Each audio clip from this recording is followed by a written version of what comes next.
Midsummerr Productions presents Frankenstein by Mary Shelley. Letter 1. To Mrs. Saville, England. St. Petersburg, December 11th, 17. You will rejoice to hear that no disaster has accompanied the commencement of an enterprise which you have regarded with such evil forebodings. I arrived here yesterday, and my first task is to assure my dear sister of my welfare and increasing confidence in the success of my undertaking. I am already far north of London, and as I walk in the streets of Petersburg, I feel a cold northern breeze play upon my cheeks, which braces my nerves and fills me with delight. Do you understand this feeling? This breeze, which is traveled from the regions towards which I am advancing, gives me a foretaste of those icy climes. Inspirited by this wind of promise, my daydreams become more fervent and vivid. I try in vain to be persuaded that the pole is the seat of frost and desolation. It ever presents itself to my imagination as the region of beauty and delight. There, Margaret, the sun is forever visible, its broad disk just skirting the horizon and diffusing a perpetual splendor. Therefore, with your leave, my sister, I will put some trust in preceding navigators. There snow and frost are banished, and sailing over a calm sea, we may be wafted to a land surpassing in wonders and in beauty every region hitherto discovered on the habitable globe.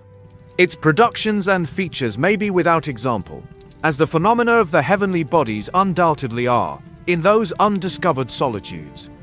What may not be expected in a country of eternal light, I may there discover the wondrous power which attracts the needle and may regulate 1,000 celestial observations that require only this voyage to render their seeming eccentricities consistent forever. I shall satiate my ardent curiosity with the sight of a part of the world never before visited, and may tread a land never before imprinted by the foot of man. These are my enticements, and they are sufficient to conquer all fear of danger or death, and to induce me to commence this laborious voyage with the joy a child feels when he embarks in a little boat, with his holiday mates, on an expedition of discovery up his native river. But supposing all these conjectures to be false, you cannot contest the inestimable benefit which I shall confer on all mankind to the last generation, by discovering a passage near the pole to those countries, to reach which at present so many months are requisite, or by ascertaining the secret of the magnet, which, if at all possible, can only be effected by an undertaking such as mine. These reflections have dispelled the agitation with which I began my letter, and I feel my heart glow with an enthusiasm which elevates me to heaven.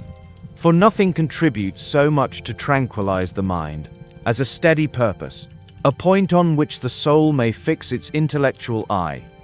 This expedition has been the favorite dream of my early years. I have read with ardor the accounts of the various voyages which have been made in the prospect of arriving at the North Pacific Ocean, through the seas which surround the pole. You may remember that a history of all the voyages made for purposes of discovery composed the whole of our good Uncle Thomas's library.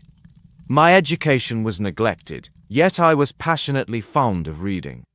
These volumes were my study day and night, and my familiarity with them increased that regret which I had felt as a child on learning that my father's dying injunction had forbidden my uncle to allow me to embark in a seafaring life.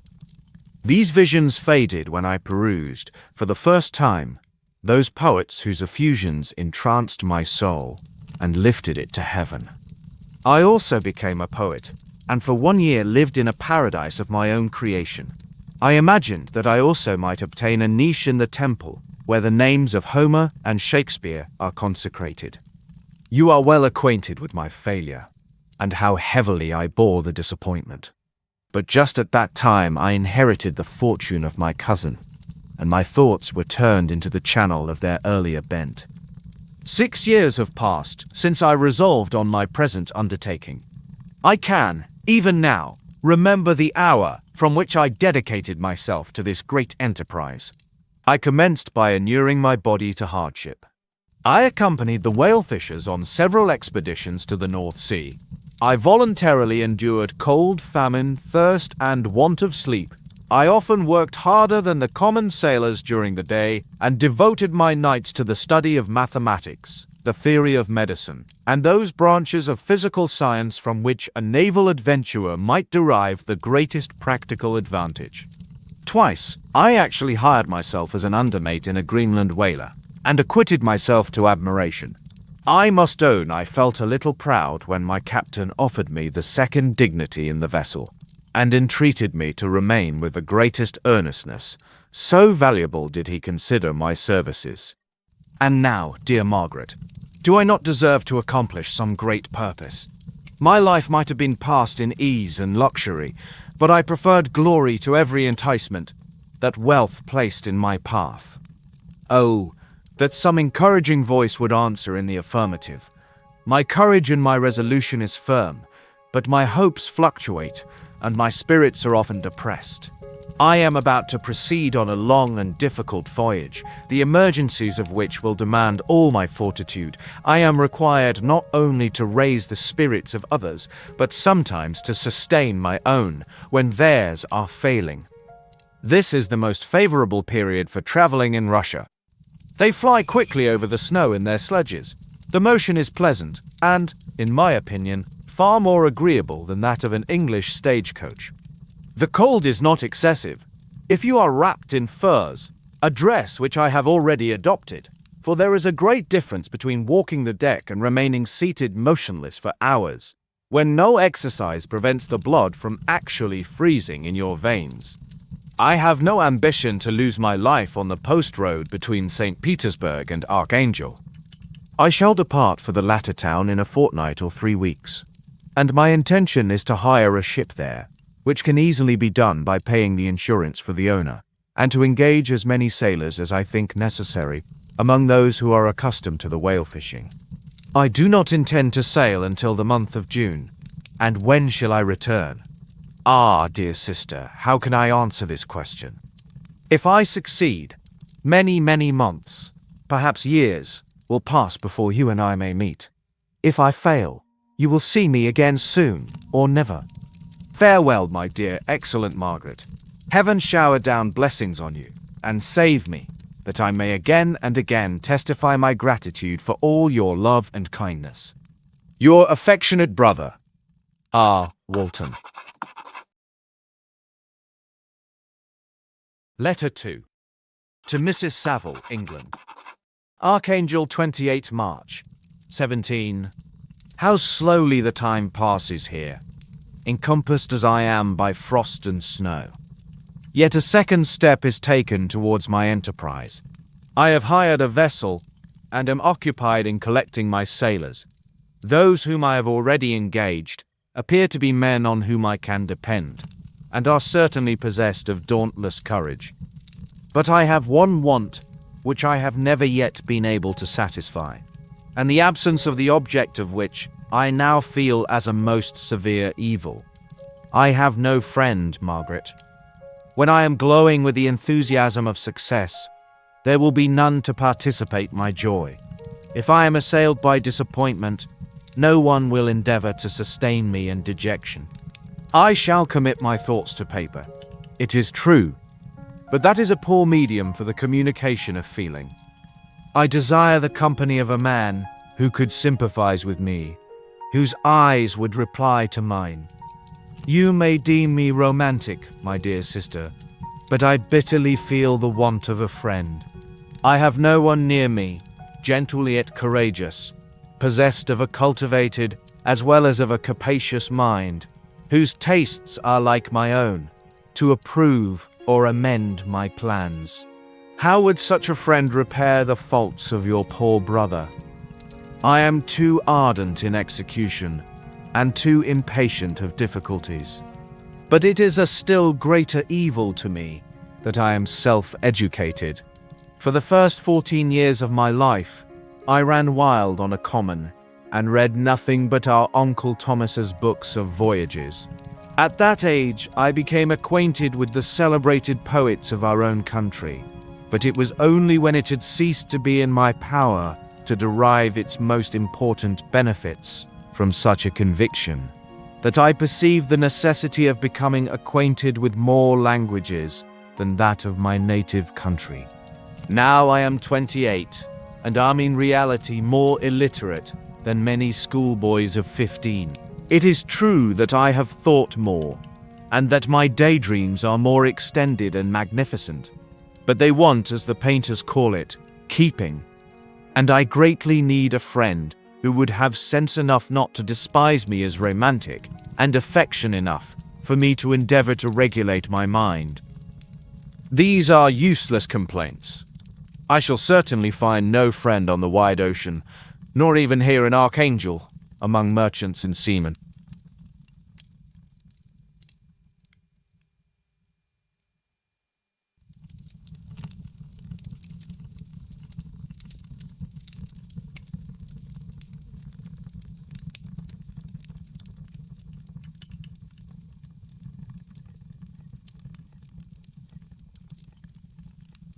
Yet, some feelings, unallied to the dross of human nature, beat even in these rugged bosoms.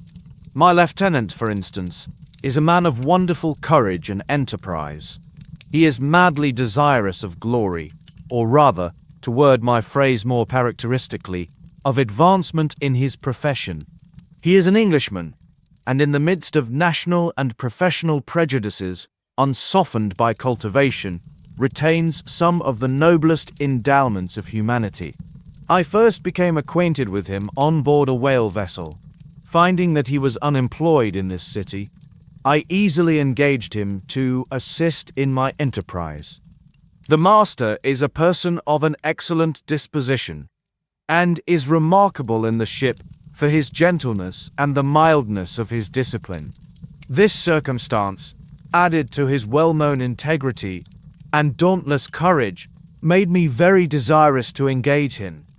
A youth passed in solitude, my best years spent under your gentle and feminine fosterage, has so refined the groundwork of my character that I cannot overcome an intense distaste to the usual brutality exercised on board ship. I have never believed it to be necessary, and when I heard of a mariner equally noted for his kindliness of heart and the respect and obedience paid to him by his crew, I felt myself peculiarly fortunate. I heard of him first in rather a romantic manner, from a lady who owes to him the happiness of her life. This, briefly, is his story. Some years ago, he loved a young Russian lady of moderate fortune, and having amassed a considerable sum in prize money, the father of the girl consented to the match. He saw his mistress once before the destined ceremony, but she was bathed in tears, and throwing herself at his feet, entreated him to spare her, confessing at the same time that she loved another, but that he was poor, and that her father would never consent to the union. My generous friend reassured the suppliant, and on being informed of the name of her lover, instantly abandoned his pursuit. He had already bought a farm with his money, on which he had designed to pass the remainder of his life, but he bestowed the whole on his rival, together with the remains of his prize money, to purchase stock, and then himself solicited the young woman's father to consent to her marriage with her lover. But the old man decidedly refused, thinking himself bound in honor to my friend, who, when he found the father inexorable, quitted his country, nor returned until he heard that his former mistress was married according to her inclinations. What a noble fellow, you will exclaim. He is so, but then he is wholly uneducated. He is as silent as a Turk, and a kind of ignorant carelessness attends him, which, while it renders his conduct the more astonishing, detracts from the interest and sympathy which otherwise he would command. Yet do not suppose, because I complain a little, or because I can conceive a consolation for my toils which I may never know, that I am wavering in my resolutions. Those are as fixed as fate, and my voyage is only now delayed until the weather shall permit my embarkation. The winter has been dreadfully severe, but the spring promises well, and it is considered as a remarkably early season, so that perhaps I may sail sooner than I expected. I shall do nothing rashly. You know me sufficiently to confide in my prudence and considerateness whenever the safety of others is committed to my care. I cannot describe to you my sensations on the near prospect of my undertaking. It is impossible to communicate to you a conception of the trembling sensation, half pleasurable and half fearful, with which I am preparing to depart. I am going to unexplored regions, to the land of mist and snow. But I shall kill no albatross. Therefore do not be alarmed for my safety, or if I should come back to you as worn and woeful as the ancient mariner. You will smile at my illusion, but I will disclose a secret. I have often attributed my attachment to, my passionate enthusiasm for, the dangerous mysteries of ocean, to that production of the most imaginative of modern poets. There is something at work in my soul which I do not understand.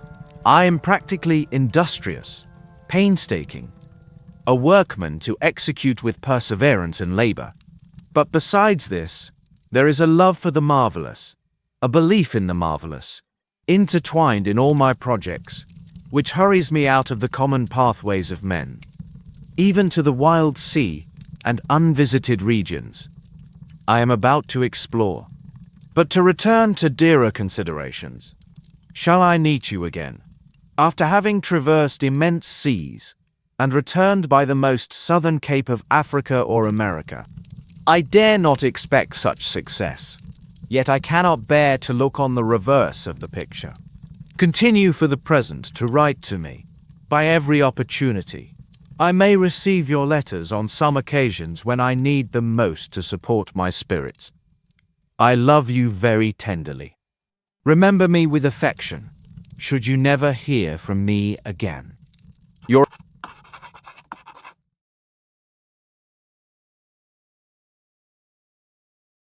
Letter 3. To Mrs. Saville, England. July 7th, 17. My dear sister, I write a few lines in haste to say that I am safe and well advanced on my voyage. This letter will reach England by a merchantman now on its homeward voyage from Archangel. More fortunate than I, who may not see my native land perhaps for many years. I am, however, in good spirits. My men are bold and apparently firm of purpose, nor do the floating sheets of ice that continually pass us, indicating the dangers of the region towards which we are advancing, appear to dismay them. We have already reached a very high latitude, but it is the height of summer, and although not so warm as in England, the southern gales, which blow us speedily towards those shores which I so ardently desire to attain, breathe a degree of renovating warmth, which I had not expected. No incidents have hitherto befallen us that would make a figure in a letter. One or two stiff gales, and the springing of a leak, are accidents which experienced navigators scarcely remember to record. And I shall be well content if nothing worse happened to us during our voyage. Adieu, my dear Margaret. Be assured that for my own sake, as well as yours, I will not rashly encounter danger. I will be cool, persevering, and prudent. But success shall crown my endeavors. Wherefore not? Thus far I have gone, tracing a secure way over the pathless seas, the very stars themselves being witnesses and testimonies of my triumph. Why not still proceed over the untamed yet obedient element? What can stop the determined heart and resolved will of man? My swelling heart involuntarily pours itself out thus, but I must finish. Heaven bless.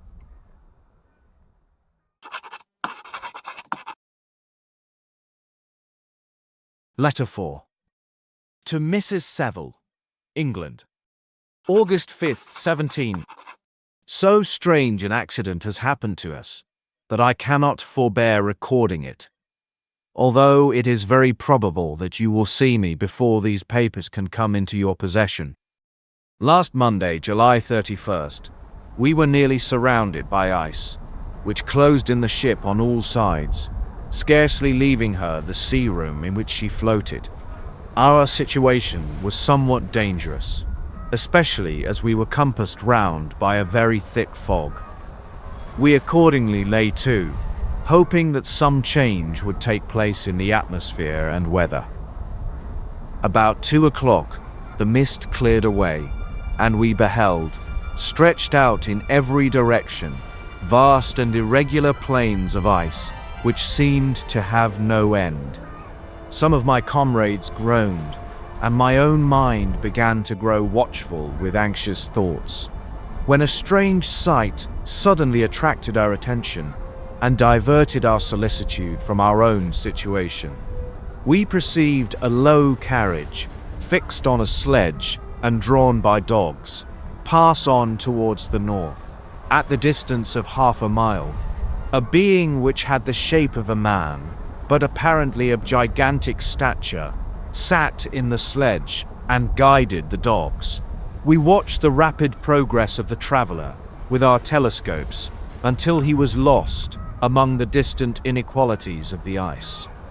This appearance excited our unqualified wonder. We were, as we believed, many hundred miles from any land, but this apparition seemed to denote that it was not, in reality, so distant as we had supposed. Shut in, however, by ice, it was impossible to follow his track, which we had observed with the greatest attention. About 2 hours after this occurrence, we heard the ground sea, and before night, the ice broke and freed our ship. We, however, lay to until the morning, fearing to encounter in the dark those large loose masses which float about after the breaking up of the ice. I profited of this time to rest for a few hours. In the morning, however, as soon as it was light, I went upon deck and found all the sailors busy on one side of the vessel, apparently talking to someone in the sea. It was, in fact, a sledge, like that we had seen before, which had drifted towards us in the night, on a large fragment of ice. Only one dog remained alive, but there was a human being within it, whom the sailors were persuading to enter the vessel. He was not, as the other travelers seemed to be, a savage inhabitant of some undiscovered island, but a European. When I appeared on deck, the master said, "Here is our captain, and he will not allow you to perish on the open sea." On perceiving me, the stranger addressed me in English, although with a foreign accent. "Before I come on board your vessel," said he, "will you have the kindness to inform me whither you are bound?"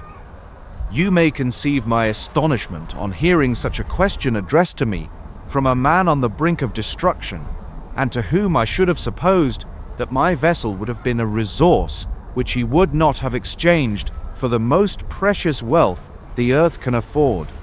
I replied, however, that we were on a voyage of discovery towards the northern pole. Upon hearing this, he appeared satisfied and consented to come on board. Good God, Margaret, if you had seen the man who thus capitulated for his safety, your surprise would have been boundless. His limbs were nearly frozen, and his body dreadfully emaciated by fatigue and suffering. I never saw a man in so wretched a condition. We attempted to carry him into the cabin, but as soon as he had quitted the fresh air, he fainted. We accordingly brought him back to the deck and restored him to animation by rubbing him with brandy and forcing him to swallow a small quantity. As soon as he showed signs of life, we wrapped him up in blankets and placed him near the chimney of the kitchen stove. By slow degrees he recovered and ate a little soup, which restored him wonderfully. 2 days passed in this manner before he was able to speak, and I often feared that his sufferings had deprived him of understanding. When he had, in some measure, recovered, I removed him to my own cabin and attended on him as much as my duty would permit. I never saw a more interesting creature. His eyes have generally an expression of wildness and even madness, but there are moments when, if anyone performs an act of kindness towards him, or does him any the most trifling service, his whole countenance is lighted up, as it were, with a beam of benevolence and sweetness that I never saw equaled. But he is generally melancholy and despairing, and sometimes he gnashes his teeth, as if impatient of the weight of woes that oppresses him. When my guest was a little recovered, I had great trouble to keep off the men, who wished to ask him 1,000 questions, but I would not allow him to be tormented by their idle curiosity, in a state of body and mind, whose restoration evidently depended upon entire repose. Once, however, the lieutenant asked why he had come so far upon the ice in so strange a vehicle. His countenance instantly assumed an aspect of the deepest gloom, and he replied, To seek one who fled from me. And did the man whom you pursued travel in the same fashion? Yes. Then I fancy we have seen him. For the day before we picked you up, we saw some dogs drawing a sledge, with a man in it, across the ice. This aroused the stranger's attention, and he asked a multitude of questions concerning the route which the daemon, as he called him, had pursued. Soon after, when he was alone with me, he said, I have, doubtless, excited your curiosity, as well as that of these good people, but you are too considerate to make inquiries. Certainly. It would indeed be very impertinent and inhuman in me to trouble you with any inquisitiveness of mine. And yet, you rescued me from a strange and perilous situation. You have benevolently restored me to life. Soon after this, he inquired if I thought that the breaking up of the ice had destroyed the other sledge. I replied that I could not answer with any degree of certainty, for the ice had not broken until near midnight, and the traveller might have arrived at a place of safety before that time, but of this I could not judge. From this time, a new spirit of life animated the decaying frame of the stranger. He manifested the greatest eagerness to be upon deck, to watch for the sledge which had before appeared, but I have persuaded him to remain in the cabin, for he is far too weak to sustain the rawness of the atmosphere. I have promised that someone should watch for him and give him instant notice if any new object should appear in sight. Such is my journal of what relates to this strange occurrence up to the present day.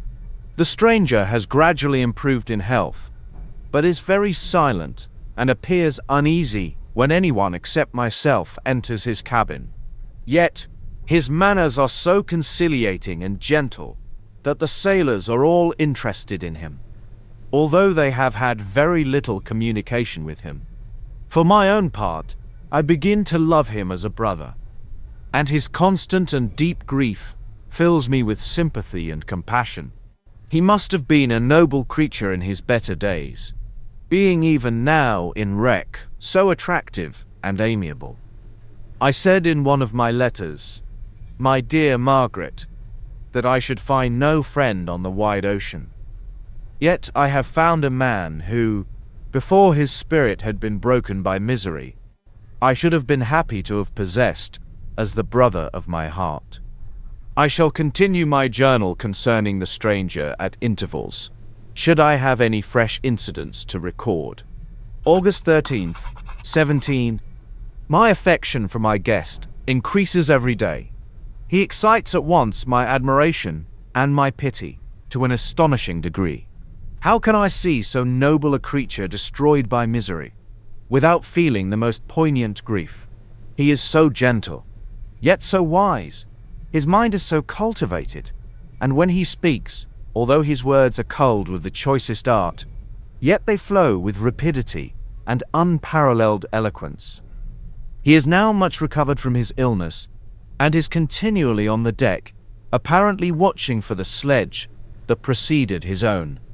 Yet, although unhappy, he is not so utterly occupied by his own misery, but that he interests himself deeply in the projects of others.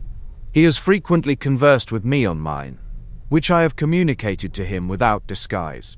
He entered attentively into all my arguments in favor of my eventual success, and into every minute detail of the measures I had taken to secure it. I was easily led by the sympathy which he evinced to use the language of my heart, to give utterance to the burning ardor of my soul, and to say, with all the fervor that warmed me, how gladly I would sacrifice my fortune, my existence, my every hope, to the furtherance of my enterprise.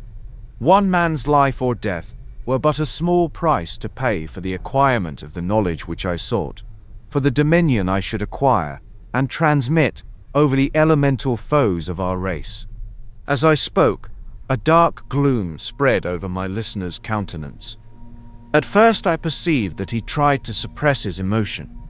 He placed his hands before his eyes, and my voice quivered and failed me as I beheld tears trickle fast from between his fingers. A groan burst from his heaving breast.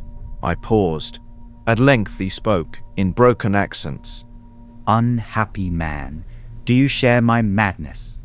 Have you drunk also of the intoxicating draught? Hear me, let me reveal my tale, and you will dash the cup from your lips. Such words, you may imagine, strongly excited my curiosity, but the paroxysm of grief that had seized the stranger overcame his weakened powers, and many hours of repose and tranquil conversation were necessary to restore his composure. Having conquered the violence of his feelings, he appeared to despise himself for being the slave of passion, and quelling the dark tyranny of despair, he led me again to converse concerning myself personally. He asked me the history of my earlier years. The tale was quickly told, but it awakened various trains of reflection. I spoke of my desire of finding a friend, of my thirst for a more intimate sympathy with a fellow mind than had ever fallen to my lot, and expressed my conviction that a man could boast of little happiness who did not enjoy this blessing. I agree with you. We are unfashioned creatures, but half made up, if one wiser, better, dearer than ourselves. Such a friend ought to be. Do not lend his aid to perfectionate our weak and faulty natures. I once had a friend, the most noble of human creatures, and am entitled, therefore, to judge respecting friendship. You have hope, and the world before you, and have no cause for despair. I have lost everything, and cannot begin life anew. As he said this, his countenance became expressive of a calm, settled grief that touched me to the heart, but he was silent and presently retired to his cabin. Even broken in spirit as he is, no one can feel more deeply than he does the beauties of nature. The starry sky, the sea, and every sight afforded by these wonderful regions seem still to have the power of elevating his soul from earth. Such a man has a double existence. He may suffer misery and be overwhelmed by disappointments, yet, when he has retired into himself, he will be like a celestial spirit that has a halo around him, within whose circle no grief or folly ventures. Will you smile at the enthusiasm I express concerning this divine wanderer? You would not if you saw him. You have been tutored and refined by books and retirement from the world, and you are therefore somewhat fastidious, but this only renders you the more fit to appreciate the extraordinary merits of this wonderful man. Sometimes I have endeavored to discover what quality it is which he possesses that elevates him so immeasurably above any other person I ever knew. I believe it to be an intuitive discernment, a quick but never failing power of judgment, a penetration into the causes of things, unequaled for clearness and precision. Add to this a facility of expression, and a voice whose varied intonations are soul-subduing music. August 19th, 17. Yesterday the stranger said to me, You may easily perceive, Captain Waltham, that I have suffered great and unparalleled misfortunes. I had determined at one time that the memory of these evils should die with me, but you have won me to alter my determination. You seek for knowledge and wisdom as I once did, and I ardently hope that the gratification of your wishes may not be a serpent to sting you, as mine has been. I do not know that the relation of my disasters will be useful to you. Yet, when I reflect that you are pursuing the same course, exposing yourself to the same dangers which have rendered me what I am, I imagine that you may deduce an apt moral from my tale, one that may direct you if you succeed in your undertaking, and console you in case of failure. Prepare to hear of occurrences which are usually deemed marvelous. Were we among the tamer scenes of nature, I might fear to encounter your unbelief, perhaps your ridicule. But many things will appear possible in these wild and mysterious regions, which would provoke the laughter of those unacquainted with the ever-varied powers of nature. Nor can I doubt but that my tale conveys in its series internal evidence of the truth of the events of which it is composed. You may easily imagine that I was much gratified by the offered communication, yet I could not endure that he should renew his grief by a recital of his misfortunes. I felt the greatest eagerness to hear the promised narrative, partly from curiosity and partly from a strong desire to ameliorate his fate if it were in my power. I expressed these feelings in my answer. I thank you for your sympathy, but it is useless. My fate is nearly fulfilled. I wait but for one event, and then I shall repose in peace. I understand your feeling, continued he, perceiving that I wished to interrupt him. but you are mistaken, my friend, if thus you will allow me to name you. Nothing can alter my destiny. Listen to my history, and you will perceive how irrevocably it is determined. He then told me that he would commence his narrative the next day when I should be at leisure. This promise drew from me the warmest thanks. I have resolved every night, when I am not imperatively occupied by my duties, to record as nearly as possible, in his own words, what he has related during the day. If I should be engaged, I will at least make notes.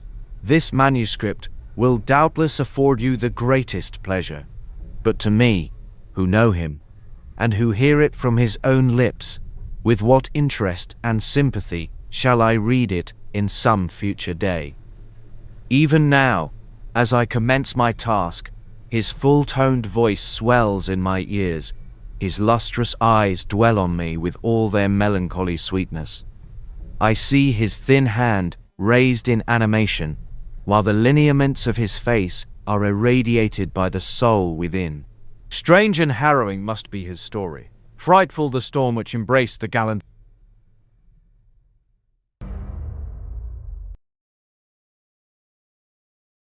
Chapter 1. I am by birth a Genovese, and my family is one of the most distinguished of that republic. My ancestors had been for many years councillors and syndics, and my father had filled several public situations with honor and reputation. He was respected by all who knew him for his integrity and indefatigable attention to public business. He passed his younger days perpetually occupied by the affairs of his country. A variety of circumstances had prevented his marrying early, nor was it until the decline of life that he became a husband and the father of a family. As the circumstances of his marriage illustrate his character, I cannot refrain from relating them. One of his most intimate friends was a merchant who, from a flourishing state, fell, through numerous mischances, into poverty. This man, whose name was Beaufort, was of a proud and unbending disposition, and could not bear to live in poverty and oblivion in the same country where he had formerly been distinguished for his rank and magnificence. Having paid his debts, therefore, in the most honourable manner, he retreated with his daughter to the town of Lucerne, where he lived unknown and in wretchedness. My father loved Beaufort with the truest friendship, and was deeply grieved by his retreat in these unfortunate circumstances. He bitterly deplored the false pride which led his friend to a conduct so little worthy of the affection that united them. He lost no time in endeavouring to seek him out, with the hope of persuading him to begin the world again through his credit and assistance. Beaufort had taken effectual measures to conceal himself, and it was 10 months before my father discovered his abode. Overjoyed at this discovery, he hastened to the house, which was situated in a mean street near the Rus. But when he entered, misery and despair alone welcomed him. Beaufort had saved but a very small sum of money from the wreck of his fortunes, but it was sufficient to provide him with sustenance for some months, and in the meantime he hoped to procure some respectable employment in a merchant's house. The interval was, consequently, spent in inaction. His grief only became more deep and rankling when he had leisure for reflection, and at length it took so fast hold of his mind that at the end of 3 months he lay on a bed of sickness, incapable of any exertion. His daughter attended him with the greatest tenderness, but she saw with despair that their little fund was rapidly decreasing, and that there was no other prospect of support. But Caroline Beaufort possessed a mind of an uncommon mould, and her courage rose to support her in her adversity. She procured plain work, she plaited straw, and by various means contrived to earn a pittance, scarcely sufficient to support life. Several months passed in this manner. Her father grew worse, her time was more entirely occupied in attending him, her means of subsistence decreased, and in the 10th month her father died in her arms, leaving her an orphan and a beggar. This last blow overcame her, and she knelt by Beaufort's coffin weeping bitterly. When my father entered the chamber, he came like a protecting spirit to the poor girl, who committed herself to his care, and after the interment of his friend, he conducted her to Geneva and placed her under the protection of a relation. 2 years after this event, Caroline became his wife. There was a considerable difference between the ages of my parents, but this circumstance seemed to unite them only closer in bonds of devoted affection. There was a sense of justice in my father's upright mind, which rendered it necessary that he should approve highly to love strongly. Perhaps during former years, he had suffered from the late discovered unworthiness of one beloved, and so was disposed to set a greater value on tried worth. There was a show of gratitude and worship in his attachment to my mother, differing wholly from the doting fondness of age, for it was inspired by reverence for her virtues and a desire to be the means of, in some degree, recompensing her for the sorrows she had endured, but which gave inexpressible grace to his behaviour to her. Everything was made to yield to her wishes and her convenience. He strove to shelter her, as a fair exotic is sheltered by the gardener, from every rougher wind, and to surround her with all that could tend to excite pleasurable emotion in her soft and benevolent mind. Her health, and even the tranquillity of her hitherto constant spirit, had been shaken by what she had gone through. During the 2 years that had elapsed previous to their marriage, my father had gradually relinquished all his public functions, and immediately after their union, they sought the pleasant climate of Italy, and the change of scene and interest, attended on a tour through that land of wonders, as a restorative for her weakened frame. From Italy, they visited Germany and France. I, their eldest child, was born at Naples, and as an infant accompanied them in their rambles. I remained for several years their only child. Much as they were attached to each other, they seemed to draw inexhaustible stores of affection from a very mine of love to bestow them upon me. My mother's tender caresses and my father's smile of benevolent pleasure while regarding me are my first recollections. I was their plaything and their idol, and something better, their child, the innocent and helpless creature bestowed on them by heaven, whom to bring up to good, and whose future lot it was, in their hands, to direct to happiness or misery, according as they fulfilled their duties towards me. with this deep consciousness of what they owed towards the being to which they had given life, added to the active spirit of tenderness that animated both, it may be imagined that while during every hour of my infant life, I received a lesson of patience, of charity, and of self-control, I was so guided by a silken cord that all seemed but one train of enjoyment to me. For a long time, I was their only care. My mother had much desire to have a daughter, but I continued their single offspring. When I was about 5 years old, while making an excursion beyond the frontiers of Italy, they passed a week on the shores of the Lake of Como. Their benevolent disposition often made them enter the cottages of the poor. This, to my mother, was more than a duty. It was a necessity, a passion, remembering what she had suffered and how she had been relieved, for her to act in her turn, the guardian angel to the afflicted. During one of their walks, a poor cot, in the foldings of a veil, attracted their notice as being singularly disconsolate, while the number of half-clothed children gathered about it spoke of penury in its worst shape. One day, when my father had gone by himself to Milan, my mother, accompanied by me, visited this abode. She found a peasant and his wife, hard-working, bent down by care and labour, distributing a scanty meal to 5 hungry babes. Among these there was one which attracted my mother far above all the rest. She appeared of a different stock. The 4 others were dark-eyed, hardy little vagrants. This child was thin and very fair. Her hair was the brightest living gold, and despite the poverty of her clothing, seemed to set a crown of distinction on her head. Her brow was clear and ample, her blue eyes cloudless, and her lips in the moulding of her face, so expressive of sensibility and sweetness, that none could behold her without looking on her as of a distinct species, a being heaven-sent, and bearing a celestial stamp in all her features. Peasant woman, perceiving that my mother fixed eyes of wonder and admiration on this lovely girl, eagerly communicated her history. She was not her child, but the daughter of a Milanese nobleman. Her mother was a German and had died on giving her birth. The infant had been placed with these good people to nurse. They were better off then. They had not been long married, and their eldest child was but just born. The father of their charge was one of those Italians, nursed in the memory of the antique glory of Italy. One among the scevi ogno fremendi, who exerted himself to obtain the liberty of his country.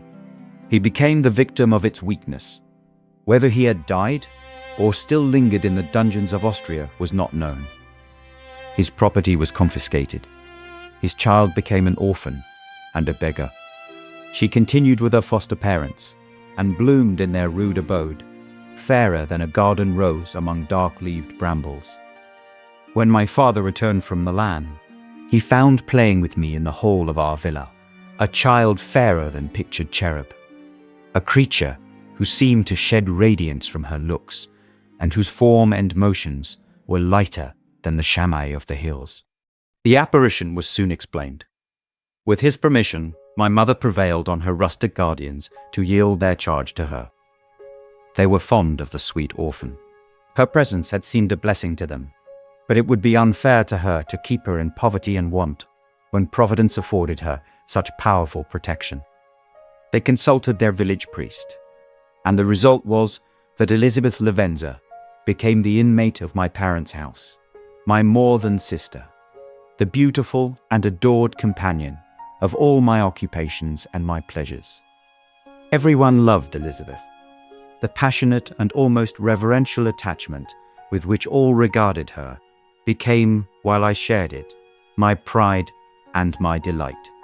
On the evening previous to her being brought to my home, my mother had said playfully, "I have a pretty present for my Victor. Tomorrow he shall have it." And when, on the morrow, she presented Elizabeth to me as her promised gift, I, with childish seriousness, interpreted her words literally and looked upon Elizabeth as mine, to protect, love, and cherish. All praises bestowed on her, I received as made to a possession of my own. We called each other familiarly by the name of cousin. No word, no expression could body forth the kind of relation in which she stood to me, my more than sister.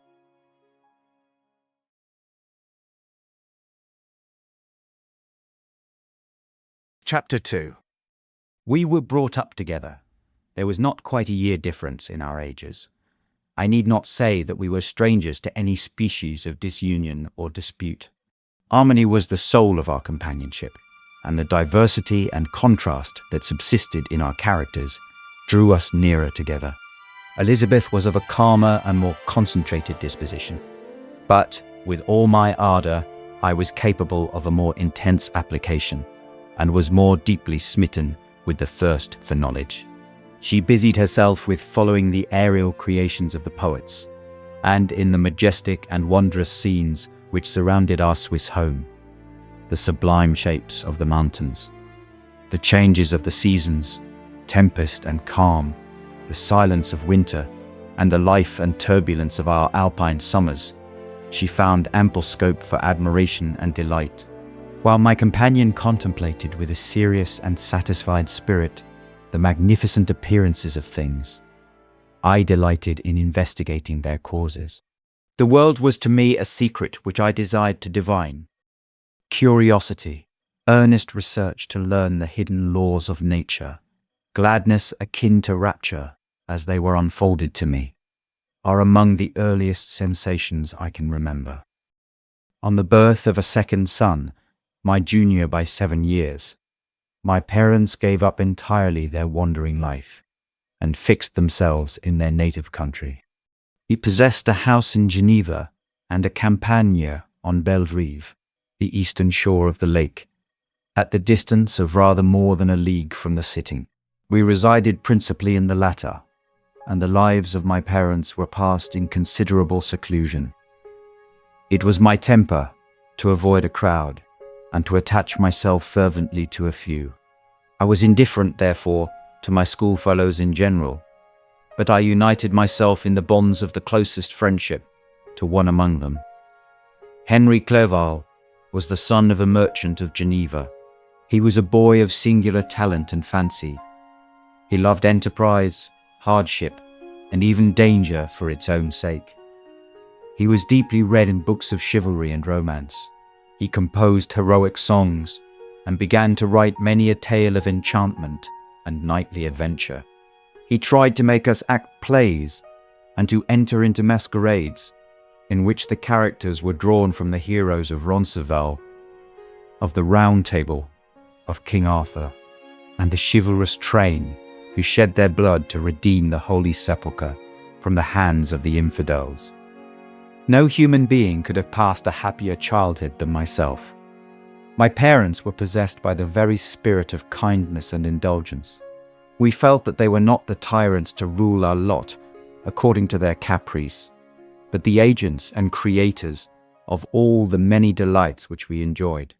When I mingled with other families, I distinctly discerned how peculiarly fortunate my lot was, and gratitude assisted the development of filial love.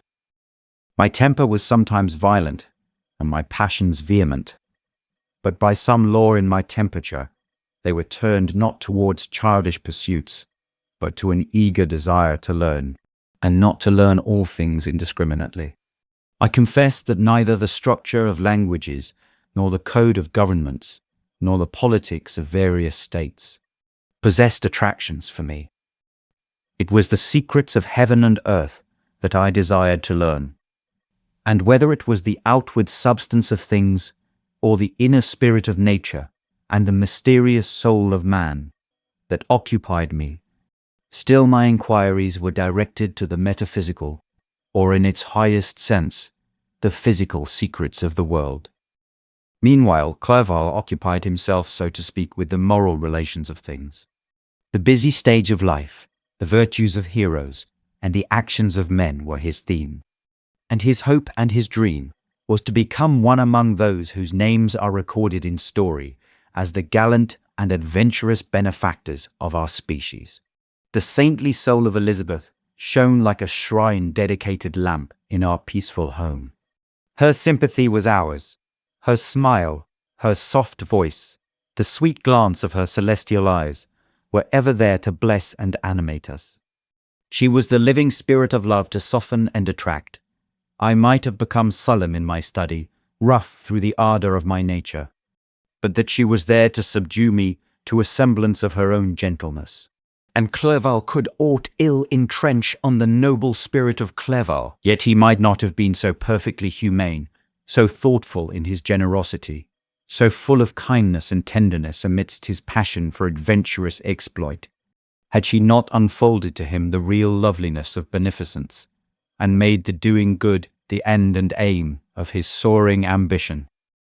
I feel exquisite pleasure in dwelling on the recollections of childhood, before misfortune had tainted my mind and changed its bright visions of extensive usefulness into gloomy and narrow reflections upon self. Besides, in drawing the picture of my early days, I also record those events which led, by insensible steps, to my aftertale of misery. For when I would account to myself for the birth of that passion which afterwards ruled my destiny, I find it arise, like a mountain river, from ignoble and almost forgotten sources. But, swelling as it proceeded, it became the torrent which, in its course, has swept away all my hopes and joys. Natural philosophy is the genius that has regulated my fate. I desire, therefore, in this narration, to state those facts which led to my predilection for that science. When I was 13 years of age, we all went on a party of pleasure to the baths near Thonon. The inclemency of the weather obliged us to remain a day confined to the inn. In this house, I chanced to find a volume of the works of Cornelius Agrippa. I opened it with apathy. The theory which he attempts to demonstrate and the wonderful facts which he relates soon changed this feeling into enthusiasm. A new light seemed to dawn upon my mind, and bounding with joy, I communicated my discovery to my father. My father looked carelessly at the title page of my book and said, Ah, Cornelius Agrippa. My dear Victor, do not waste your time upon this. It is sad trash. If, instead of this remark, my father had taken the pains to explain to me that the principles of Agrippa had been entirely exploded, and that a modern system of science had been introduced which possessed much greater powers than the ancient, because the powers of the latter were chimerical, while those of the former were real and practical. Under such circumstances, I should certainly have thrown Agrippa aside and have contented my imagination, warmed as it was, by returning with greater ardor to my former studies. It is even possible that the train of my ideas would never have received a fatal impulse that led to my ruin.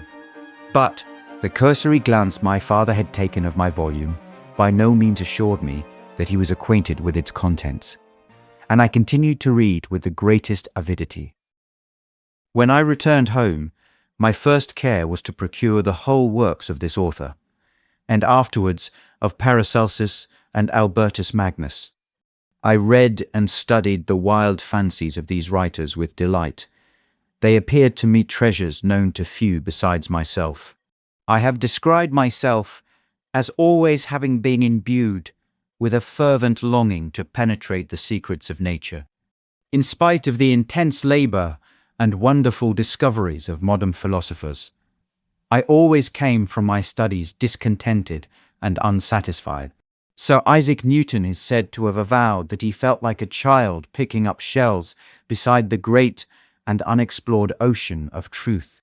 Those of his successors in each branch of natural philosophy, with whom I was acquainted, appeared even to my boy's apprehensions as tyros engaged in the same pursuit. The untaught peasant beheld the elements around him and was acquainted with their practical uses. The most learned philosopher knew little more. He had partially unveiled the face of nature, but her immortal lineaments were still a wonder and a mystery. He might dissect, anatomize, and give names, but, not to speak of a final cause, causes in their secondary and tertiary grades were utterly unknown to him. I had gazed upon the fortifications and impediments that seemed to keep human beings from entering the citadel of nature, and rashly and ignorantly I had repined. But here were books, and here were men who had penetrated deeper and knew more. I took their word for all that they averred, and I became their disciple. It may appear strange that such should arise in the 18th century, but while I followed the routine of education in the schools of Geneva, I was, to a great degree, self-taught with regard to my favourite studies. My father was not scientific, and I was left to struggle with a child's blindness, added to a student's thirst for knowledge. Under the guidance of my new preceptors, I entered with the greatest diligence into the search of the philosopher's stone and the elixir of life. But the latter soon obtained my undivided attention. Wealth was an inferior object, but what glory would attend the discovery if I could banish disease from the human frame and render man invulnerable to any but a violent death? Nor were these my only visions. The raising of ghosts or devils was a promise liberally accorded by my favourite authors, the fulfilment of which I most eagerly sought, and if my incantations were always unsuccessful, I attributed the failure rather to my own inexperience and mistake than to a want of skill or fidelity in my instructors. Thus, for a time I was occupied by exploded systems, mingling like an unadept 1,000 contradictory theories and floundering desperately in a very slough of multifarious knowledge, guided by an ardent imagination and childish reasoning, till an accident again changed the current of my ideas. When I was about 15 years old, we had retired to our house near Belrive, when we witnessed a most violent and terrible thunderstorm. It advanced from behind the mountains of Jura, and the thunder burst at once with frightful loudness from various quarters of the heavens. I remained while the storm lasted, watching its progress with curiosity and delight. As I stood at the door, on a sudden I beheld a stream of fire issue from an old and beautiful oak, which stood about 20 yards from our house. And so soon as the dazzling light vanished, the oak had disappeared, and nothing remained but a blasted stump. When we visited it the next morning, we found the tree shattered in a singular manner. It was not splintered by the shock, but entirely reduced to thin ribbons of wood. I never beheld anything so utterly destroyed. Before this, I was not unacquainted with the more obvious laws of electricity. On this occasion, a man of great research in natural philosophy was with us, and excited by this catastrophe, he entered on the explanation of a theory which he had formed on the subject of electricity and galvanism, which was at once new and astonishing to me. All that he said threw greatly into the shade Cornelius Agrippa, Albertus Magnus, and Paracelsus, the lords of my imagination. But by some fatality, the overthrow of these men disinclined me to pursue my accustomed studies. It seemed to me as if nothing would or could ever be known. All that had so long engaged my attention suddenly grew despicable. By one of those caprices of the mind which we are perhaps most subject to in early youth, I at once gave up my former occupations, set down natural history and all its progeny as a deformed and abortive creation, and entertained the greatest disdain for a would-be science which could never even step within the threshold of real knowledge. In this mood of mind, I betook myself to the mathematics and the branches of study appertaining to that science, as being built upon secure foundations, and so worthy of my consideration. Thus strangely are our souls constructed, and by such slight ligaments are we bound to prosperity or ruin.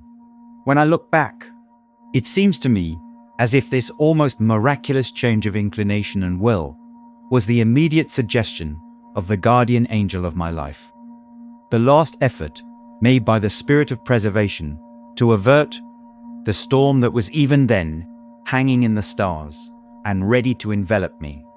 For victory was announced by an unusual tranquility and gladness of soul, which followed the relinquishing of my ancient and latterly tormenting studies. It was thus that I was to be taught to associate evil with their prosecution, happiness with their disregard. It was a strong effort of the spirit of good, but it was ineffectual. Destiny was too potent, and her immutable laws had decreed my utter.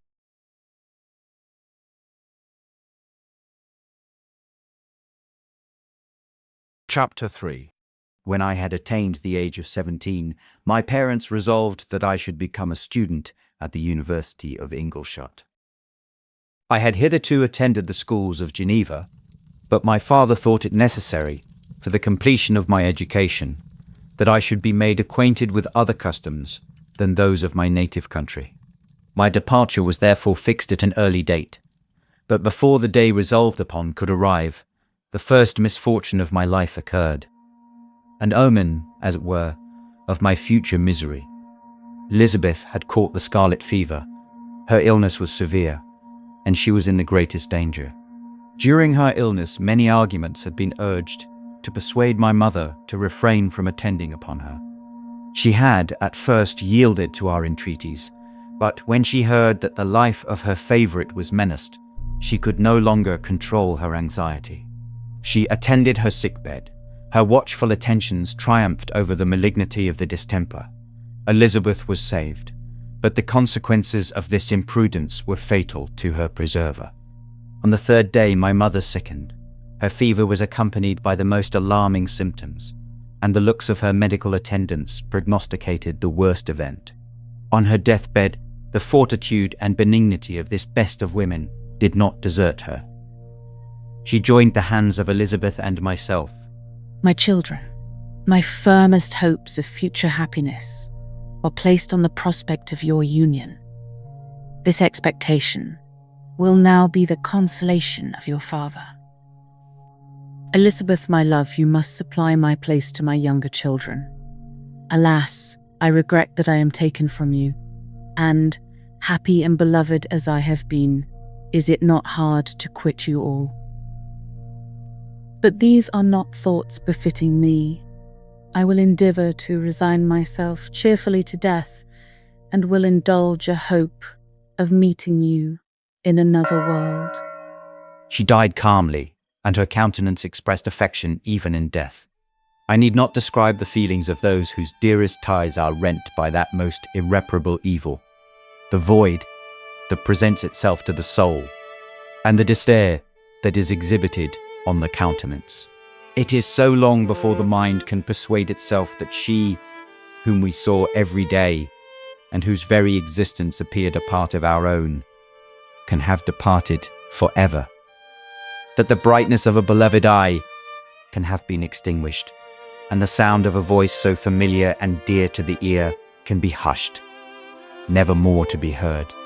These are the reflections of the first days. But when the lapse of time proves the reality of the evil, then the actual bitterness of grief commences. Yet, from whom has not that rude hand rent away some dear connection? And why should I describe a sorrow which all have felt and must feel? The time at length arrives when grief is rather an indulgence than a necessity, and the smile that plays upon the lips, although it may be deemed a sacrilege, is not banished.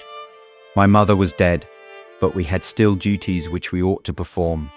We must continue our course with the rest, and learn to think ourselves fortunate, whilst one remains whom the spoiler has not seized.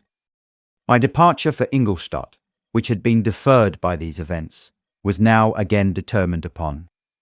I obtained from my father a respite of some weeks. It appeared to me sacrilege so soon to leave the repose, akin to death, of the house of mourning, and to rush into the thick of life. I was new to sorrow, but it did not the less alarm me. I was unwilling to quit the sight of those that remained to me, and above all, I desired to see my sweet Elizabeth, in some degree, consoled. She indeed veiled her grief, and strove to act the comforter to us all. She looked steadily on life, and assumed its duties with courage and zeal. She devoted herself to those whom she had been taught to call her uncle and cousins. Never was she so enchanting as at this time, when she recalled the sunshine of her smiles and spent them upon us.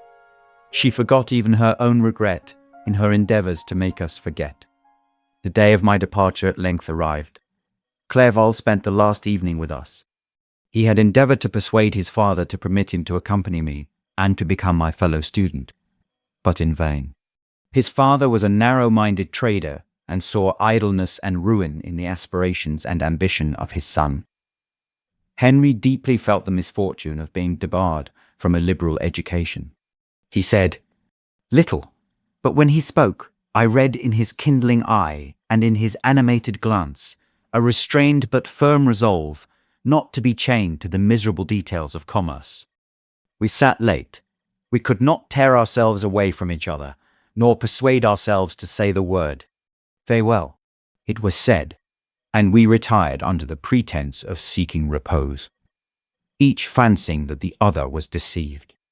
But when at morning's dawn I descended to the carriage which was to convey me away, they were all there, my father again to bless me, Clerval to press my hand once more, my Elizabeth to renew her entreaties that I would write often, and to bestow the last feminine attentions on her playmate and friend. I threw myself into the chaise that was to convey me away, and indulged in the most melancholy reflections. I, who had ever been surrounded by amiable companions, continually engaged in endeavouring to bestow mutual pleasure, I was now alone. In the university whither I was going, I must fool my own friends and be my own protector. My life had hitherto been remarkably secluded and domestic, and this had given me invincible repugnance to new countenances. I loved my brothers, Elizabeth and Clerval. These were old familiar faces, but I believed myself totally unfitted for the company of strangers. Such were my reflections as I commenced my journey, but as I proceeded, my spirits and hopes rose. I ardently desired the acquisition of knowledge. I had often, when at home, thought it hard to remain during my youth cooped up in one place, and had longed to enter the world and take my station among other human beings. Now my desires were complied with, and it would, indeed, have been folly to repent. I had sufficient leisure for these and many other reflections during my journey to Ingolstadt, which was long and fatiguing. At length, the high white steeple of the town met my eyes. I alighted and was conducted to my solitary apartment to spend the evening as I pleased. The next morning, I delivered my letters of introduction and paid a visit to some of the principal professors. Chance, or rather the evil influence, the angel of destruction, which asserted omnipotent sway over me from the moment I turned my reluctant steps from my father's door, led me first to Mr. Krempy, professor of natural philosophy. He was an uncouth man, but deeply imbued in the secrets of his science. He asked me several questions concerning my progress in the different branches of science appertaining to natural philosophy. I replied carelessly, and partly in contempt, mentioned the names of my alchemists as the principal authors I had studied. The professor stared. Have you really spent your time in studying such nonsense? I replied in the affirmative. Every minute, continued Mr. Krempy with warmth. Every instant that you have wasted on those books is utterly and entirely lost. You have burdened your memory with exploded systems and useless names. Good God! In what desert land have you lived where no one was kind enough to inform you that these fancies, which you have so greedily imbibed, are 1,000 years old and as musty as they are ancient? I little expected, in this enlightened and scientific age, to find a disciple of Albertus Magnus and Paracelsus. My dear sir, you must begin your studies entirely anew. So saying, he stepped aside and wrote down a list of several books treating of natural philosophy, which he desired me to procure, and dismissed me after mentioning that in the beginning of the following week he intended to commence a course of lectures upon natural philosophy in its general relations, and that Mr. Waldman, a fellow professor, would lecture upon chemistry the alternate days that he omitted. I returned home not disappointed, for I have said that I had long considered those authors useless whom the professor reprobated. But I returned not at all the more inclined to recur to these studies in any shape. Mr. Crimpy was a little squat man with a gruff voice and a repulsive countenance. The teacher, therefore, did not prepossess me in favour of his pursuits. In rather a too philosophical and connected a strain, perhaps, I have given an account of the conclusions I had come to concerning them in my early years. As a child, I had not been content with the results promised by the modern professors of natural science, with a confusion of ideas only to be accounted for by my extreme youth and my want of a guide on such matters. Had retroed the steps of knowledge along the paths of time, and exchanged the discoveries of recent inquirers for the dreams of forgotten alchemists. Besides, I had a contempt for the uses of modern natural philosophy. It was very different when the masters of the science sought immortality and power. Such views, although futile, were grand. But now the scene was changed. The ambition of the inquirer seemed to limit itself to the annihilation of those visions on which my interest in science was chiefly founded. I was required to exchange chimeras of boundless grandeur for realities of little worth. Such were my reflections during the first 2 or 3 days of my residence at Ingleshot, which were chiefly spent in becoming acquainted with the localities and the principal residents in my new abode. But as the ensuing week commenced, I thought of the information which Mr. Kremper had given me concerning the lectures, and although I could not consent to go and hear that little conceited fellow deliver sentences out of a pulpit, I recollected what he had said of Mr. Waldman, whom I had never seen, as he had hitherto been out of town. Partly from curiosity, and partly from idleness, I went into the lecturing room, which Mr. Waldman entered shortly after. This professor was very unlike his colleague. He appeared about 50 years of age, but with an aspect expressive of the greatest benevolence. A few grey hairs covered his temples, but those at the back of his head were nearly black. His person was short, but remarkably erect, and his voice the sweetest I had ever heard. He began his lecture by a recapitulation of the history of chemistry, and the various improvements made by different men of learning, announcing with fervour the names of the most distinguished discoverers. He then took a cursory view of the present state of the science, and explained many of its elementary terms. After having made a few preparatory experiments, he concluded with a panegyric upon modern chemistry, the terms of which I shall never forget. The ancient teachers of this science promised impossibilities and performed nothing. The modern masters promise very little. They know that metals cannot be transmuted, and that the elixir of life is a chimera. But these philosophers, whose hands seem only made to dabble in dirt, and their eyes to pore over the microscope or crucible, have indeed performed miracles. They penetrate into the recesses of nature and show how she works in her hiding places. They ascend into the heavens. They have discovered how the blood circulates and the nature of the air we breathe. They have acquired new and almost unlimited powers. They can command the thunders of heaven, mimic the earthquake, and even mock the invisible world with its own shadows. Such were the professor's words. Rather, let me say, such the words of the fate announced to destroy me. As he went on, I felt as if my soul were grappling with a palpable enemy. One by one, the various keys were touched, which formed the mechanism of my being. Chord after chord was sounded, and soon my mind was filled with one thought, one conception, one purpose. "So much has been done," exclaimed the soul of Frankenstein. "More, far more will I achieve.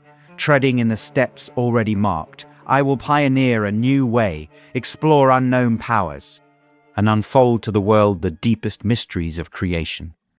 I closed not my eyes that night. My internal being was in a state of insurrection and turmoil. I felt that order would thence arise, but I had no power to produce it. By degrees, after the morning's dawn, sleep came, I awoke, and my yesternight's thoughts were as a dream. There only remained a resolution to return to my ancient studies, and to devote myself to a science for which I believed myself to possess a natural talent. On the same day, I paid Mr. Waldman a visit. His manners in private were even more mild and attractive than in public, for there was a certain dignity in his mien during his lecture, which in his own house was replaced by the greatest affability and kindness. I gave him pretty nearly the same account of my former pursuits as I had given to his fellow professor. He heard with attention the little narration concerning my studies, and smiled at the names of Cornelius Agrippa and Paracelsus, but without the contempt that Mr. Crimper had exhibited. He said that these were men to whose indefatigable zeal modern philosophers were indebted for most of the foundations of their knowledge. They had left to us as an easier task to give new names and arrange in connected classifications the facts which they in a great degree had been the instruments of bringing to light. The labours of men of genius, however erroneously directed, scarcely ever fail in ultimately turning to the solid advantage of mankind. I listened to his statement, which was delivered without any presumption or affectation, and then added that his lecture had removed my prejudices against modern chemists. I expressed myself in measured terms, with the modesty and deference due from a youth to his instructor, without letting escape an experience in life would have made me ashamed any of the enthusiasm which stimulated my intended labours. I requested his advice concerning the books I ought to procure. I am happy to have gained a disciple, and if your application equals your ability, I have no doubt of your success. Chemistry is that branch of natural philosophy in which the greatest improvements have been and may be made. It is on that account that I have made it my peculiar study, but, at the same time, I have not neglected the other branches of science. A man would make but a very sorry chemist if he attended to that department of human knowledge alone. If your wish is to become really a man of science, and not merely a petty experimentalist, I should advise you to apply to every branch of natural philosophy, including mathematics.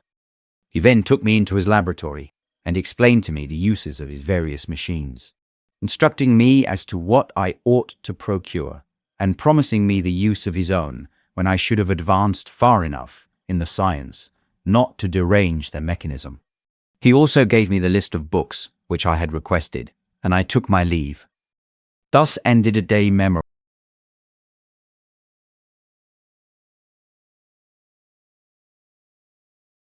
Chapter 4. From this day, natural philosophy, and particularly chemistry, in the most comprehensive sense of the term, became nearly my sole occupation. I read with ardour those works, so full of genius and discrimination, which modern inquirers have written on these subjects. I attended the lectures and cultivated the acquaintance of the men of science of the university, and I found even in Mr. Krempe a great deal of sound sense and real information, combined, it is true, with a repulsive physiognomy and manners, but not on that account the less valuable. In Mr. Waldman I found a true friend. His gentleness was never tinged by dogmatism, and his instructions were given with an air of frankness and good nature that banished every idea of pedantry. In 1,000 ways he smoothed for me the path of knowledge, and made the most abstruse inquiries clear and facile to my apprehension. My application was at first fluctuating and uncertain. It gained strength as I proceeded, and soon became so ardent and eager that the stars often disappeared in the light of morning whilst I was yet engaged in my laboratory. As I applied so closely, it may be easily conceived that my progress was rapid. My ardour was indeed the astonishment of the students, and my proficiency that of the masters. Professor Krempe often asked me, with a sly smile, how Cornelius Agrippa went on, whilst Mr. Waldman expressed the most heartfelt exultation in my progress. 2 years passed in this manner, during which I paid no visit to Geneva, but was engaged, heart and soul, in the pursuit of some discoveries which I hoped to make. None but those who have experienced them can conceive of the enticements of science. In other studies, you go as far as others have gone before you, and there is nothing more to know. But in a scientific pursuit, there is continual food for discovery and wonder. A mind of moderate capacity, which closely pursues one study, must infallibly arrive at great proficiency in that study. And I, who continually sought the attainment of one object of pursuit, and was solely wrapped up in this, improved so rapidly that at the end of 2 years I made some discoveries in the improvement of some chemical instruments, which procured me great esteem and admiration at the university. When I had arrived at this point, and had become as well acquainted with the theory and practice of natural philosophy as depended on the lessons of any of the professors at Ingolstadt, my residence there being no longer conducive to my improvements, I thought of returning to my friends and my native town, when an incident happened that protracted my stay. One of the phenomena which had peculiarly attracted my attention was the structure of the human frame, and, indeed, any animal endued with life. Whence, I often asked myself, did the principle of life proceed? It was a bold question, and one which has ever been considered as a mystery. Yet, with how many things are we upon the brink of becoming acquainted, if cowardice or carelessness did not restrain our inquiries? I revolved these circumstances in my mind, and determined thenceforth to apply myself more particularly to those branches of natural philosophy which relate to physiology. Unless I had been animated by an almost supernatural enthusiasm, my application to this study would have been irksome and almost intolerable. To examine the causes of life, we must first have recourse to death. I became acquainted with the science of anatomy, but this was not sufficient. I must also observe the natural decay and corruption of the human body. In my education, my father had taken the greatest precautions that my mind should be impressed with no supernatural horrors. I do not ever remember to have trembled at a tale of superstition, or to have feared the apparition of a spirit. Darkness had no effect upon my fancy, and a churchyard was to me merely the receptacle of bodies deprived of life, which, from being the seat of beauty and strength, had become food for the worm. Now I was led to examine the cause and progress of this decay, and forced to spend days and nights in vaults and charnel houses. My attention was fixed upon every object, the most insupportable to the delicacy of the human feelings. I saw how the fine form of man was degraded and wasted. I beheld the corruption of death succeed to the blooming cheek of life. I saw how the worm inherited the wonders of the eye and brain. I paused, examining and analyzing all the minutiae of causation, as exemplified in the change from life to death and death to life, till from the midst of this darkness, a sudden light broke in upon me, a light so brilliant and wondrous, yet so simple, that while I became dizzy with the immensity of the prospect which it illustrated, I was surprised that among so many men of genius, who had directed their inquiries towards the same science, that I alone should be reserved to discover so astonishing a secret. Remember, I am not recording the vision of a madman. The sun does not more certainly shine in the heavens than that which I now affirm is true. Some miracle might have produced it, yet the stages of the discovery were distinct and probable.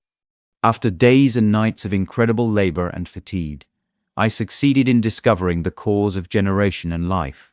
Nay, more, I became myself capable of bestowing animation upon lifeless matter. The astonishment which I had at first experienced on this discovery soon gave place to delight and rapture. After so much time spent in painful labor, to arrive at once at the summit of my desires was the most gratifying consummation of my toils. But this discovery was so great and overwhelming that all the steps by which I had been progressively led to it were obliterated, and I beheld only the result. What had been the study and desire of the wisest men since the creation of the world was now within my grasp. Not that, like a magic scene, it all opened upon me at once. The information I had obtained was of a nature rather to direct my endeavors so soon as I should point them towards the object of my search, than to exhibit that object already accomplished. I was like the Arabian who had been buried with the dead and found a passage to life, aided only by one glimmering and seemingly ineffectual light. I see by your eagerness and the wonder and hope which your eyes express, my friend, that you expect to be informed of the secret with which I am acquainted. That cannot be. Listen patiently until the end of my story, and you will easily perceive why I am reserved upon that subject. I will not lead you on, unguarded and ardent as I then was, to your destruction and infallible misery. Learn from me, if not by my precepts, at least by my example, how dangerous is the acquirement of knowledge, and how much happier that man is who believes his native town to be the world, and he who aspires to become greater than his nature will allow. When I found so astonishing a power placed within my hands, I hesitated a long time concerning the manner in which I should employ it. Although I possessed the capacity of bestowing animation, yet to prepare a frame for the reception of it, with all its intricacies of fibers, muscles, and veins, still remained a work of inconceivable difficulty and labor. I doubted at first whether I should attempt the creation of a being like myself, or one of simpler organization, but my imagination was too much exalted by my first success to permit me to doubt of my ability to give life to an animal as complex and wonderful as man. The materials at present within my command hardly appeared adequate to so arduous an undertaking, but I doubted not that I should ultimately succeed. I prepared myself for a multitude of reverses. My operations might be incessantly baffled, and at last my work be imperfect. Yet when I considered the improvement which every day takes place in science and mechanics, I was encouraged to hope my present attempts would at least lay the foundations of future success. Nor could I consider the magnitude and complexity of my plan as any argument of its impracticability. It was with these feelings that I began the creation of a human being. As the minuteness of the parts formed a great hindrance to my speed, I resolved, contrary to my first intention, to make the being of a gigantic stature, that is to say, about 8 feet in height and proportionably large. After having formed this determination, and having spent some months in successfully collecting and arranging my materials, I began. No one can conceive the variety of feelings which bore me onwards, like a hurricane, in the first enthusiasm of success. Life and death appeared to me ideal bounds, which I should first break through and pour a torrent of light into our dark world. A new species would bless me as its creator and source. Many happy and excellent natures would owe their being to me. No father could claim the gratitude of his child so completely as I should deserve theirs. Pursuing these reflections, I thought that if I could bestow animation upon lifeless matter, I might, in process of time, although I now found it impossible, renew life where death had apparently devoted the body to corruption. These thoughts supported my spirits, while I pursued my undertaking with unremitting ardor. My cheek had grown pale with study, and my person had become emaciated with confinement. Sometimes, on the very brink of certainty, I failed, yet still I clung to the hope which the next day or the next hour might realize. One secret which I alone possessed was the hope to which I had dedicated myself, and the moon gazed on my midnight labors, while, with unrelaxed and breathless eagerness, I pursued nature to her hiding places. Who shall conceive the horrors of my secret toil as I dabbled among the unhallowed damps of the grave, or tortured the living animal to animate the lifeless clay? My limbs now tremble, and my eyes swim with the remembrance. But then a resistless and almost frantic impulse urged me forward, I seemed to have lost all soul or sensation but for this one pursuit. It was indeed but a passing trance that only made me feel with renewed acuteness so soon as, the unnatural stimulus ceasing to operate, I had returned to my old habits. I collected bones from charnel houses and disturbed, with profane fingers, the tremendous secrets of the human frame. In a solitary chamber, or rather cell, at the top of the house, and separated from all the other apartments by a gallery and staircase, I kept my workshop of filthy creation. My eyeballs were starting from their sockets in attending to the details of my employment. The dissecting room and the slaughterhouse furnished many of my materials, and often did my human nature turn with loathing from my occupation, whilst, still urged on by an eagerness which perpetually increased, I brought my work near to a conclusion. The summer months passed while I was thus engaged, heart and soul in one pursuit. It was a most beautiful season. Never did the fields bestow a more plentiful harvest, or the vines yield a more luxuriant vintage. But my eyes were insensible to the charms of nature, and the same feelings which made me neglect the scenes around me caused me also to forget those friends who were so many miles absent, and whom I had not seen for so long a time. I knew my silence disquieted them, and I well remembered the words of my father. I know that while you are pleased with yourself, you will think of us with affection, and we shall hear regularly from you.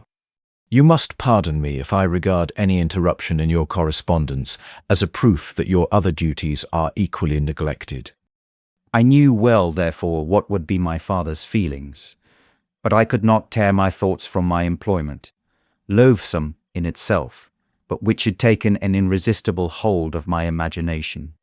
I wished, as it were, to procrastinate all that related to my feelings of affection until the great object, which swallowed up every habit of my nature, should be completed.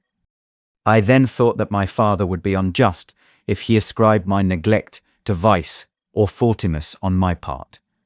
But I am now convinced that he was justified in conceiving that I should not be altogether free from blame.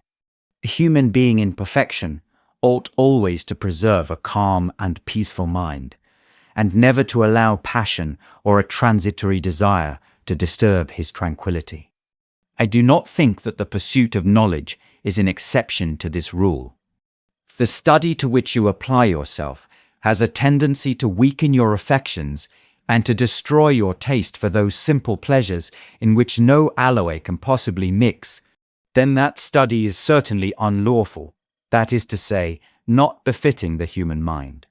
If this rule were always observed, if no man allowed any pursuit whatsoever to interfere with the tranquillity of his domestic affections, Greece had not been enslaved, Caesar would have spared his country, America would have been discovered more gradually, and the empires of Mexico and Peru had not been destroyed. But I forget that I am moralizing in the most interesting part of my tale, and your looks remind me to proceed. My father made no reproach in his letters, and only took notice of my silence by inquiring into my occupations more particularly than before. Winter, spring, and summer passed away during my labours, but I did not watch the blossom or the expanding leaves, sights which before always yielded me supreme delight. So deeply was I engrossed in my occupation. The leaves of that year had withered before my work drew near to a close, and now every day showed me more plainly how well I had succeeded. But my enthusiasm was checked by my anxiety, and I appeared rather like one doomed by slavery to toil in the mines, or any other unwholesome trade, than an artist occupied by his favourite employment. Every night I was oppressed by a slow fever, and I became nervous to a most painful degree. The fall of a leaf startled me, and I shunned my fellow creatures as if I had been guilty of a crime. Sometimes I grew alarmed at the wreck I perceived that I had become. The energy of my purpose alone sustained me. My labours would soon end, and I believed that exercise and amusement would then drive away incipient disease. And I promised myself both of these when my creation should be complete. Chapter 5. It was on a dreary night of November that I beheld the accomplishment of my toils.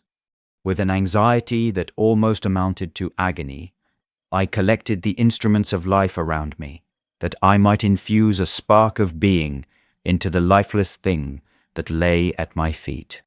It was already 1 in the morning.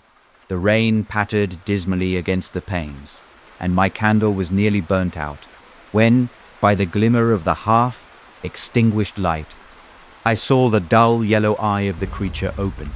It breathed hard, and a convulsive motion agitated its limbs. How can I describe my emotions at this catastrophe, or how delineate the wretch whom, with such infinite pains and care, I had endeavoured to form? His limbs were in proportion, and I had selected his features as beautiful. Great God! His yellow skin scarcely covered the work of muscles and arteries beneath. His hair was of a lustrous black and flowing, his teeth of a pearly whiteness. But these luxuriances only formed the more horrid contrast with his watery eyes, that seemed almost of the same colour as the dun white sockets in which they were set, his shrivelled complexion and straight black lips. The different accidents of life are not so changeable as the feelings of human nature. I had worked hard for nearly 2 years, for the sole purpose of infusing life into an inanimate body. For this I had deprived myself of rest and health. I had desired it with an ardour that far exceeded moderation. But now that I had finished, the beauty of the dream vanished, and breathless horror and disgust filled my heart.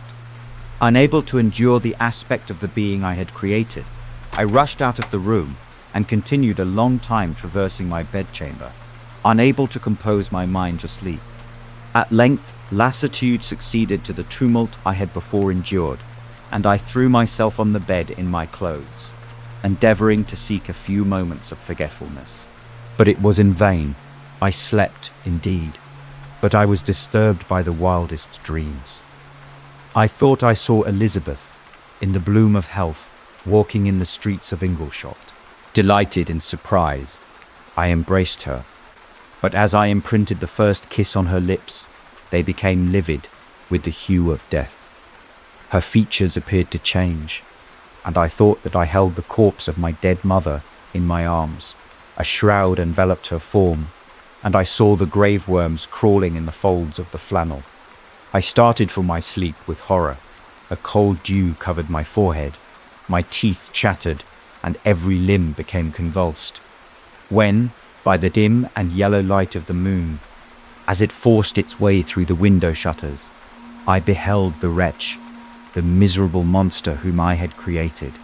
He held up the curtain of the bed, and his eyes, if eyes they may be called, were fixed on me. His jaws opened, and he muttered some inarticulate sounds, while a grin wrinkled his cheeks. He might have spoken, but I did not hear. One hand was stretched out, seemingly to detain me, but I escaped and rushed downstairs. I took refuge in the courtyard belonging to the house which I inhabited, where I remained during the rest of the night, walking up and down in the greatest agitation, listening attentively, catching and fearing each sound, as if it were to announce the approach of the demoniacal corpse to which I had so miserably given life. Oh, no mortal could support the horror of that countenance. A mummy again endued with animation could not be so hideous as that wretch. I had gazed on him while unfinished.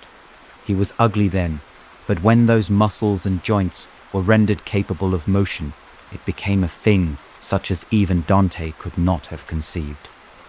I passed the night wretchedly. Sometimes my pulse beat so quickly and hardly that I felt the palpitation of every artery. At others, I nearly sank to the ground through languor and extreme weakness. Mingled with this horror, I felt the bitterness of disappointment. Dreams that had been my food and pleasant rest for so long a space were now become a hell to me, and the change was so rapid, the overthrow so complete. Morning, dismal and wet, at length dawned and discovered to my sleepless and aching eyes the church of Ingolstadt, its white steeple and clock, which indicated the 6th hour. the porter opened the gates of the court, which had that night been my asylum, and I issued into the streets, pacing them with quick steps, as if I sought to avoid the wretch whom I feared every turning of the street would present to my view. I did not dare return to the apartment which I inhabited, but felt impelled to hurry on, although drenched by the rain which poured from a black and comfortless sky. I continued walking in this manner for some time, endeavouring by bodily exercise to ease the load that weighed upon my mind. I traversed the streets, without any clear conception of where I was or what I was doing. My heart palpitated in the sickness of fear, and I hurried on with irregular steps, not daring to look about me, like one who, on a lonely road, doth walk in fear and dread, and, having once turned round, walks on and turns no more his head, because he knows a frightful fiend doth close behind him tread. Continuing thus, I came at length opposite to the inn at which the various diligences and carriages usually stopped. Here I paused, I knew not why, but I remained some minutes with my eyes fixed on a coach that was coming towards me from the other end of the street. As it drew near, I observed that it was the Swiss diligence. It stopped just where I was standing, and on the door being opened, I perceived Henry Clerval, who, on seeing me, instantly sprung out. "My dear Frankenstein," Exclaimed he. "how glad I am to see you! How fortunate that you should be here at the very moment of my alighting." Nothing could equal my delight on seeing Clerval. His presence brought back to my thoughts my father, Elizabeth, and all those scenes of home, so dear to my recollection. I grasped his hand, and in a moment forgot my horror and misfortune. I felt suddenly, and for the first time during many months, calm and serene joy. I welcomed my friend, therefore, in the most cordial manner, Clerval and we continued walked towards talking my for some some time about our mutual friends and his own good fortune in being permitted to come to Ingolstadt. You may easily believe how great was the difficulty to persuade my father that all necessary knowledge was not comprised in the noble art of bookkeeping, and, indeed, I believe I left him incredulous to the last. For his constant answer to my unwearied entreaties was the same as that of the Dutch schoolmaster in The Vicar of Wakefield. "I have 10,000 florins a year, without Greek. I eat heartily, without Greek." But his affection for me at length overcame his dislike of learning, and he has permitted me to undertake a voyage of discovery to the land of knowledge. It gives me the greatest delight to see you. But tell me how you left my father, brothers, and Elizabeth. Very well, and very happy, only a little uneasy that they hear my friend is more than me only as friend. But my dear Frankenstein, He continued, he stopping short and gazing full in my face. I did not before remark how very ill you appear. So thin and pale. You look as if you had been watching for several nights. You have guessed right. I have lately been so deeply engaged in one occupation that I have not allowed myself sufficient rest, as you see, but I sincerely hope, that all these employments are now at an end, and that I am at length free. I trembled excessively. I could not endure to think of, and far less to allude to, the occurrences of the preceding night. I walked with a quick pace, and we soon arrived at my college. I then reflected, and the thought made me shiver, that the creature whom I had left in my apartment might still be there, alive and walking about. I dreaded to behold this monster, but I feared still more that Henry should see him. Entreating him, therefore, to remain a few minutes at the bottom of the stairs, I darted up towards my own room. My hand was already on the lock of the door before I recollected myself. I then paused, and a cold shivering came over me. I threw the door forcibly open, as children are accustomed to do when they expect a spectre to stand in waiting for them on the other side. But nothing appeared. I stepped fearfully in. The apartment was empty, and my bedroom was also freed from its hideous guest. I could hardly believe that so great a good fortune could have befallen me. But when I became assured that my enemy had indeed fled, I clapped my hands for joy and ran down to Clairvaux. We ascended into my room, and the servant presently brought breakfast, but I was unable to contain myself. It was not joy only that possessed me. I felt my flesh tingle with excess of sensitiveness, and my pulse beat rapidly. I was unable to remain for a single instant in the same place. I jumped over the chairs, clapped my hands, and laughed aloud. Blaval at first attributed my unusual spirits to joy on his arrival, but when he observed me more attentively, he saw a wildness in my eyes for which he could not account, and my loud, unrestrained, heartless laughter frightened and astonished him. My dear Victor, Cried he, what, for God's sake, is the matter? Do not laugh in that manner. How ill you are! What is the cause of all this? do not ask me, cried I, putting my hands before my eyes, for I thought I saw the dreaded spectre glide into the room. He can tell. Oh, save me, save me! I imagined that the monster seized me. I struggled furiously and fell down in a fit. Poor Clairvaux, what must have been his feelings? A meeting which he anticipated with such joy, so strangely turned to bitterness. But I was not the witness of his grief, for I was lifeless and did not recover my senses for a long, long time. This was the commencement of a nervous fever, which confined me for several months. During all that time, Henry was my only nurse. I afterwards learned that, knowing my father's advanced age and unfitness for so long a journey, and how wretched my sickness would make Elizabeth, he spared them this grief by concealing the extent of my disorder. He knew that I could not have a more kind and attentive nurse than himself, and, firm in the hope he felt of my recovery, he did not doubt that, instead of doing harm, he performed the kindest action that he could towards them.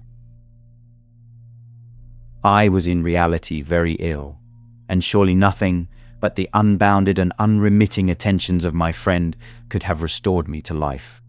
The form of the monster on whom I had bestowed existence was forever before my eyes, and I raved incessantly concerning Doubtless him. My words surprised Henry. He at first believed them to be the wanderings of my disturbed imagination.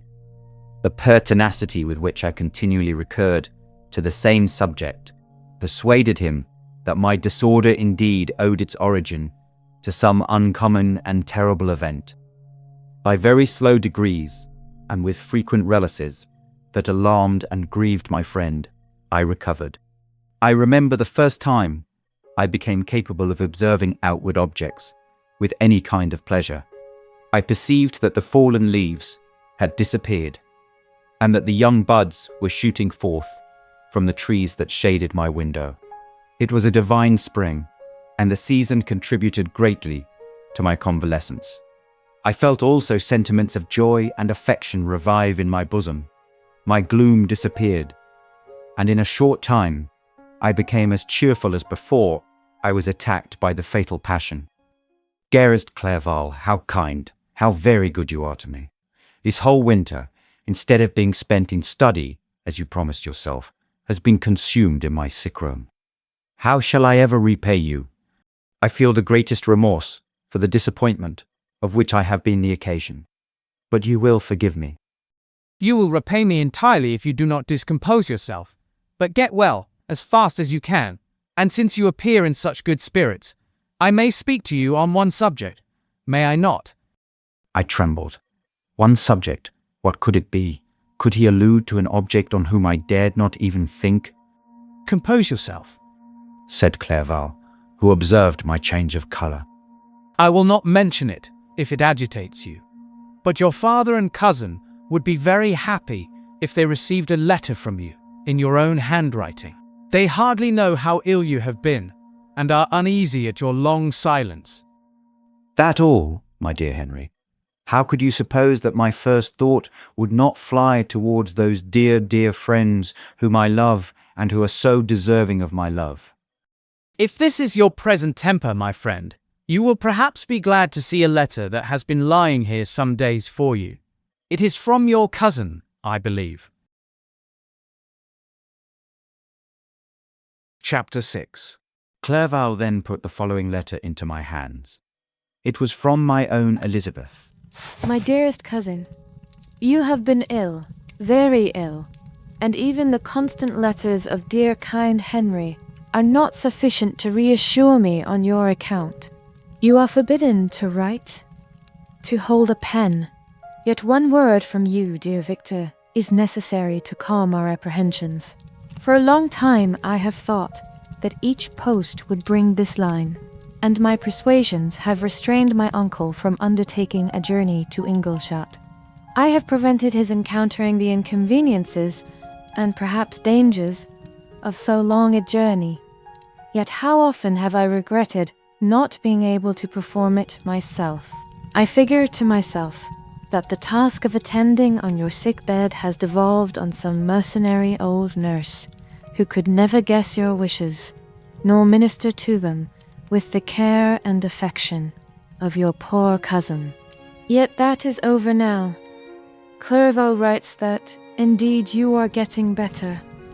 I eagerly hope that you will confirm this intelligence soon in your own handwriting. Get well and return to us.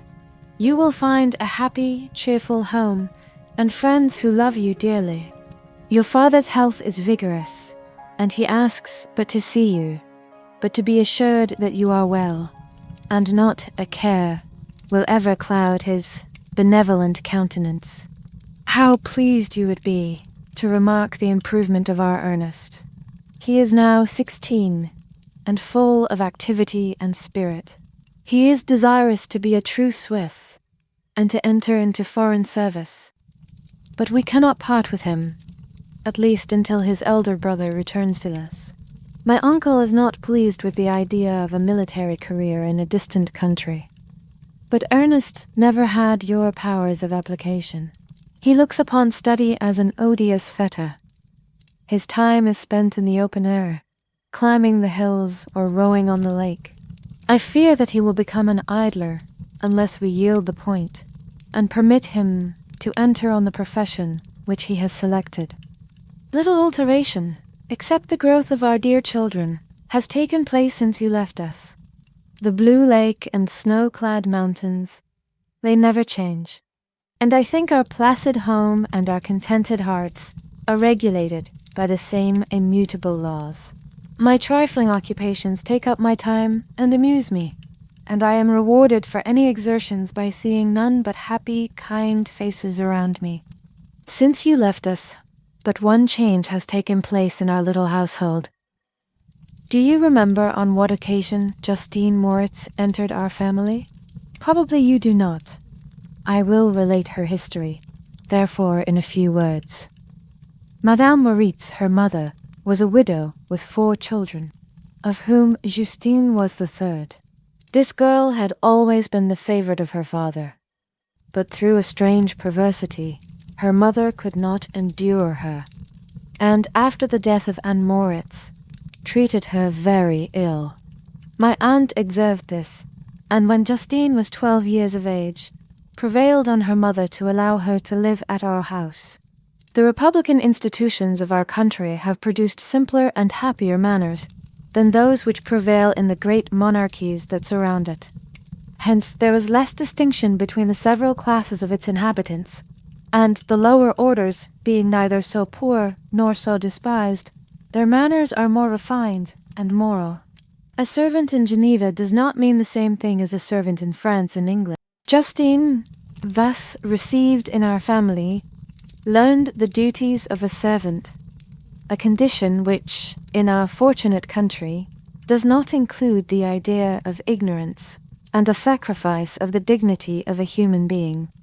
Justine, you may remember, was a great favorite of yours, and I recollect you once remarked that if you were in an ill humor, one glance from Justine could dissipate it, for the same reason that Ariosto gives concerning the beauty of Angelica.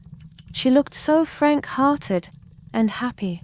My aunt conceived a great attachment for her, by which she was induced to give her an education superior to that which she had at first intended. This benefit was fully repaid. Justine was the most grateful little creature in the world. I do not mean that she made any professions. I never heard one pass her lips. But you could see by her eyes that she almost adored her protectress. Although her disposition was gay, and in many respects inconsiderate, yet she paid the greatest attention to every gesture of my aunt. She thought her the model of all excellence, and endeavored to imitate her phraseology and manners, so that even now she often reminds me of her. When my dearest aunt died, everyone was too much occupied in their own grief to notice poor Justine, who had attended her during her illness with the most anxious affection. Poor Justine was very ill, but other trials were reserved for her. One by one, her brothers and sister died, and her mother, with the exception of her neglected daughter, was left childless. The conscience of the woman was troubled. She began to think that the deaths of her favorites was a judgment from heaven to chastise her partiality. She was a Roman Catholic, and I believe her confessor confirmed the idea which she had conceived. Accordingly, a few months after your departure for Ingolstadt, Justine was called home by her repentant mother. Poor girl. She wept when she quitted our house. She was much altered since the death of my aunt. Grief had given softness and a winning mildness to her manners, which had before been remarkable for vivacity. Nor was her residence at her mother's house of a nature to restore her gaiety.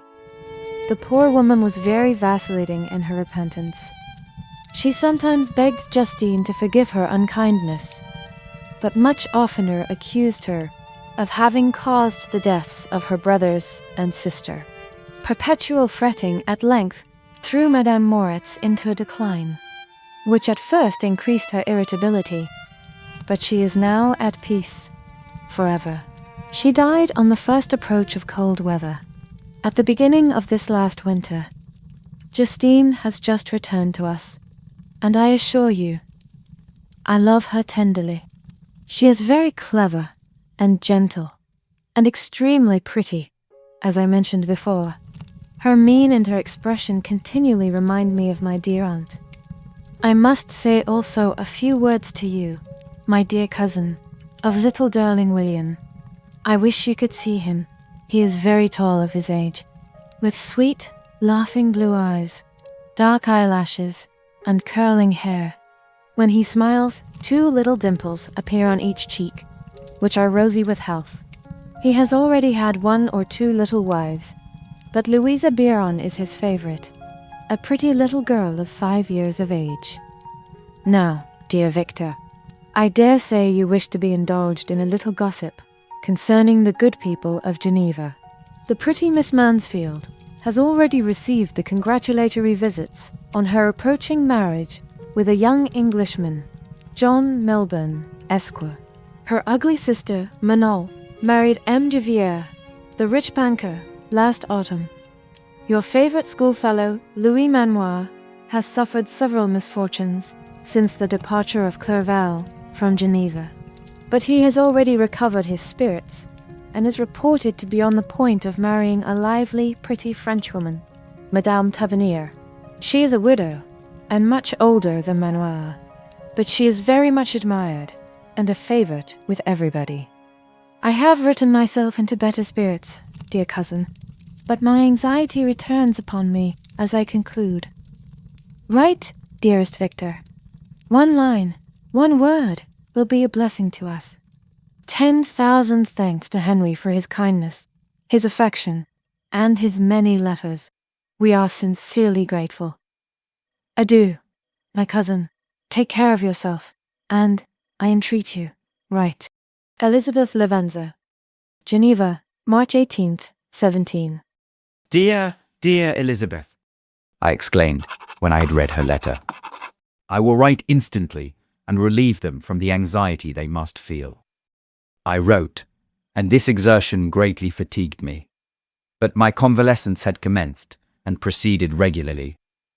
In another fortnight, I was able to leave my chamber. One of my first duties on my recovery was to introduce Clerval to the several professors of the university. Doing this, I underwent a kind of rough usage, ill-befitting the wounds that my mind had sustained.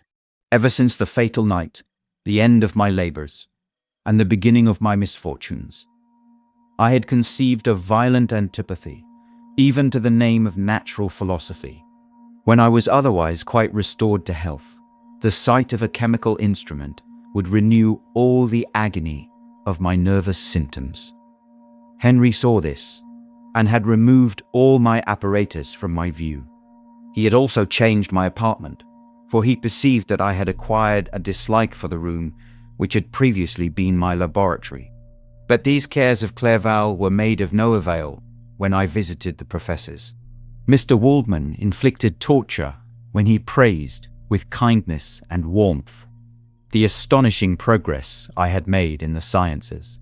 He soon perceived that I disliked the subject, but not guessing the real cause, he attributed my feelings to modesty and changed the subject from my improvement to the science itself, with a desire, as I evidently saw, of drawing me out. What could I do? He meant to please, and he tormented me. I felt as if he had placed carefully, one by one, in my view those instruments which were to be afterwards used in putting me to a slow and cruel death. Arrived onto his words, yet dared not exhibit the pain I felt. Clerval, whose eyes and feelings were always quick in discerning the sensations of others, declined the subject, alleging, in excuse, his total ignorance, and the conversation took a more general turn. I thanked my friend from my heart, but I did not speak. I saw plainly that he was surprised, but he never attempted to draw my secret from me. And although I loved him with a mixture of affection and reverence that knew no bounds, yet I could never persuade myself to confide in him that event which was so often present to my recollection, but which I feared the detail to another would only impress more deeply. Mr. Krempe was not equally docile, and in my condition at that time of almost insupportable sensitiveness, his harsh, blunt encomiums gave me even more pain than the benevolent approbation of Mr. Waldman. "Dean the fellow!" cried he. "Why, Mr. Clerval, I assure you he has outstripped us all. Aye, stare if you please, but it is nevertheless true. A youngster who, but a few years ago, believed in Cornelius Agrippa as firmly as in the gospel, has now set himself at the head of the university, and if he is not soon pulled down, we shall all be out of countenance. Aye, aye," continued he, observing my face expressive of suffering. "Mr. Frankenstein is modest, an excellent quality in a young man. Young men should be diffident of themselves, you know, Mr. Clerval. I was myself when young, but that wears out in a very short time." Mr. Krempe had now commenced an eulogy on himself, which happily turned the conversation from a subject that was so annoying to me. Clerval had never sympathized in my tastes for natural science, and his literary pursuits differed wholly from those which had occupied me. He came to the university with the design of making himself complete master of the Oriental languages, and thus he should open a field for the plan of life he had marked out for himself. Resolved to pursue no inglorious career, he turned his eyes toward the east, as affording scope for his spirit of enterprise. The Persian, Arabic, and Sanskrit languages engaged his attention, and I was easily induced to enter on the same studies. Idleness had ever been irksome to me, and now that I wished to fly from reflection and hated my former studies, I felt great relief in being the fellow pupil with my friend, and found not only instruction, but consolation in the works of the Orientalists. I did not, like him, attempt a critical knowledge of their dialects, for I did not contemplate making any other use of them than temporary amusement. I read merely to understand their meaning, and they well repaid my labors. Their melancholy is soothing, and their joy elevating, to a degree I never experienced in studying the authors of any other country. When you read their writings, life appears to consist in a warm sun and a garden of roses, in the smiles and frowns of a fair enemy, and the fire that consumes your own heart. How different from the manly and heroical poetry of Greece and Rome. Summer passed away in these occupations, and my return to Geneva was fixed for the latter end of autumn. But being delayed by several accidents, winter and snow arrived. The roads were deemed impassable, and my journey was retarded until the ensuing spring. I felt this delay very bitterly, for I longed to see my native town and my beloved friends. My return had only been delayed so long, from an unwillingness to leave Clerval in a strange place, before he had become acquainted with any of its inhabitants. The winter, however, was spent cheerfully, and although the spring was uncommonly late, when it came, its beauty compensated for its dilatoriness. The month of May had already commenced, and I expected the letter daily which was to fix the date of my departure, when Henry proposed a pedestrian tour in the environs of Ingolstadt, that I might bid a personal farewell to the country I had so long inhabited. I acceded with pleasure to this proposition. I was fond of exercise, and Clerval had always been my favourite companion in the ramble of this nature that I had taken among the scenes of my native country. We passed a fortnight in these perambulations. My health and spirits had long been restored, and they gained additional strength from the salubrious air I breathed, the natural incidents of our progress, and the conversation of my friend.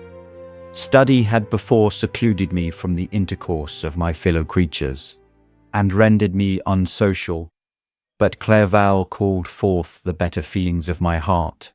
He again taught me to love the aspect of nature, and the cheerful faces of children. Excellent friend, how sincerely you did love me, and endeavour to elevate my mind until it was on a level with your own. A selfish pursuit had cramped and narrowed me, until your gentleness and affection warmed and opened my senses. I became the same happy creature who, a few years ago, loved and beloved by all, had no sorrow or care. When happy, inanimate nature had the power of bestowing on me the most delightful sensations. A serene sky and verdant fields filled me of ecstasy. The present season was indeed divine. The flowers of spring bloomed in the hedges, while those of summer were already in bud. I was undisturbed by thoughts which during the preceding year had pressed upon me, notwithstanding my endeavours to throw them off with an invincible burden. Henry rejoiced in my gaiety and sincerely sympathized in my feelings. He exerted himself to amuse me, while he expressed the sensations that filled his soul. The resources of his mind on this occasion were truly astonishing. His conversation was full of imagination, and very often, in imitation of the Persian and Arabic writers, he invented tales of wonderful fancy and passion. At other times, he repeated my favourite poems, or drew me out into arguments, which he supported with great ingenuity. We returned to our college on a Sunday afternoon. The peasants were dancing, and everyone we met appeared gay and happy. My own spirits were high, and I bounded along with feelings of unbridled joy and hilarity. Chapter 7. On my return, I found the following letter from my father. My dear Victor, you have probably waited impatiently for a letter to fix the date of your return to us, and I was at first tempted to write only a few lines, merely mentioning the day on which I should expect you. But that would be a cruel kindness, and I dare not do it. What would be your surprise, my son, when you expected a happy and glad welcome, to behold, on the contrary, tears and wretchedness? And how, Victor, can I relate our misfortune? Absence cannot have rendered you callous to our joys and griefs. And how shall I inflict pain on my long-absent son? I wish to prepare you for the woeful news, but I know it is impossible. Even now your eye skims over the page to seek the words which are to convey to you the horrible tidings. William is dead, that sweet child whose smiles delighted and warmed my heart, who was so gentle, yet so gay. Victor, he is murdered. I will not attempt to console you, but will simply relate the circumstances of the transaction. Last Thursday, May 7th, I, my niece, and your 2 brothers went to walk in Plain Palais. The evening was warm and serene, and we prolonged our walk farther than usual. It was already dusk before we thought of returning, and then we discovered that William and Ernest, who had gone on before, were not to be found. We accordingly rested on a seat until they should return. Presently Ernest came, and inquired if we had seen his brother. He said that he had been playing with him, that William had run away to hide himself, and that he vainly sought for him, and afterwards waited for a long time, but that he did not return. This account rather alarmed us, and we continued to search for him until night fell, when Elizabeth conjectured that he might have returned to the house. He was not there. We returned again with torches, for I could not rest when I thought that my sweet boy had lost himself and was exposed to all the damps and dews of night. Elizabeth also suffered extreme anguish. About 5 in the morning, I discovered my lovely boy, whom the night before I had seen blooming and active in health, stretched on the grass, livid and motionless. The print of the murder's finger was on his neck. He was conveyed home, and the anguish that was visible in my countenance betrayed the secret to Elizabeth. She was very earnest to see the corpse. At first I attempted to prevent her, but she persisted, and entering the room where it lay, hastily examined the neck of the victim, and clasping her hands, exclaimed, "O God, I have murdered my darling child." She fainted, and was restored with extreme difficulty. When she again lived, it was only to weep and sigh. She told me that same evening William had teased her to let him wear a very valuable miniature that she possessed of your mother. This picture is gone, and was doubtless the temptation which urged the murderer to the deed. We have no trace of him at present, although our exertions to discover him are unremitted, but they will not restore my beloved William. Come, dearest Victor, you alone can console Elizabeth. She weeps continually, and accuses herself unjustly as the cause of his death. Her words pierce my heart. We are all unhappy, but will not that be an additional motive for you, my son, to return and be our comforter? Your dear mother, alas, Victor, I now say, thank God she did not live to witness the cruel, miserable death of her youngest. Come, Victor, not brooding thoughts of vengeance against the assassin, but with feelings of peace and gentleness that will heal, instead of festering, the wounds of our minds. Enter the house of mourning, my friend, but with kindness and affection for those who love you, and not with hatred for your enemies. Your affectionate and afflicted father, Alphonse Frankenstein. Geneva, May 12th, 17. Clerval, who had watched my countenance as I read this letter, was surprised to observe the despair that succeeded the joy I at first expressed on receiving news from my friends. I threw the letter on the table and covered my face with my hands. My dear Frankenstein, Exclaimed Henry, when he perceived me weep with bitterness. are you always to be unhappy? My dear friend, what has happened? I motioned him to take up the letter, while I walked up and down the room in the extremest agitation. Tears also gushed from the eyes of Clerval as he read the account of my misfortune. I can offer you no consolation, my friend, Said he. Your disaster is irreparable. What do you intend to do? To go instantly to Geneva. Come with me, Henry, to order the horses. During our walk, Clerval endeavoured to say a few words of consolation. He could only express his heartfelt sympathy. Call William, Said he. dear lovely child. He now sleeps with his angel mother, who that had seen him bright and joyous in his young beauty, but must weep over his untimely loss. To die so miserably, to feel the murderer's grasp, how much more a murder that could destroy radiant innocence. Poor little fellow. One only consolation have we. His friends mourn and weep, but he is at rest. The pang is over. His sufferings are at an end forever. A sod covers his gentle form, and he knows no pain. He can no longer be a subject for pity. We must reserve that for his miserable survivors. Clerval spoke thus, as we hurried through the streets. The words impressed themselves on my mind, and I remembered them afterwards in solitude. But now, as soon as the horses arrived, I hurried into a cabriolet and bade farewell to my friend. My journey was very melancholy.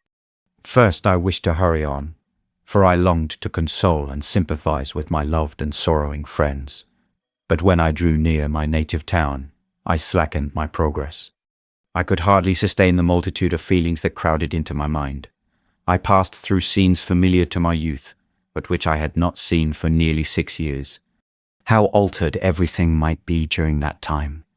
One sudden and desolating change had taken place, but 1,000 little circumstances might have by degrees worked other alterations, which, although they were done more tranquilly, might not be the less decisive. Fear overcame me. I dared no advance, dreading 1,000 nameless evils that made me tremble, although I was unable to define them. I remained 2 days at Lausanne, in this painful state of mind. I contemplated the lake. The waters were placid. All around was calm, and the snowy mountains, the palaces of nature, were not changed. By degrees, the calm and heavenly scene restored me, and I continued my journey towards Geneva. The road ran by the side of the lake, which became narrower as I approached my native town. I discovered more distinctly the black sides of Jura and the bright summit of Mont Blanc. I wept like a child. Dear mountains, my own beautiful lake, how do you welcome your wanderer? Your summits are clear, the sky and lake are blue and placid. Is this to prognosticate peace, or to mock at my unhappiness? I fear, my friend, that I shall render myself tedious by dwelling on these preliminary circumstances, but they were days of comparative happiness, and I think of them with pleasure. My country, my beloved country, who but a native can tell the delight I took in again beholding thy streams, thy mountains, and more than all, thy lovely lake. Yet, as I drew nearer home, grief and fear again overcame me. Night also closed around, and when I could hardly see the dark mountains, I felt still more gloomily. The picture appeared a vast and dim scene of evil, and I foresaw obscurely that I was destined to become the most wretched of human beings. Alas! I prophesied truly, and failed only in one single circumstance, that in all the misery I imagined and dreaded, I did not conceive the 100th part of the anguish I was destined to endure. It was completely dark when I arrived in the environs of Geneva. The gates of the town were already shut, and I was obliged to pass the night at Secheron, a village at the distance of half a league from the city. The sky was serene, and, as I was unable to rest, I resolved to visit the spot where my poor William had been murdered. As I could not pass through the town, I was obliged to cross the lake in a boat to arrive at Plain Palais.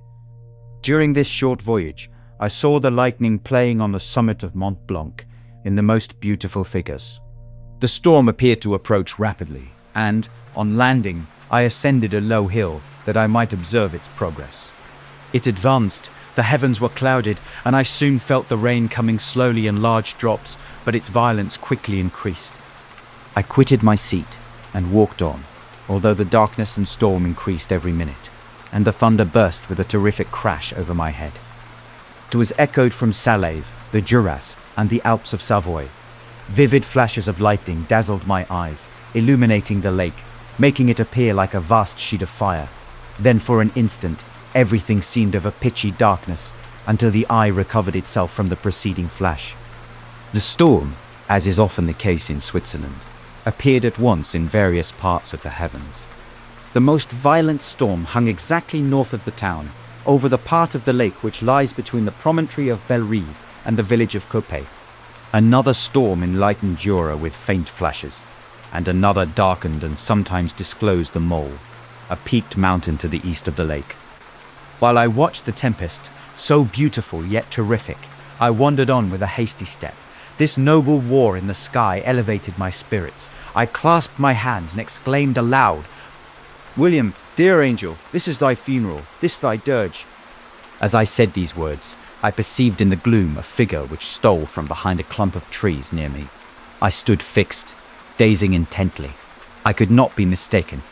Flash of lightning illuminated the object, and discovered its shape plainly to me, its gigantic stature, and the deformity of its aspect more hideous than belongs to humanity, instantly informed me that it was the wretch, the filthy demon, to whom I had given life. Did he there? Could he be? I shuddered at the conception, the murderer of my brother. No sooner did that idea cross my imagination than I became convinced of its truth. My teeth chattered, and I was forced to lean against a tree for support. The figure passed me quickly, and I lost it in the gloom. Nothing in human shape could have destroyed the fair child. He was the murderer. I could not doubt it. The mere presence of the idea was an irresistible proof of the fact. I thought of pursuing the devil, but it would have been in vain, for another flash discovered him to me hanging among the rocks of the nearly perpendicular ascent of Mont Salève, a hill that bounds Plain Palais on the south. He soon reached the summit and disappeared. I remained motionless. The thunder ceased, but the rain still continued, and the scene was enveloped in an impenetrable darkness. I revolved in my mind the events which I had until now sought to forget, the whole train of my progress toward the creation, the appearance of the works of my own hand at my bedside, its departure. 2 years have now nearly elapsed since the night on which he first received life. And was this his first crime? Alas! I had turned loose into the world a depraved wretch whose delight was in carnage and misery. Had he not murdered my brother? No one can conceive the anguish I suffered during the remainder of the night, which I spent, cold and wet, in the open air. But I did not feel the inconvenience of the weather. My imagination was busy in scenes of evil and despair. I considered the being whom I had cast among mankind and endowed with the will and power to effect purposes of horror, such as the deed which he had now done, nearly in the light of my own vampire, my own spirit let loose from the grave, and forced to destroy all that was dear to me. Day dawned, and I directed my steps towards the town. The gates were open, and I hastened to my father's house. My first thought was to discover what I knew of the murderer, and cause instant pursuit to be made. But I paused when I reflected on the story that I had to tell. A being whom I myself had formed, and endued with life, had met me at midnight among the precipices of an inaccessible mountain. I remembered also the nervous fever with which I had been seized just at the time that I dated my creation, and which would give an air of delirium to a tale otherwise so utterly improbable. I well knew that if any other had communicated such a relation to me, I should have looked upon it as the ravings of insanity. Besides, the strange nature of the animal would elude all pursuit, even if I were so far credited as to persuade my relatives to commence it. And then, of what use would be pursuit? Who could arrest a creature capable of scaling the overhanging sides of Mont Salève?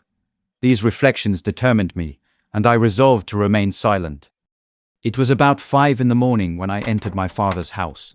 I told the servants not to disturb the family, and went into the library to attend their usual hour of rising.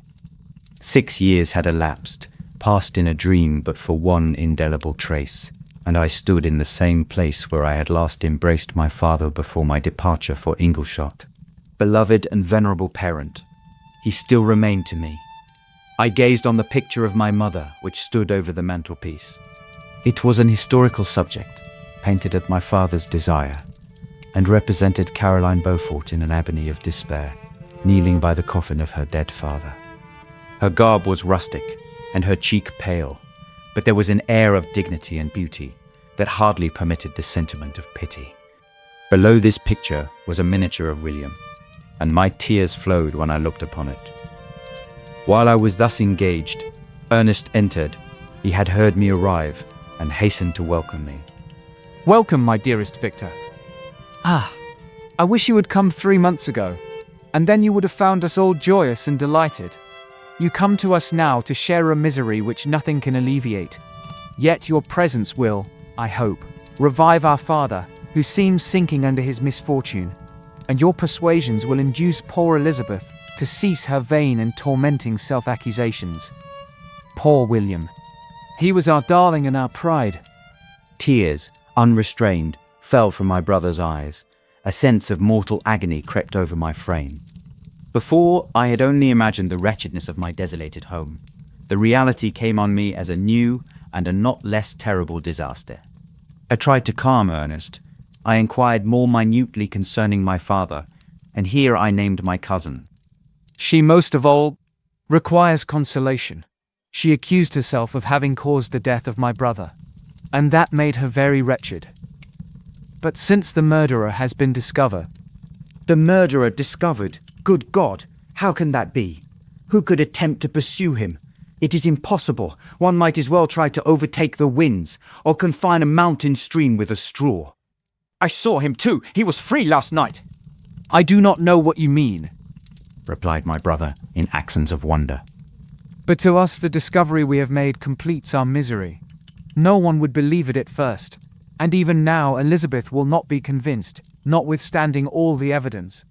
Indeed, who would credit that Justine Moritz, who was so amiable and fond of all the family, could suddenly become so capable of so frightful, so appalling a crime? Justine Moritz. Poor girl. Is she the accused? But it is wrongfully. Everyone knows that. No one believes it, surely, Ernest. No one did at first, but several circumstances came out that have almost forced conviction upon us, and her own behavior has been so confused as to add to the evidence of facts a weight that I fear leaves no hope for doubt. But she will be tried today, and you will then hear all. He then related that, the morning on which the murder of poor William had been discovered, Justine had been taken ill and confined to her bed for several days. During this interval, one of the servants, happening to examine the apparel she had worn on the night of the murder, had discovered in her pocket the picture of my mother, which had been judged to be the temptation of the murderer. The servant instantly showed it to one of the others, who, without saying a word to any of the family, went to a magistrate, and, upon their deposition, Justine was apprehended. On being charged with the fact, the poor girl confirmed the suspicion, in a great measure, by her extreme confusion of manner.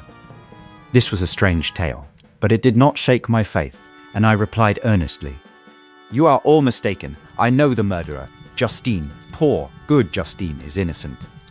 At that instant my father entered. I saw unhappiness deeply impressed on his countenance, but he endeavored to welcome me cheerfully, and, after we had exchanged our mournful greeting, would have introduced some other topic than that of our disaster, had not Ernest exclaimed, Good God, Papa! Victor says that he knows he was the murderer of poor William. We do also, unfortunately. replied my father.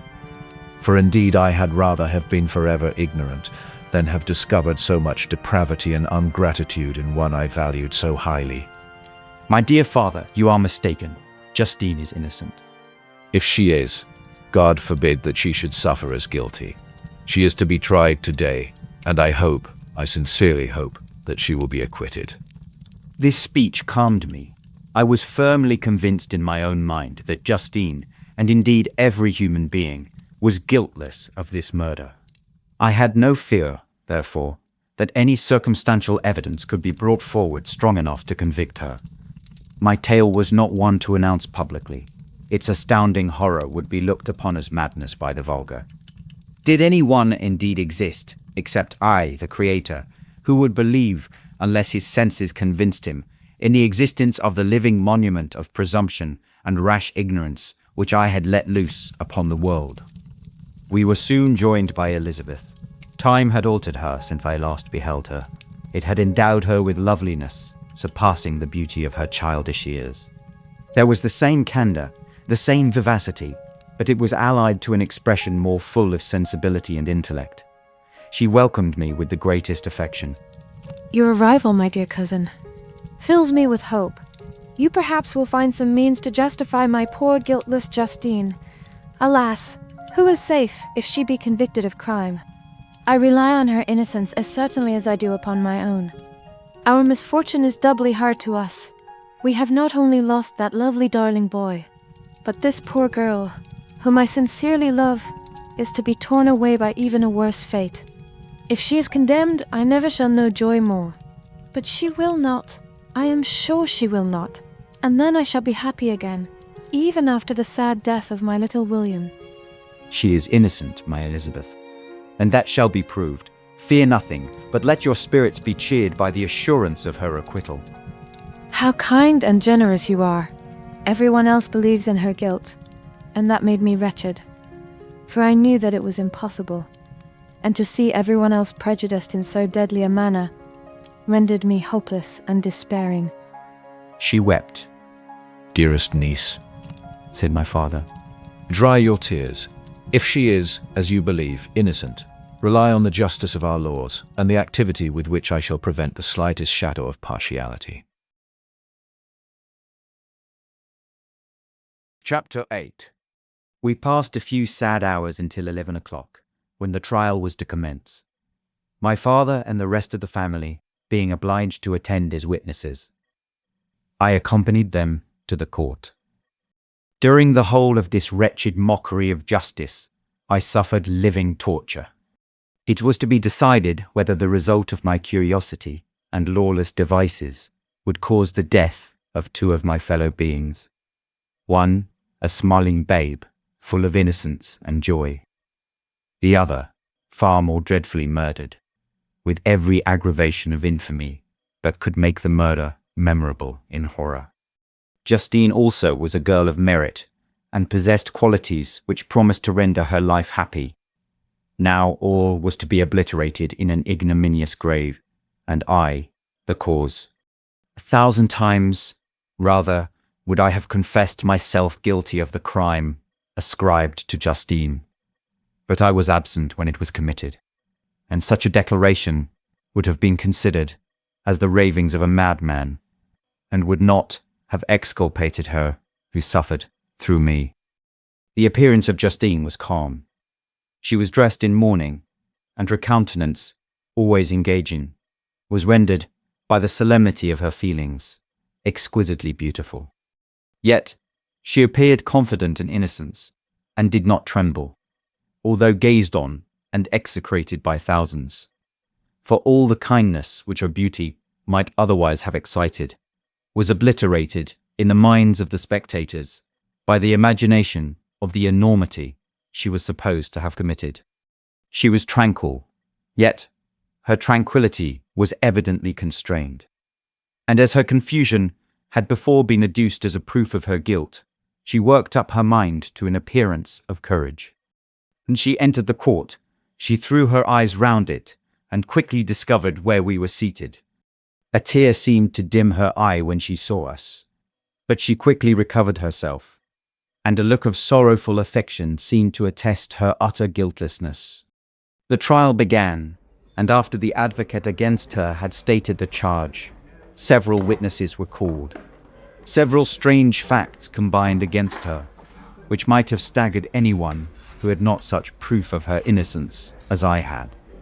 She had been out the whole of the night on which the murder had been committed, and, towards morning, had been perceived by a market woman, not far from the spot where the body of the murdered child had been afterwards found. The woman asked her what she did there, but she looked very strangely, and only returned a confused and unintelligible answer.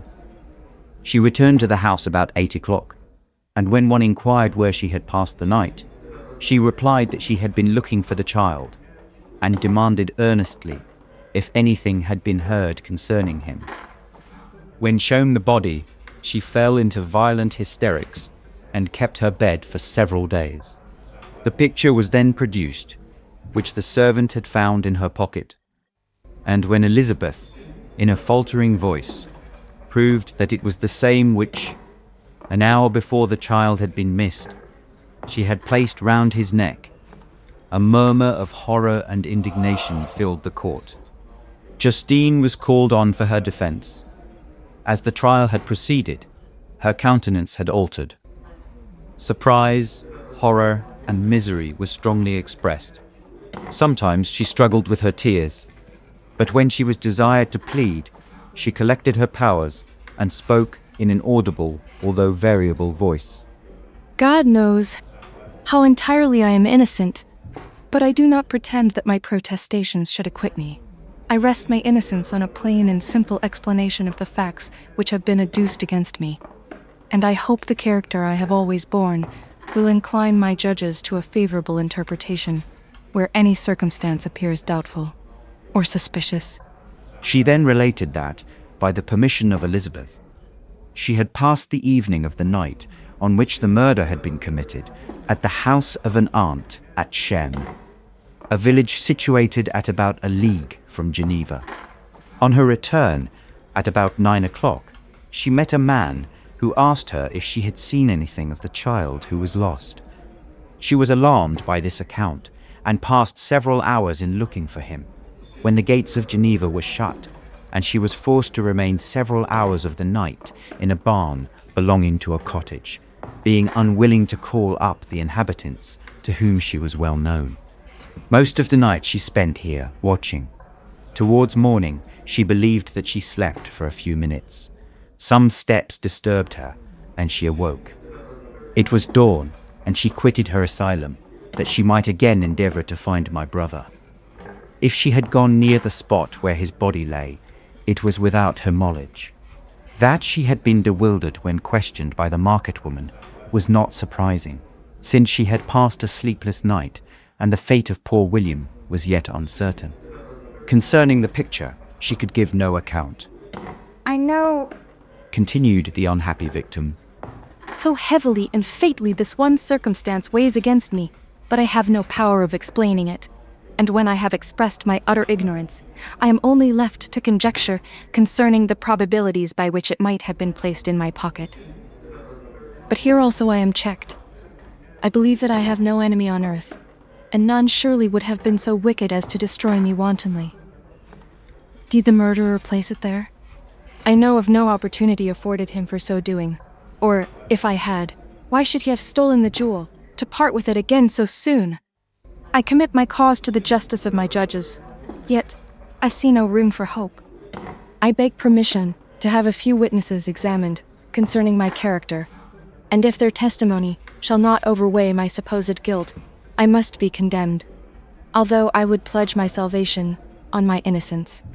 Several witnesses were called, who had known her for many years, and they spoke well of her, but fear and hatred of the crime of which they supposed her guilty rendered them timorous and unwilling to come forward.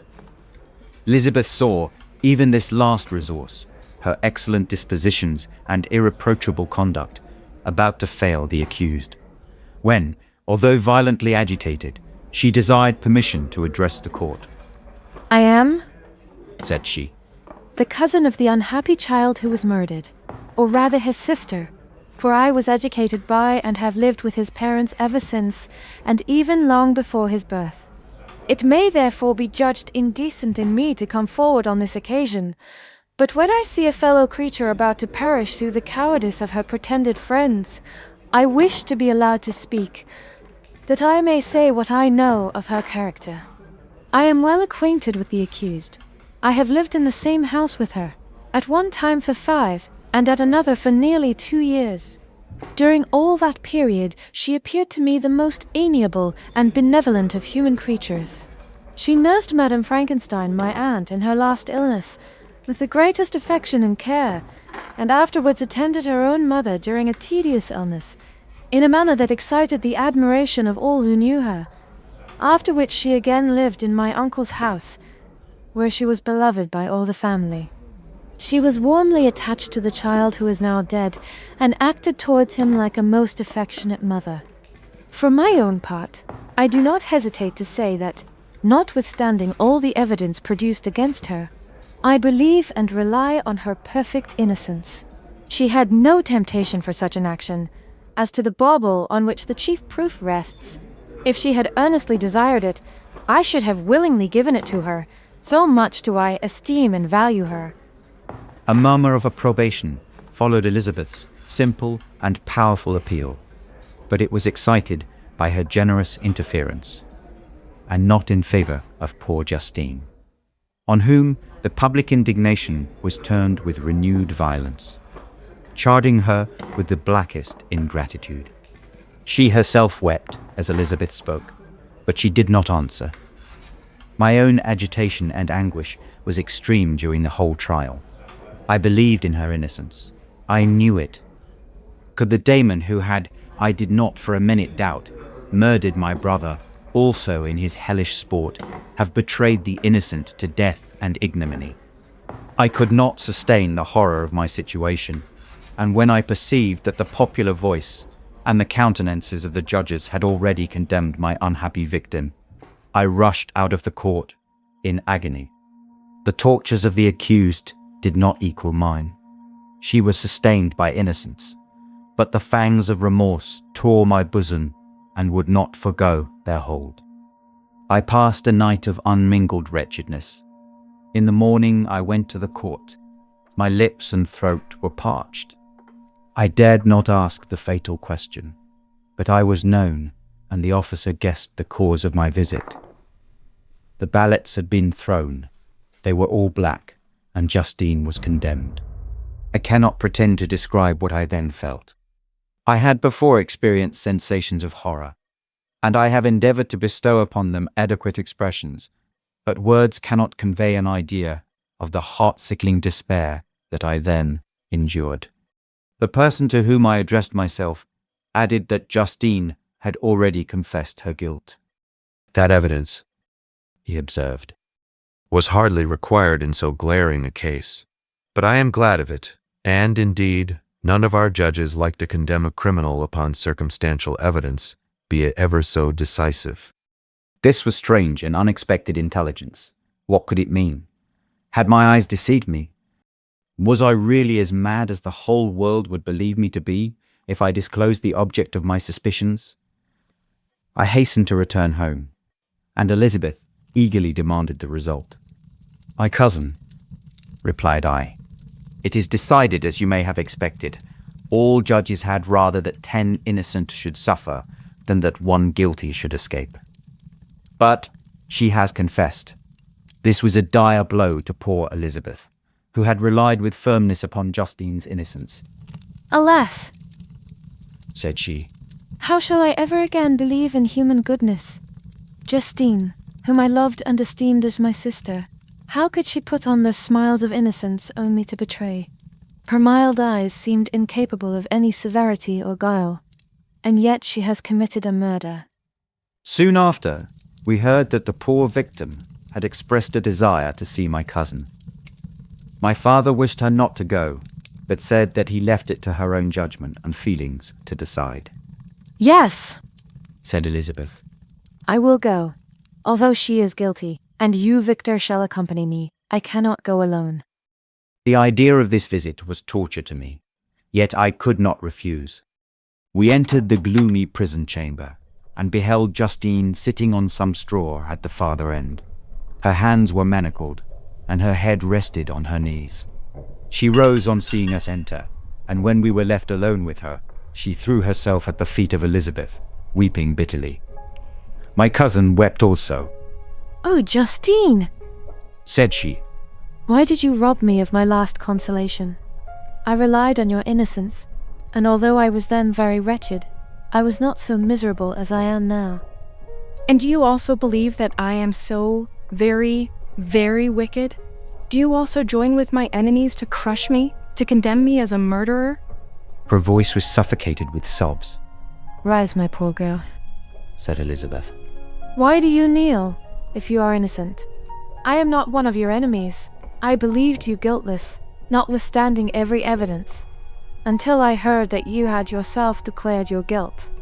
That report you say is false, and be assured, dear Justine, that nothing can shake my confidence in you for a moment, but your own confession. I did confess, but I confessed a lie. I confessed that I might obtain absolution, but now that falsehood lies heavier at my heart than all my other sins. The God of heaven forgive me. Ever since I was condemned, my confessor has besieged me. He threatened and menaced, until I almost began to think that I was the monster that he said I was. He threatened excommunication and hellfire in my last moments if I continued obdurate. Dear lady, I had none to support me. All looked on me as a wretch, doomed to ignominy and perdition. What could I do? In an evil hour I subscribed to a lie, and now only am I truly miserable. She paused, weeping, and then continued.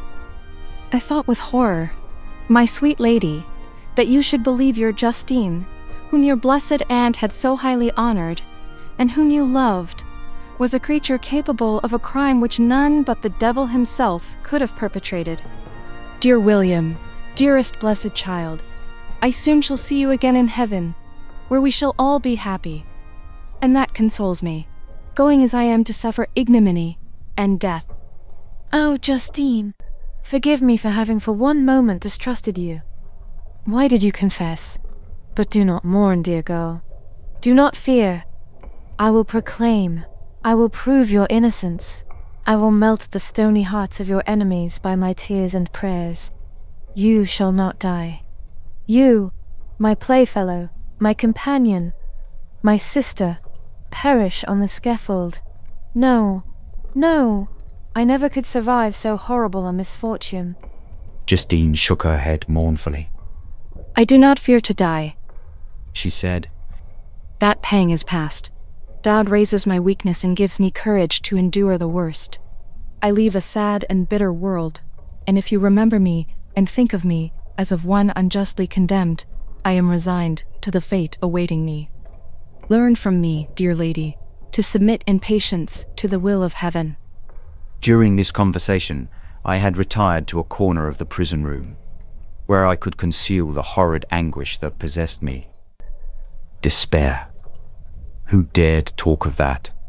The poor victim, who on the morrow was to pass the awful boundary between life and death, felt not, as I did, such deep and bitter agony. I gnashed my teeth and ground them together, uttering a groan that came from my inmost soul. Justine started. When she saw who it was, she approached me and said, Dear sir, you are very kind to visit me. You, I hope, do not believe that I am guilty? I could not answer. No, Justine. Said Elizabeth. He is more convinced of your innocence than I was, for even when he heard that you had confessed, he did not credit it. I truly thank him. In these last moments, I feel the sincerest gratitude towards those who think of me with kindness. How sweet is the affection of others to such a wretch as I am. It removes more than half my misfortune, and I feel as if I could die in peace, now that my innocence is acknowledged by you, dear lady, and your cousin. Thus, the poor sufferer tried to comfort others and herself. She indeed gained the resignation she desired, but I, the true murderer, felt the never-dying worm alive in my bosom, which allowed of no hope or consolation.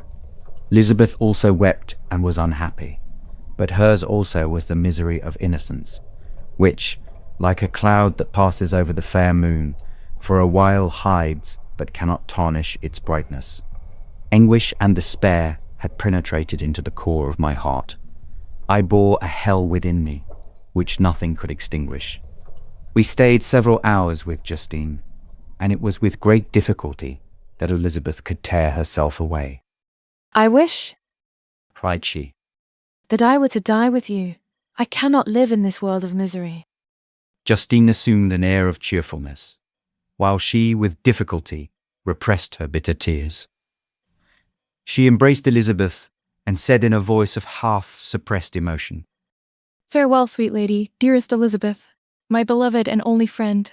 May heaven, and its bounty, bless and preserve you. May this be the last misfortune that you will ever suffer. Live, and be happy, and make others so. On the morrow, Justine died. Elizabeth's heart-rending eloquence failed to move the judges from their settled conviction in the criminality of the saintly sufferer. My passionate and indignant appeals were lost upon them, and when I received their cold answers and heard the harsh, unfeeling reasoning of these men, my purposed avowal died away on my lips. Thus I might proclaim myself a madman, but not revoke the sentence passed upon my wretched victim. She perished on the scaffold as a murderess. From the tortures of my own heart, I turned to contemplate the deep and voiceless grief of my Elizabeth. This also was my doing, and my father's woe and the desolation of that late so smiling home all was the work of my thrice accursed hands. Ye weep, unhappy ones, but these are not your last tears. Again shall you raise the funeral wail, and the sound of your lamentations shall again and again be heard.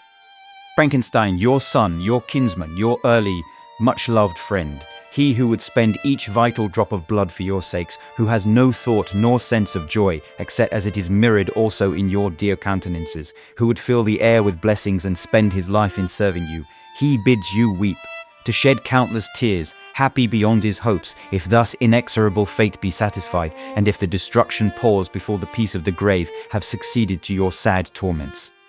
Thus spoke my prophetic soul, as, torn by remorse, horror, and despair, I beheld those I loved spend vain sorrow upon the graves of William and Justine, the first hapless victims to my unhallowed arts. Chapter 9. Nothing is more painful to the human mind than, after the feelings have been worked up by a quick succession of events, the dead calmness of inaction and certainty which follows and deprives the soul both of hope and fear. Justine died, she rested, and I was alive. The blood flowed freely in my veins, but a weight of despair and remorse pressed on my heart, which nothing could remove. Sleep fled from my eyes. I wandered like an evil spirit, for I had committed deeds of mischief beyond description horrible, and more, much more, I persuaded myself, was yet behind.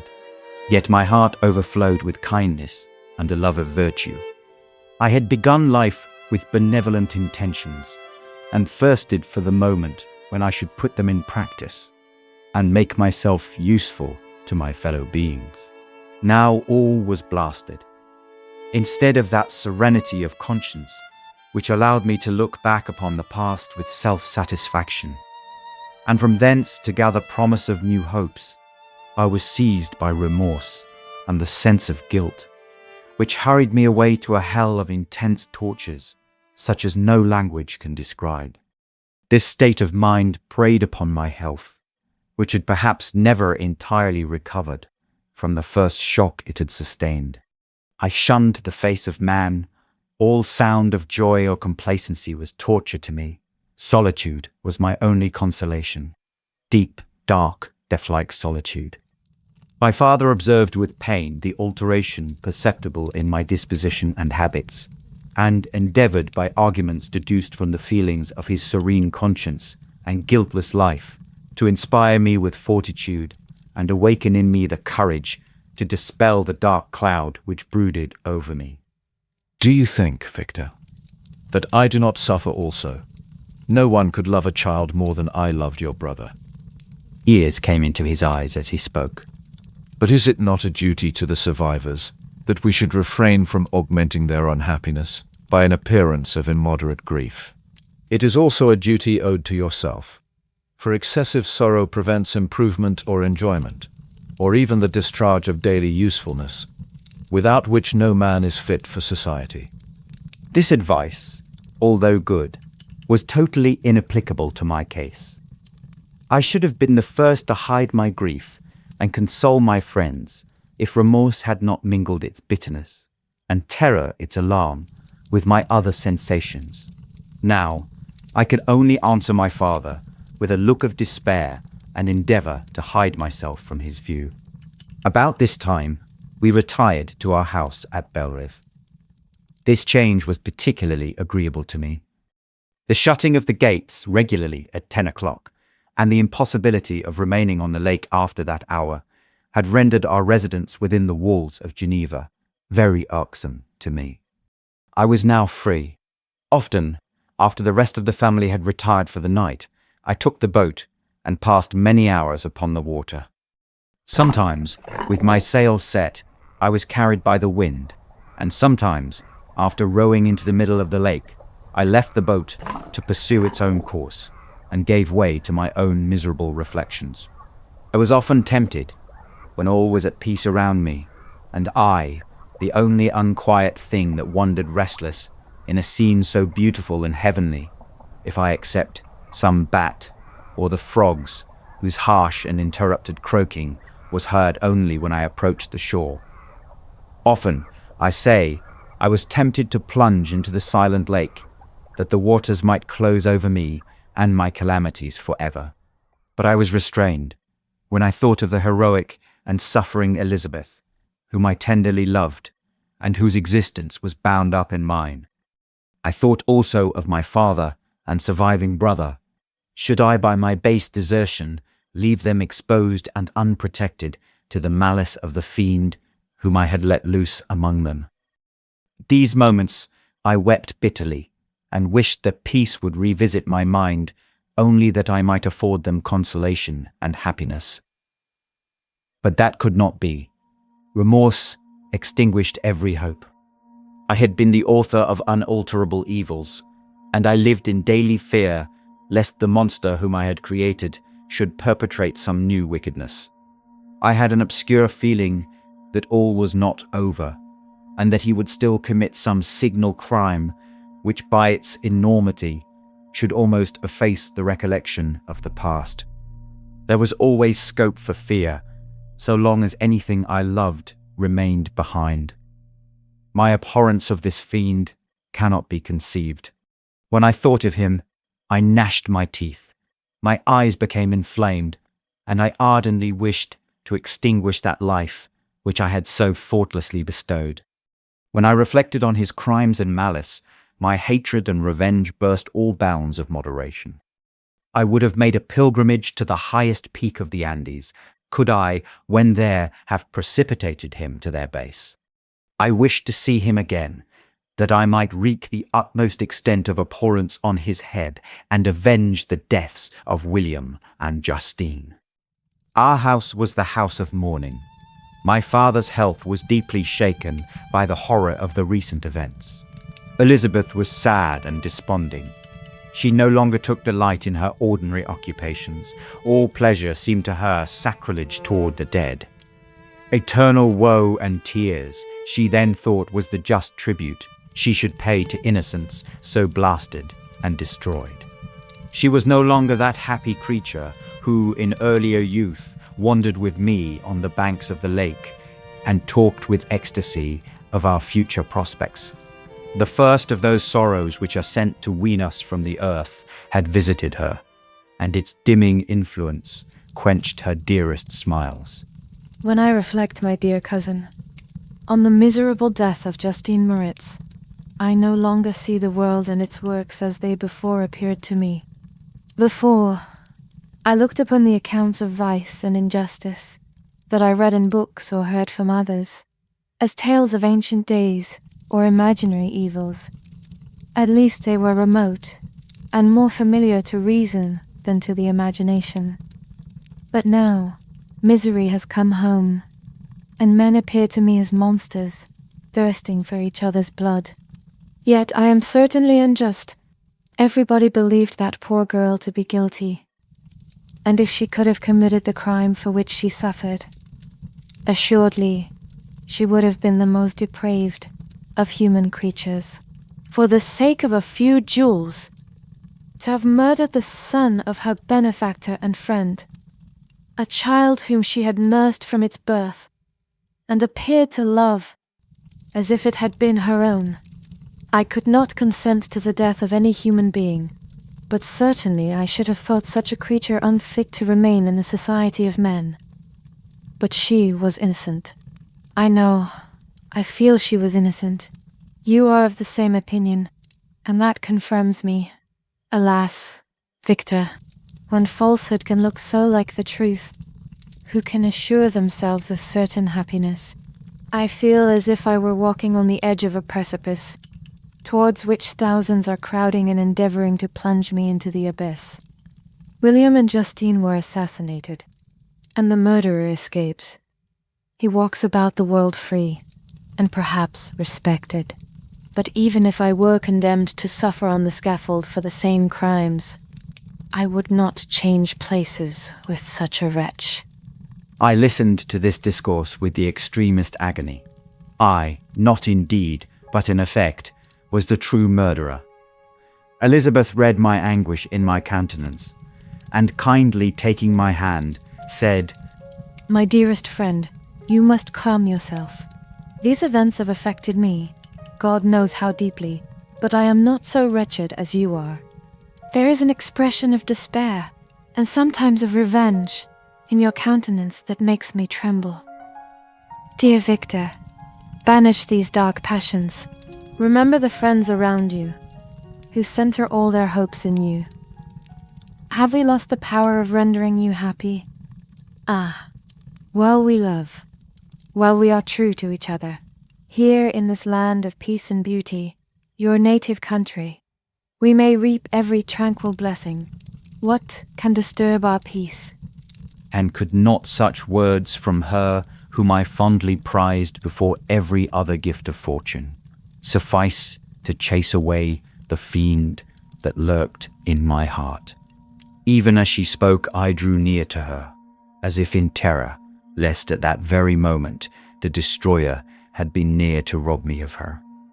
Thus not the tenderness of friendship, nor the beauty of earth, nor of heaven, could redeem my soul from woe. The very accents of love were ineffectual.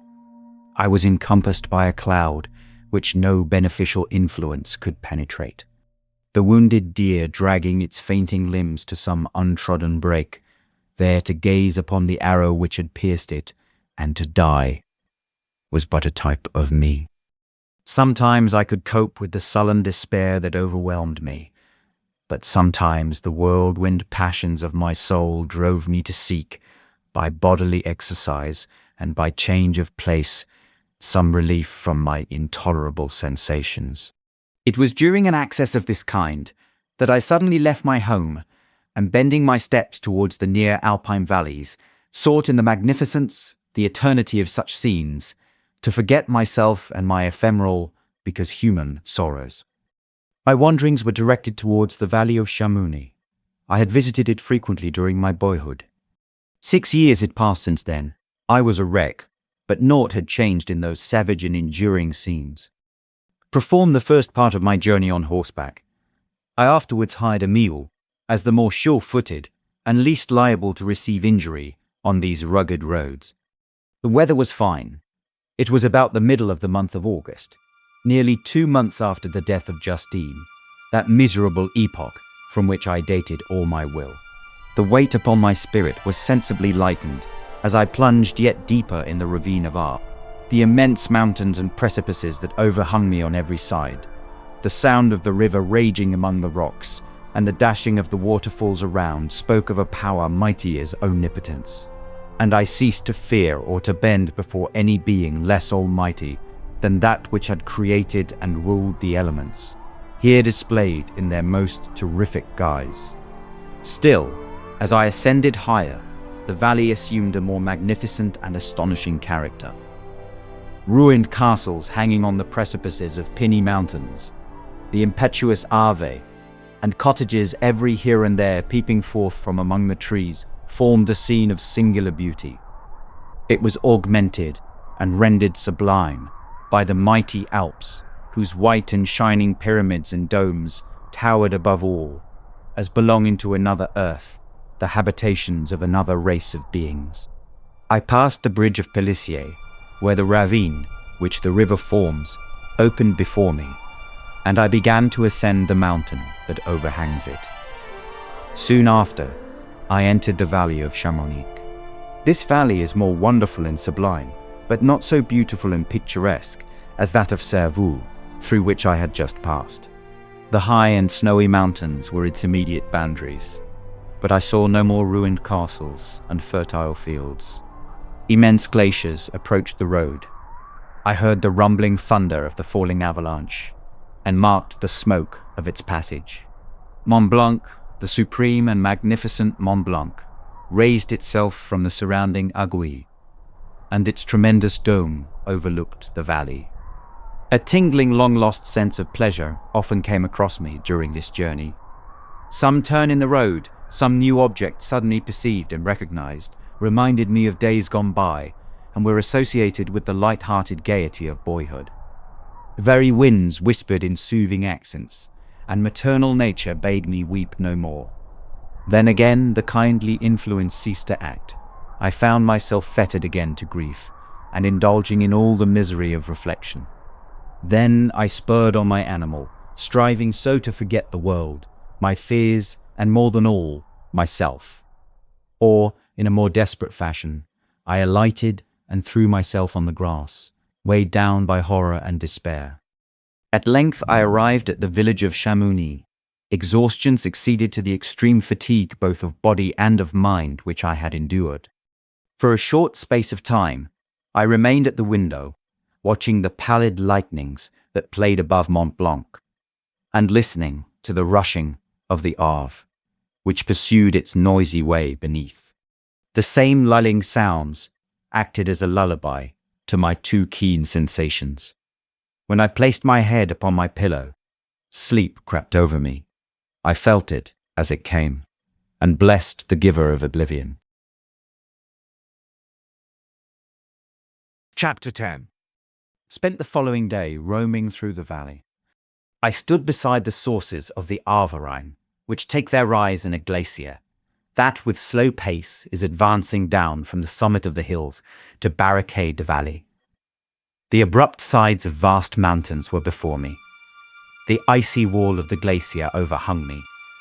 Few shattered pines were scattered around, and the solemn silence of this glorious presence chamber of imperial nature was broken only by the brawling waves or the fall of some vast fragment, the thunder sound of the avalanche or the cracking reverberated along the mountains, of the accumulated ice which, through the silent working of immutable laws, was ever and anon rent and torn, as if it had been but a plaything in their hands. These sublime and magnificent scenes afforded me the greatest consolation that I was capable of receiving. They elevated me from all littleness of feeling, and although they did not remove my grief, they subdued and tranquilized it. In some degree also, they diverted my mind from the thoughts over which it had brooded for the last month. Retired to rest at night, my slumbers, as it were, waited on and ministered to by the assemblance of grand shapes which I had contemplated during the day.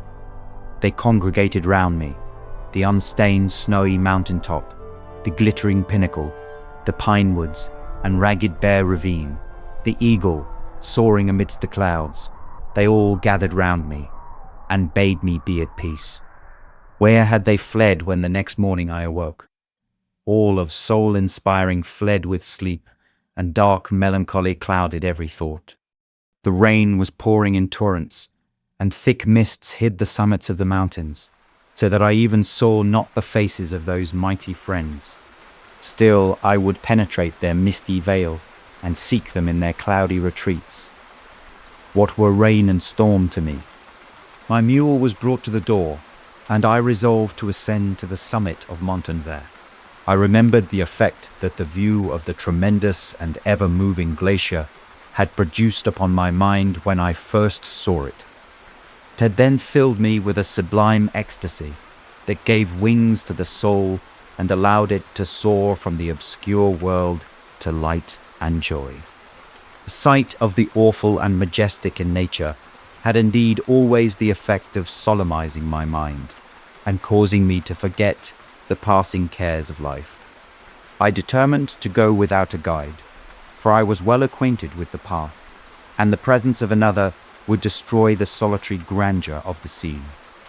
The ascent is precipitous, but the path is cut into continual and short windings, which enable you to surmount the perpendicularity of the mountain. It is a scene terrifically desolate.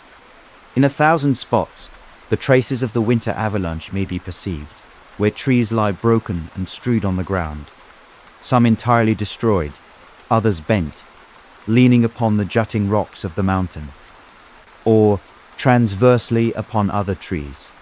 The path, as you ascend higher, is intersected by ravines of snow, down which stones continually roll from above. One of them is particularly dangerous, as the slightest sound, such as even speaking in a loud voice, produces a concussion of air sufficient to draw destruction upon the head of the speaker. The pines are not tall or luxuriant, but they are somber and add an air of severity to the scene. I looked on the valley beneath. Vast mists were rising from the rivers which ran through it, and curling in thick wreaths around the opposite mountains, whose summits were hid in the uniform clouds, while rain poured from the dark sky and added to the melancholy impression I received from the objects around me. Thus, why does man boast of sensibilities superior to those apparent in the brute? It only renders them more necessary beings. If our impulses were confined to hunger, thirst, and desire, we might be nearly free. But now we are moved by every wind that blows, and a chance word or scene that word may convey to us. We rest. A dream has power to poison sleep. We rise. One wandering thought pollutes the day. We feel, conceive, or reason, laugh or weep, embrace fond woe, or cast our cares away. It is the same, for be it joy or sorrow, the path of its departure still is free.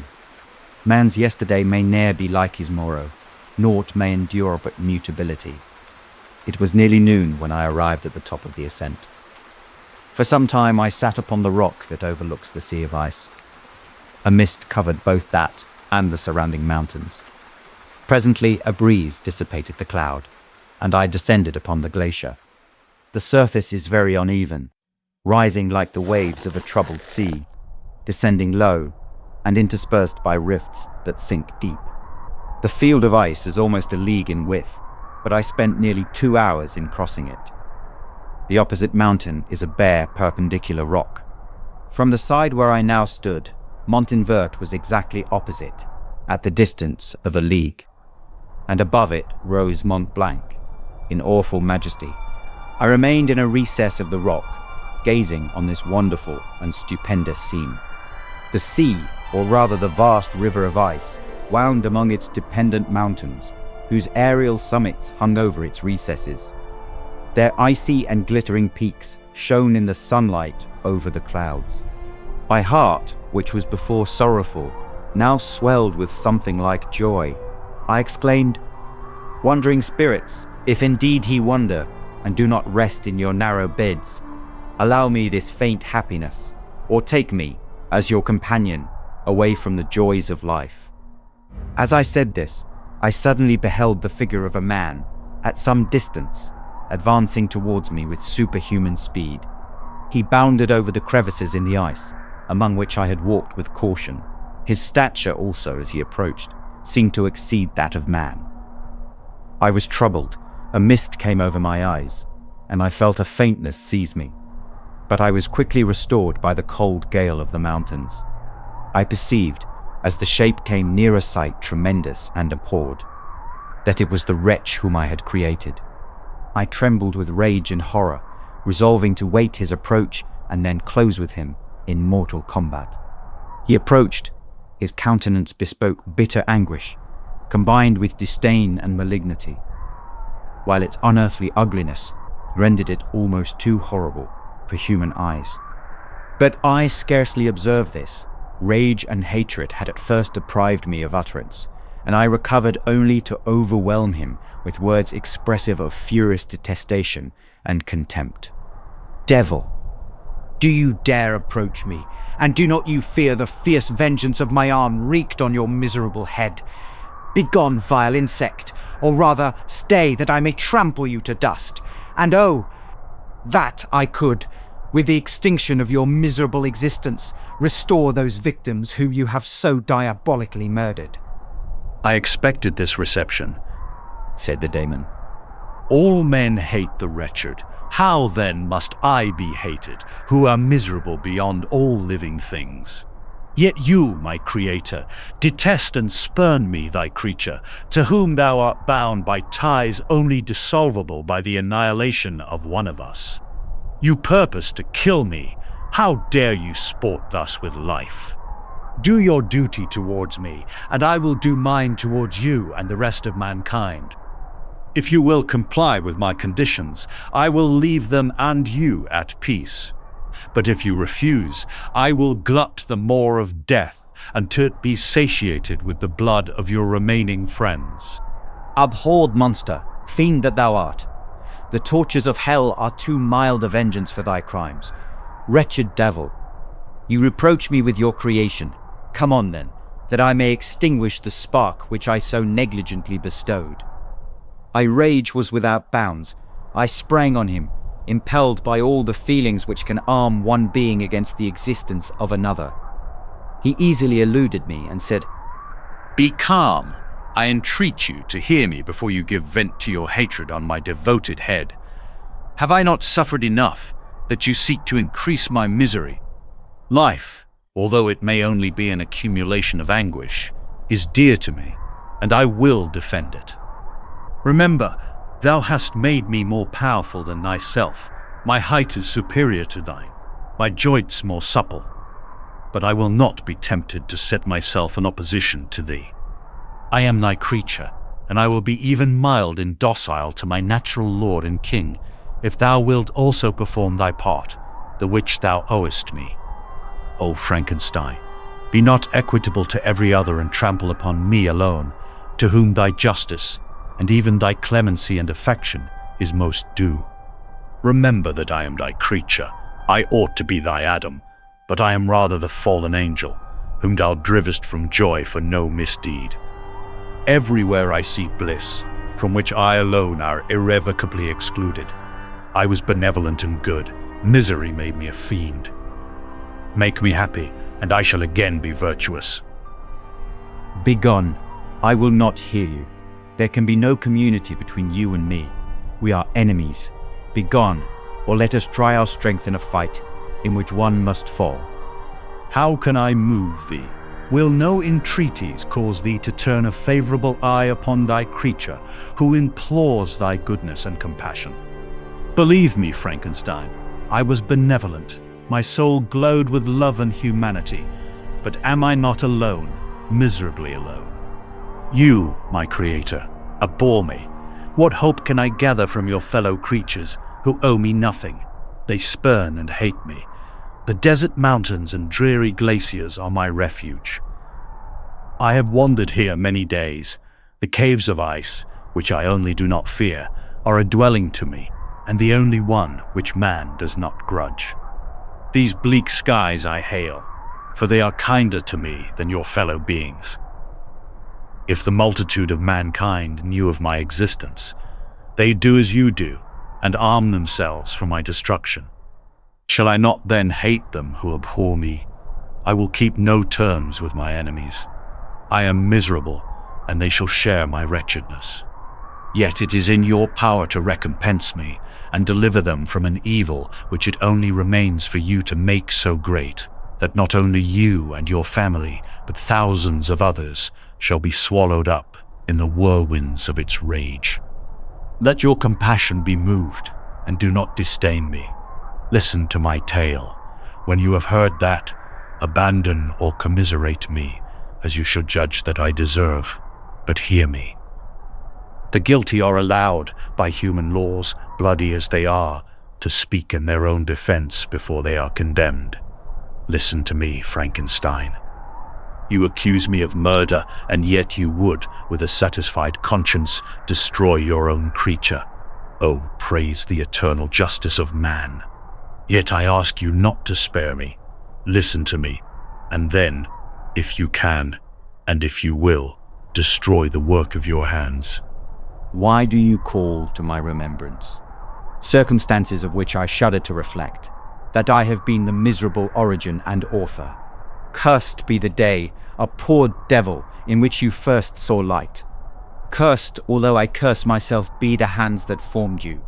You have made me wretched beyond expression. You have left me no power to consider whether I am just to you or not. Begone! Relieve me from the sight of your detested form."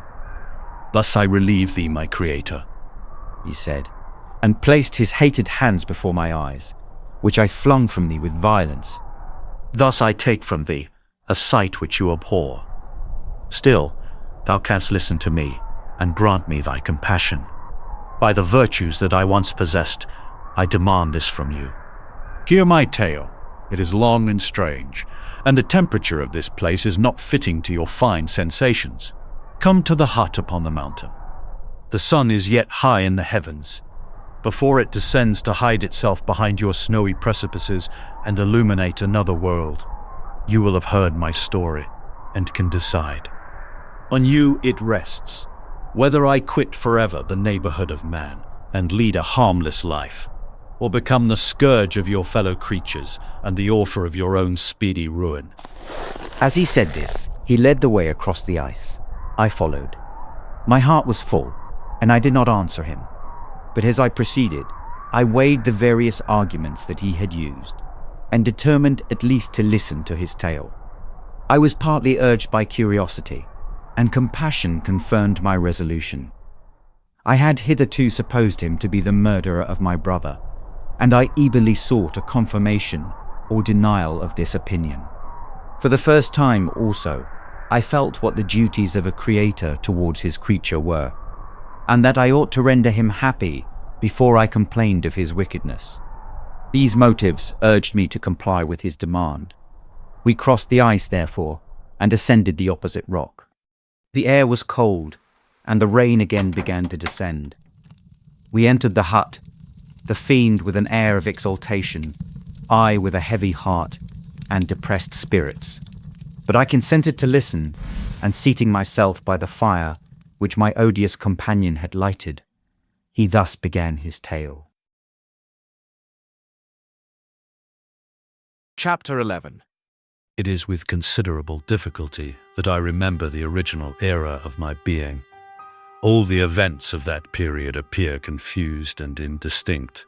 A strange multiplicity of sensations seized me, and I saw, felt, heard, and smelt at the same time. And it was indeed a long time before I learned to distinguish between the operations of my various senses.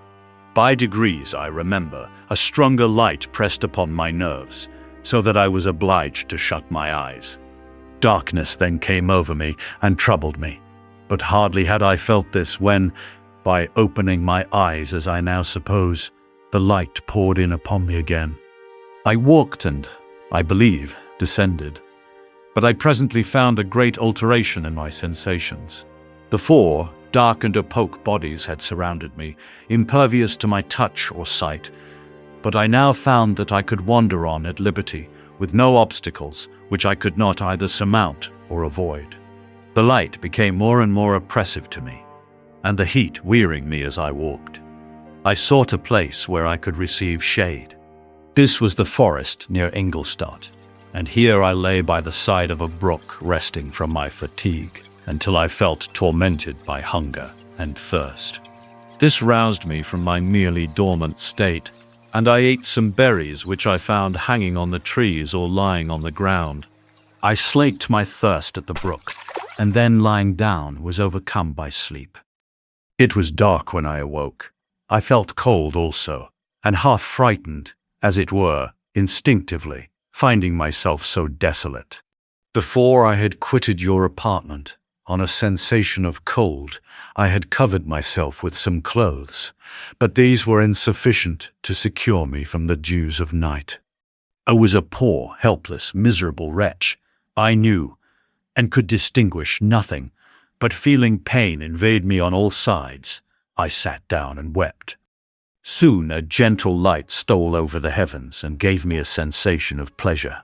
I started up and beheld a radiant form rise from among the trees. The moon. I gazed with a kind of wonder. It moved slowly, but it enlightened my path, and I again went out in search of berries. I was still cold when under one of the trees I found a huge cloak, with which I covered myself and sat down upon the ground. No distinct ideas occupied my mind. All was confused. I felt light and hunger and thirst and darkness. Innumerable sounds rang in my ears, and on all sides various scents saluted me. The only object that I could distinguish was the bright moon, and I fixed my eyes on that with pleasure. Several changes of day and night passed, and the orb of night had greatly lessened, when I began to distinguish my sensations from each other. I gradually saw plainly the clear stream that supplied me with drink, and the trees that shaded me with their foliage. I was delighted when I first discovered that a pleasant sound, which often saluted my ears, proceeded from the throats of the little winged animals who had often intercepted the light from my eyes. I began also to observe, with greater accuracy, the forms that surrounded me, and to perceive the boundaries of the radiant roof of light which canopied me. Sometimes I tried to imitate the pleasant songs of the birds, but was unable. Sometimes I wished to express my sensations in my own mode, but the uncouth and inarticulate sounds which broke from me frightened me into silence again. The moon had disappeared from the night, and again, with a lessened form, showed itself, while I still remained in the forest. My sensations had by this time become distinct, and my mind received every day additional ideas. My eyes became accustomed to the light, and to perceive objects in their right forms. I distinguished the insect from the herb, and by degrees one herb from another. I found that the sparrow uttered none but harsh notes, whilst those of the blackbird and thrush were sweet and enticing. One day, when I was oppressed by cold, I found a fire which had been left by some wandering beggars, and was overcome with delight at the warmth I experienced from it. In my joy I thrust my hand into the live embers, but quickly drew it out again with a cry of pain. How strange, I thought, that the same cause should produce such opposite effects. I examined the materials of the fire, and to my joy found it to be composed of wood. I quickly collected some branches, but they were wet and would not burn. I was pained at this, and sat still, watching the operation of the fire. The wet wood which I had placed near the heat dried, and itself became inflamed. I reflected on this, and by touching the various branches, I discovered the cause, and busied myself in collecting a great quantity of wood, that I might dry it, and have a plentiful supply of fire. When night came on and brought sleep with it, I was in the greatest fear lest my fire should be extinguished. I covered it carefully with dry wood and leaves, and placed wet branches upon it. And then, spreading my cloak, I lay on the ground and sank into sleep. It was morning when I awoke, and my first care was to visit the fire. I uncovered it, and a gentle breeze quickly fanned it into a flame. I observed this also, and contrived a fan of branches, which roused the embers when they were nearly extinguished. When night came again, I found, with pleasure, that the fire gave light as well as heat, and that the discovery of this element was useful to me in my food, for I found some of the offals that the travellers had left had been roasted, and tasted much more savory than the berries I gathered from the trees. I tried, therefore, to dress my food in the same manner, placing it on the live embers. I found that the berries were spoiled by this operation, and the nuts and roots much improved. Food, however, became scarce, and I often spent the whole day searching in vain for a few acorns to assuage the pangs of hunger. When I found this, I resolved to quit the place that I had hitherto inhabited, to seek for one where the few wants I experienced would be more easily satisfied. In this emigration, I exceedingly lamented the loss of the fire which I had obtained through accident, and knew not how to reproduce it. I gave several hours to the serious consideration of this difficulty, but I was obliged to relinquish all attempt to supply it, and wrapping myself up in my cloak, I struck across the wood towards the setting sun. I passed 3 days in these rambles, and at length discovered the open country. A great fall of snow had taken place the night before, and the fields were of one uniform white. The appearance was disconsolate, and I found my feet chilled by the cold, damp substance that covered the ground. It was about 7 in the morning, and I longed to obtain food and shelter. At length I perceived a small hut on which my prayers can't be abolished. I agreed. This was a new sight to me, and I examined the structure with great curiosity. Finding the door open, I entered. An old man sat in it, near a fire, over which he was preparing his breakfast. He turned on hearing a noise, and perceiving me, shrieked loudly, and quitting the hut, ran across the fields with a speed of which his debilitated form hardly appeared capable. His appearance, different from any I had ever before seen, and his flight somewhat surprised me. But I was enchanted by the appearance of the hut, Here the snow and rain could not penetrate. The ground was dry, and it presented to me then as exquisite and divine a retreat as pandemonium appeared to the daemons of hell after their sufferings in the lake of fire. I greedily devoured the remnants of the shepherd's breakfast, which consisted of bread, cheese, milk, and wine. The latter, however, I did not like. Then, overcome by fatigue, I lay down among some straw and fell asleep. It was noon when I awoke, and allured by the warmth of the sun, which shone brightly on the white ground, I determined to recommence my travels, and, depositing the remains of the peasant's breakfast in a wallet I found, I proceeded across the fields for several hours, until at sunset I arrived at a village. How miraculous did this appear! The huts, neater cottages, and stately houses engaged my admiration by turns. The vegetables in the gardens, the milk and cheese that I saw placed at the windows of some of the cottages, allured my appetite. One of the best of these I entered, but I had hardly placed my foot within the door before the children shrieked, and one of the women fainted. The whole village was roused. Some fled, some attacked me, until, grievously bruised by stones and many other kinds of missile weapons, I escaped to the open country and fearfully took refuge in a low hovel, quite bare, and making a wretched appearance after the palaces I had beheld in the village.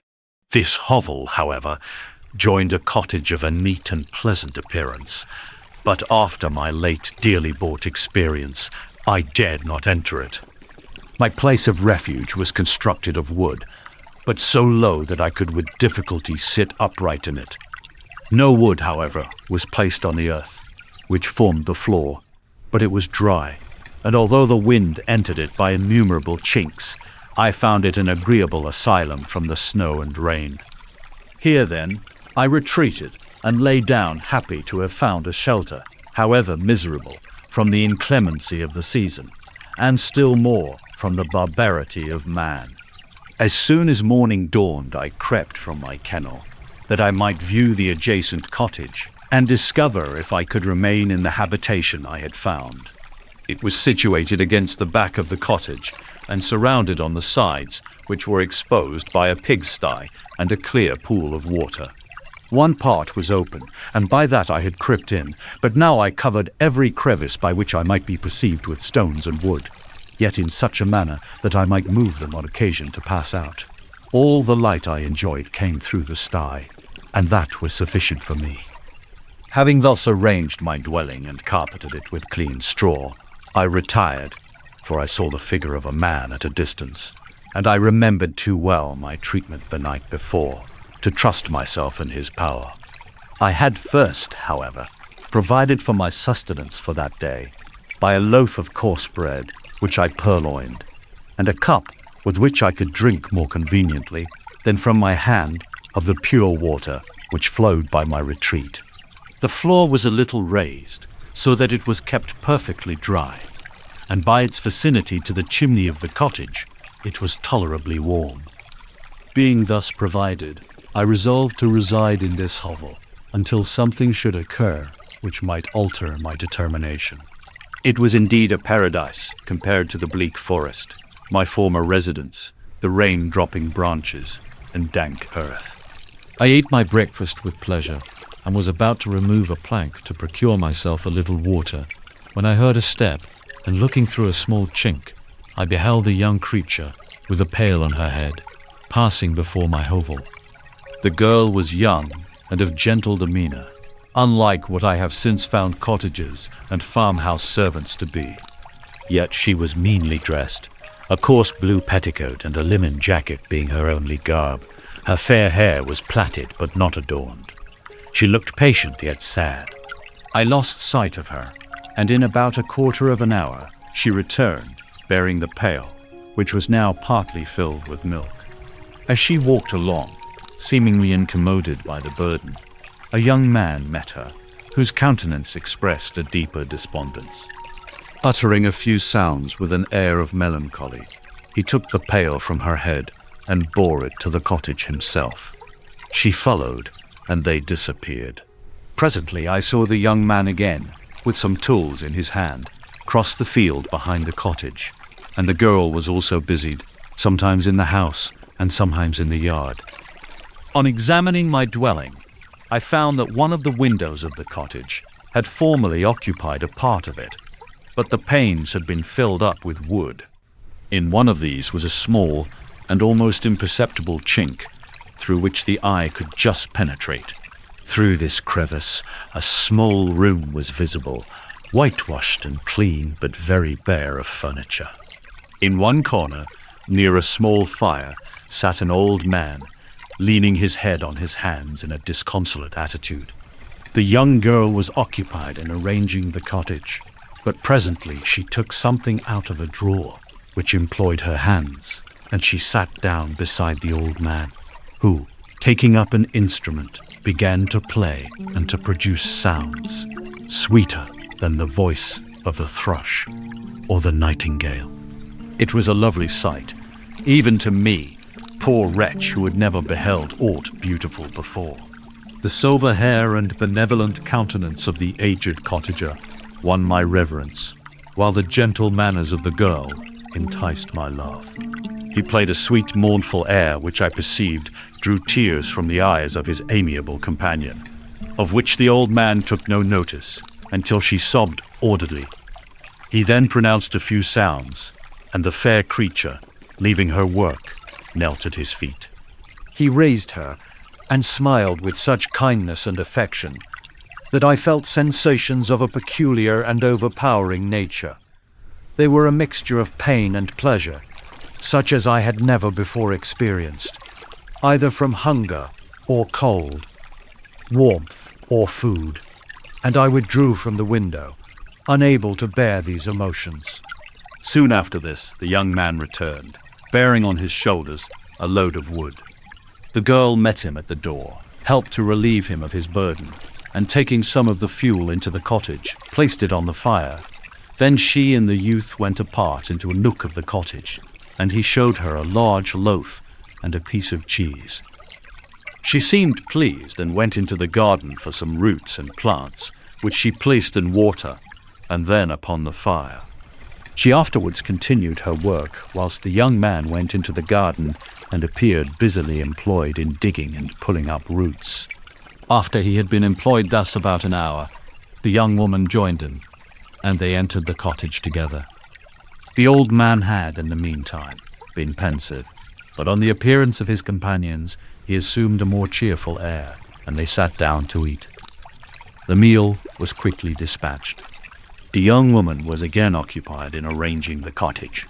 The old man walked before the cottage in the sun for a few minutes, leaning on the arm of the youth. Nothing could exceed in beauty the contrast between these two excellent creatures. One was old, with silver hairs and a countenance beaming with benevolence and love. The younger was slight and graceful in his figure, and his features were molded with the finest symmetry. Yet his eyes and attitude expressed the utmost sadness and despondency. The old man returned to the cottage, and the youth, with tools different from those he had used in the morning, directed his steps across the fields. Night quickly shut in, but to my extreme wonder, I found that the cottagers had a means of prolonging light by the use of tapers, and was delighted to find that the setting of the sun did not put an end to the pleasure I experienced in watching my human neighbors. In the evening, the young girl and her companion were employed in various occupations which I did not understand, and the old man again took up the instrument, which produced the divine sounds that had enchanted me in the morning. So soon as he had finished, the youth began, not to play, but to utter sounds that were monotonous, and neither resembling the harmony of the old man's instrument, nor the songs of the birds. I since found that he read aloud, but at that time I knew nothing of the science of words or letters. The family, after having been thus occupied for a short time, extinguished their lights and retired, as I conjectured, to rest. Chapter 12. I lay on my straw, but I could not sleep. I thought of the occurrences of the day. What chiefly struck me was the gentle manners of these people, and I longed to join them. but dared not. I remembered too well the treatment I had suffered the night before from the barbarous villagers, and resolved, whatever course of conduct I might hereafter think it right to pursue, that for the present I would remain quietly in my hovel, watching and endeavoring to discover the motives which influenced their actions. The cottagers arose the next morning before the sun. The young woman arranged the cottage and prepared the food, and the youth departed after the first meal. This day was passed in the same routine as that which preceded it. The young man was constantly employed out of doors, and the girl in various laborious occupations within. The old man, whom I soon perceived to be blind, employed his leisure hours on his instrument or in contemplation. Nothing could exceed the love and respect which the younger cottagers exhibited towards their venerable companion. They performed towards him every little office of affection and duty with gentleness, and he rewarded them by his benevolent smiles. They were not entirely happy. The young man and his companion often went apart and appeared to weep.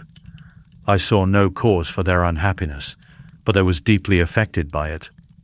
If such lovely creatures were miserable, it was less strange that I, an imperfect and solitary being, should be wretched. Yet why were these gentle beings unhappy? They possessed a delightful house, for such it was in my eyes, and every luxury. They had a fire to warm them when chill, and delicious viands when hungry. They were dressed in excellent clothes, and, still more, they enjoyed one another's company and speech, interchanging each day looks of affection and kindness. What did their tears imply? Did they really express pain?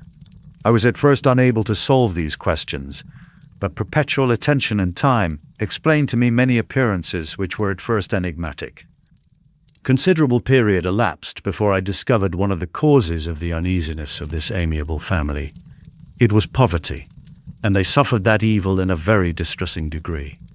Their nourishment consisted entirely of the vegetables of their garden and the milk of one cow, which gave very little during the winter, when its masters could scarcely procure food to support it. They often, I believe, suffered the pangs of hunger very poignantly, especially the two younger cottagers. For several times they placed food before the old man, when they reserved none for themselves. These conceive to be a state which is not the fairy of the winds. I discovered also another means through which I was enabled to assist their labours, nuts and roots which I gathered from a neighbouring wood. I found that the youth spent a great part of each day in collecting wood for the family fire, and during the night I often took his tools, the use of which I quickly discovered, and brought home firing sufficient for the consumption of several days. I remember the first time that I did this, the young woman, when she opened the door in the morning, appeared greatly astonished on seeing a great pile of wood on the outside. She uttered some words in a loud voice, and the youth joined her, who also expressed surprise. I observed, with pleasure, that he did not go to the forest that day, but spent it in repairing the cottage and cultivating the garden. By degrees, I made a discovery of still greater moment. I found that these people possessed a method of communicating their experience and feelings to one another by articulate sounds.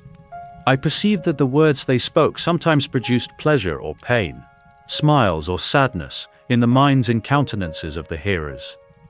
This was indeed a godlike science, and I ardently desired to become acquainted with it. But I was baffled in every attempt I made for this purpose. Their pronunciation was quick, and the words they uttered, not having any apparent connection with visible objects, I was unable to discover any clue by which I could unravel the mystery of their reference. By great application, however, and after having remained during the space of several revolutions of the moon in my hovel, I discovered the names that were given to some of the most familiar objects of discourse. I learned and applied the words fire, milk, bread, and wood. I learned also the names of the cottagers themselves. The youth and his companion had each of them several names, but the old man had only one, which was father. The girl was called sister or Agatha, and the youth, Felix, brother or son. I cannot describe the delight I felt when I learned the ideas appropriated to each of these sounds and was able to pronounce them. I distinguished several other words without being able as yet to understand or apply them, such as good, dearest, unhappy. I spent the winter in this manner. The gentle manners and beauty of the cottagers greatly endeared them to me. When they were unhappy, I felt depressed. When they rejoiced, I sympathized in their joys. I saw few human beings besides them, and if any other happened to enter the cottage, their harsh manners and rude gait only enhanced to me the superior accomplishment. The old man, I could perceive, often endeavored to encourage his children, as sometimes I found that he called them, to cast off their melancholy. He would talk in a cheerful accent, with an expression of goodness that bestowed pleasure even upon me. Agatha listened with respect. Her eyes sometimes filled with tears, which she endeavored to wipe away unperceived. But I generally found that her countenance and tone were more cheerful after having listened to the exhortations of her father. It was not thus with Felix. He was always the saddest of the group, and even to my unpracticed senses, he appeared to have suffered more deeply than his friends. But if his countenance was more sorrowful, his voice was more cheerful than that of his sister, especially when he addressed the old man. I could mention innumerable instances which, although slight, marked the dispositions of these amiable cottagers. In the midst of poverty and want, Felix carried with pleasure to his sister the first little white flower that peeped out from beneath the snowy ground. Early in the morning, before she had risen, he cleared away the snow that obstructed her path to the milk house, drew water from the well, and brought the wood from the outhouse, where, to his perpetual astonishment, he found his store always replenished by an invisible hand. In the day, I believe, he worked sometimes for a neighboring farmer, because he often went forth and did not return until dinner, yet brought no wood with him. At other times he worked in the garden, but as there was little to do in the frosty season, he read to the old man and Agatha. This reading had puzzled me extremely at first, but by degrees I discovered that he uttered many of the same sounds when he read as when he talked. I conjectured, therefore, that he found on the paper signs for speech which he understood, and I ardently longed to comprehend these also. But how was that possible when I did not even understand the sounds for which they stood as signs? I improved, however, sensibly in this science, but not sufficiently to follow up any kind of conversation, although I applied my whole mind to the endeavor, for I easily perceived that, although I eagerly longed to discover myself to the cottagers, I ought not to make the attempt until I had first become master of their language, which knowledge might enable me to make them overlook the deformity of my figure, for with this also the contrast perpetually present. I had admired the perfect forms of my cottagers, their grace, beauty, and delicate complexions, but how was I terrified when I viewed myself in a transparent pool. At first I started back, unable to believe that it was indeed I who was reflected in the mirror, and when I became fully convinced that I was in reality the monster that I am, I was filled with the bitterest sensations of despondence and mortification. Alas, I did not yet entirely know the fatal effects of this miserable deformity. As the sun became warmer and the light of day longer, the snow vanished, and I beheld the bare trees and the black earth. From this time Felix was more employed, and the heart-moving indications of impending famine disappeared.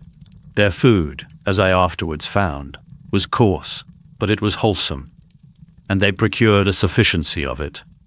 Several new kinds of plants sprang up in the garden, which they dressed, and these signs of comfort increased daily as the season advanced. The old man, leaning on his son, walked each day at noon, when it did not rain, as I found it was cold when the heavens poured forth its waters.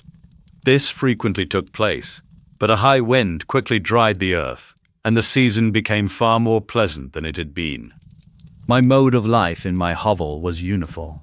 During the morning I attended the motions of the cottagers, and when they were dispersed in various occupations, I slept. The remainder of the day was spent in observing my friends. When they had retired to rest, if there was any moon or the night was starlight, I went into the woods and collected my own food and fuel for the cottage.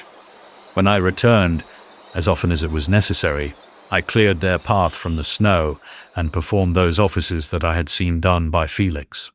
I afterwards found that these labors, performed by an invisible hand, greatly astonished them, and once or twice I heard them, on these occasions, utter the words "good spirit," "wonderful," but I did not then see the words "good spirit," "blessing," "pits with cowers." My thoughts now became more active, and I longed to discover the motives and feelings of these lovely creatures. I was inquisitive to know why Felix appeared so miserable, and Agatha so sad. I thought, foolish wretch, but it might be in my power to restore happiness to these deserving people. When I slept or was absent, the forms of the venerable blind father, the gentle Agatha, and the excellent Felix flitted before me. I looked upon them as superior beings who would be the arbiters of my future destiny. I formed in my imagination 1,000 pictures of presenting myself to them, and their reception of me. I imagined that they would be disgusted, until, by my gentle demeanor and conciliating words, I should first win their favor, and afterwards their love. These thoughts exhilarated me, and led me to apply with fresh ardor to the acquiring the art of language. My organs were indeed harsh, but supple, and although my voice was very unlike the soft music of their tones, yet I pronounced such words as I understood with tolerable ease. It was as the ass and the lapdog, yet surely the gentle ass, whose intentions were affectionate, although his manners were rude, deserved better treatment than blows and execration. The pleasant showers and genial warmth of spring greatly altered the aspect of the earth. Men who before this change seemed to have been hid in caves, dispersed themselves, and were employed in various arts of cultivation. The birds sang in more cheerful notes, and the leaves began to bud forth on the trees. Happy, happy earth, fit habitation for bods, which, so short a time before, was bleak, damp, and unwholesome. My spirits were elevated by the enchanting appearance of nature. The past was blotted from my memory, the present was tranquil, and the future gilded by bright rays of hope and anticipations of joy. Chapter 13. I now hasten to the more moving part of my story. I shall relate events that impressed me with feelings which, from what I had been, have made me what I am. Spring advanced rapidly. The weather became fine and the skies cloudless. It surprised me that what before was desert and gloomy should now bloom with the most beautiful flowers and verdure. My senses were gratified and refreshed by 1,000 scents of delight and 1,000 sights of beauty. It was on one of these days, when my cottagers periodically rested from labor, the old man played on his guitar, and the children listened to him, that I observed the countenance of Felix was melancholy beyond expression. He sighed frequently, and once his father paused in his music, and I conjectured by his manner that he inquired the cause of his son's sorrow. Felix replied in a cheerful accent, and the old man was recommencing his music when someone tapped at the door. It was a lady on horseback, accompanied by a countryman as a guide.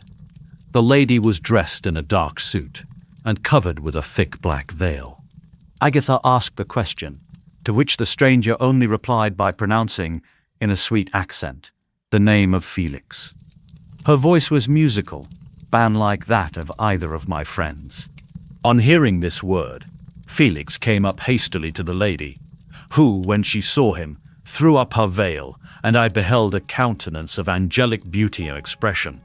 Her hair of a shining raven black, and curiously braided, her eyes were dark, but gentle, although animated, her features of a regular proportion, and her complexion wondrously fair, each cheek tinged with a lovely pink.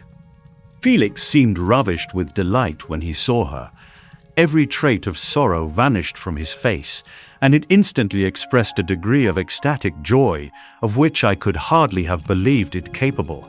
His eyes sparkled as his cheek flushed with pleasure, and at that moment I thought him as beautiful as the stranger. She appeared affected by different feelings.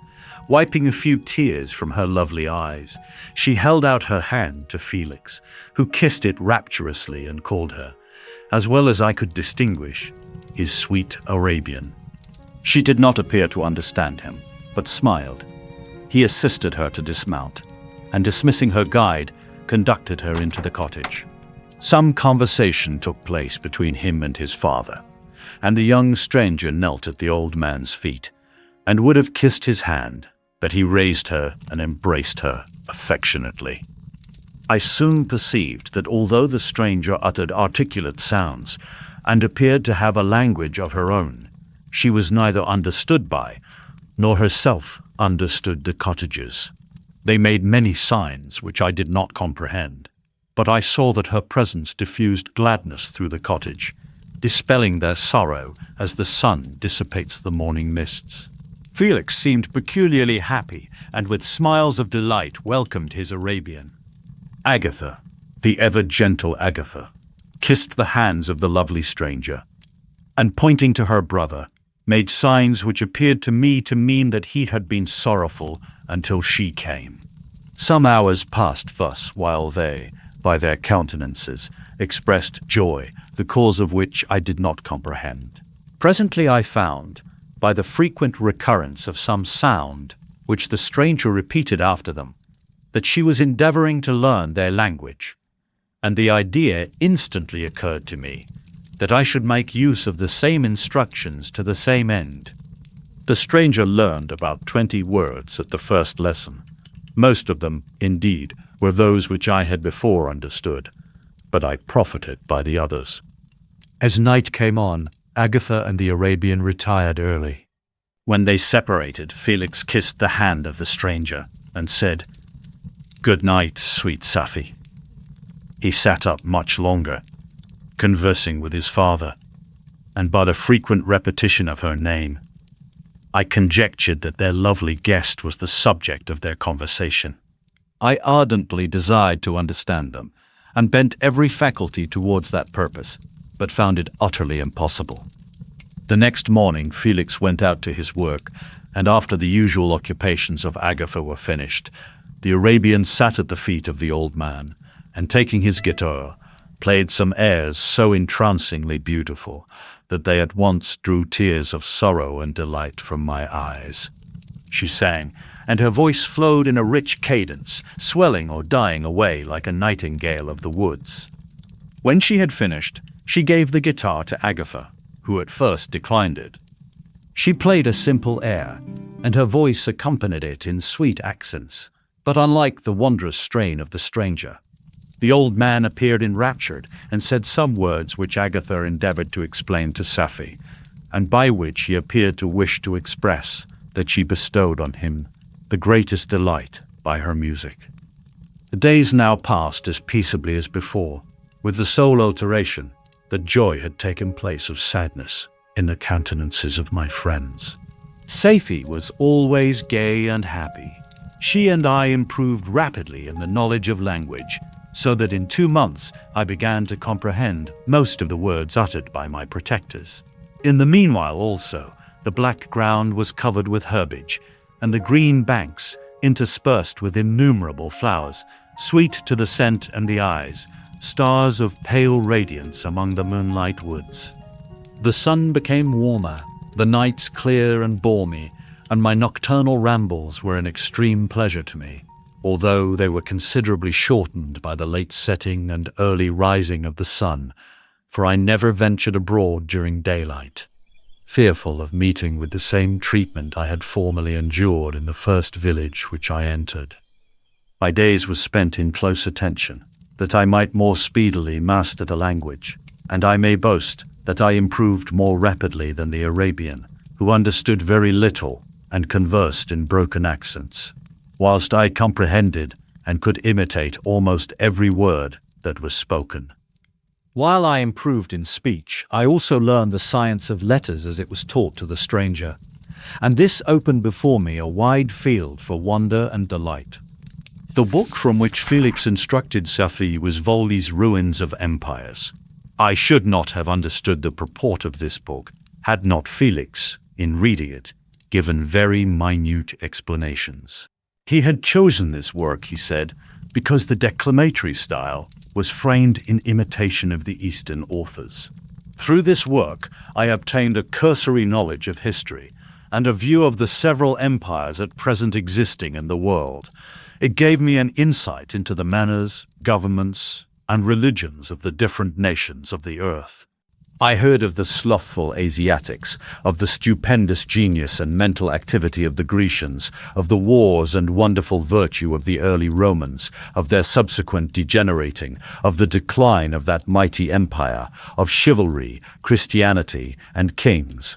I heard of the discovery of the American hemisphere, and wept with Safi over the hapless fate of its original inhabitants. These wonderful narrations inspired me with strange feelings. Was man indeed at once so powerful, so virtuous and magnificent, yet so vicious and base? He appeared at one time a mere scion of the evil principle, and at another as all that can be conceived of noble and godlike. To be a great and virtuous man appeared the highest honor that can befall a sensitive being. To be base and vicious, as many on record have been, appeared the lowest degradation, a condition more abject than that of the blind mole or harmless worm. For a long time I could not conceive how one man could go forth to murder his fellow, or even why there were laws in governments. But when I heard details of vice and bloodshed, my wonder ceased, and I turned away with disgust and loathing. Every conversation of the cottagers now opened new wonders to me. While I listened to the instructions which Felix bestowed upon the Arabian, the strange system of human society was explained to me. I heard of the division of property, of immense wealth and squalid poverty, of rank, descent, and noble blood. The words induced me to turn towards myself. I learned that the possessions most esteemed by your fellow creatures were high and unsullied descent, united with riches. A man might be respected with only one of these advantages, but without either he was considered, except in very rare instances, as a vagabond and a slave, deemed to waste his powers for the profits of the chosen few. And what was I? Of my creation and creator I was absolutely ignorant, but I knew that I possessed no money, no friends, no kind of property. I was, besides, endued with a figure hideously deformed and loathsome. I was not even of the same nature as man. I was more agile than they, and could subsist upon coarser diet. I bore the extremes of heat and cold with less injury to my frame. My stature far exceeded theirs. When I looked around I saw and heard of none like me. Was I then a monster, a blot upon the earth, from which all men fled, and whom all men disowned? I cannot describe to you the agony that these reflections inflicted upon me. I tried to dispel them, but sorrow only increased with knowledge. Oh, that I had forever remained in my native wood, nor known nor felt beyond the sensations of hunger, thirst, and heat. Of what a strange nature is knowledge! It clings to the mind when it has once seized on it, like a lichen on the rock. I wished sometimes to shake off all thought and feeling, but I learned that there was but one means to overcome the sensation of pain, and that was death, a state which I feared, yet did not understand. I admired virtue and good feelings, and loved the gentle manners and amiable qualities of my cottagers, but I was shut out from intercourse with them, except through means which I obtained by stealth, when I was unseen and unknown, and which rather increased than satisfied the desire I had of becoming one among my fellows. The gentle words of Agatha and the animated smiles of the charming Arabian were not for me. The mild exhortations of the old man and the lively conversation of the loved Felix were not for me. Miserable, unhappy wretch! Other lessons were impressed upon me even more deeply. I heard of the difference of sexes, and the birth and growth of children, how the father doted on the smiles of the infant and the lively sallies of the older child, how all the life and cares of the mother were wrapped up in the precious charge, how the mind of youth expanded and gained knowledge of brother, sister, and all the various relationships which bind one human being to another in mutual bonds. But where were my friends and relations? No father had watched my infant days, no mother had blessed me with smiles and caresses, or if they had, all my past life was now a blot, a blind vacancy in which I distinguished nothing. From my earliest remembrance, I had been, as I then was, in height and proportion. I had never yet seen a being resembling me, or who claimed any intercourse with me. What was I? The question again recurred, to be answered only with groans. I will soon explain to what these feelings tended, but allow me now to return to the cottagers, whose story excited in me such various feelings of indignation, delight, and wonder, but which all terminated in additional love and reverence for my protectors. For so I loved, in an innocent, half-painful self-deceit, to call them. Chapter 14. Some time elapsed before I learned the history of my friends. It was one which could not fail to impress itself deeply on my mind, unfolding as it did a number of circumstances, each interesting and wonderful to one so utterly inexperienced as I was. The name of the old man was de Lacy. He was descended from a good family in France, where he had lived for many years in affluence, respected by his superiors and beloved by his equals. His son was bred in the service of his country, and Agatha had ranked with ladies of the highest distinction. A few months before my arrival, they had lived in a large and luxurious city called Paris, surrounded by friends and possessed of every enjoyment which virtue, refinement of intellect, or taste, accompanied by a moderate fortune, could afford. The father of Safi had been the cause of their ruin.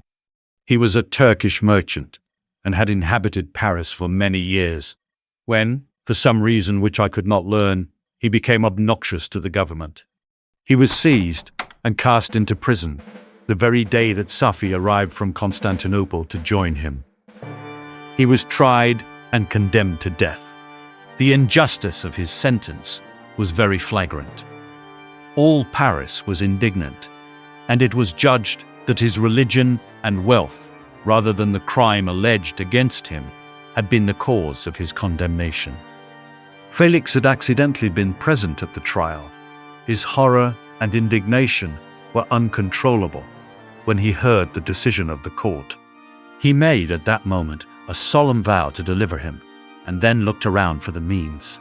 After many fruitless attempts to gain admittance to the prison, he found a strongly grated window in an unguarded part of the building, which lighted the dungeon of the unfortunate Mohammedan, who, loaded with chains, waited in despair the execution of the barbarous sentence. Felix visited the grate at night and made known to the prisoner his intentions in his favor. The Turk, amazed and delighted, endeavored to kindle the zeal of his deliverer by promises of reward and wealth.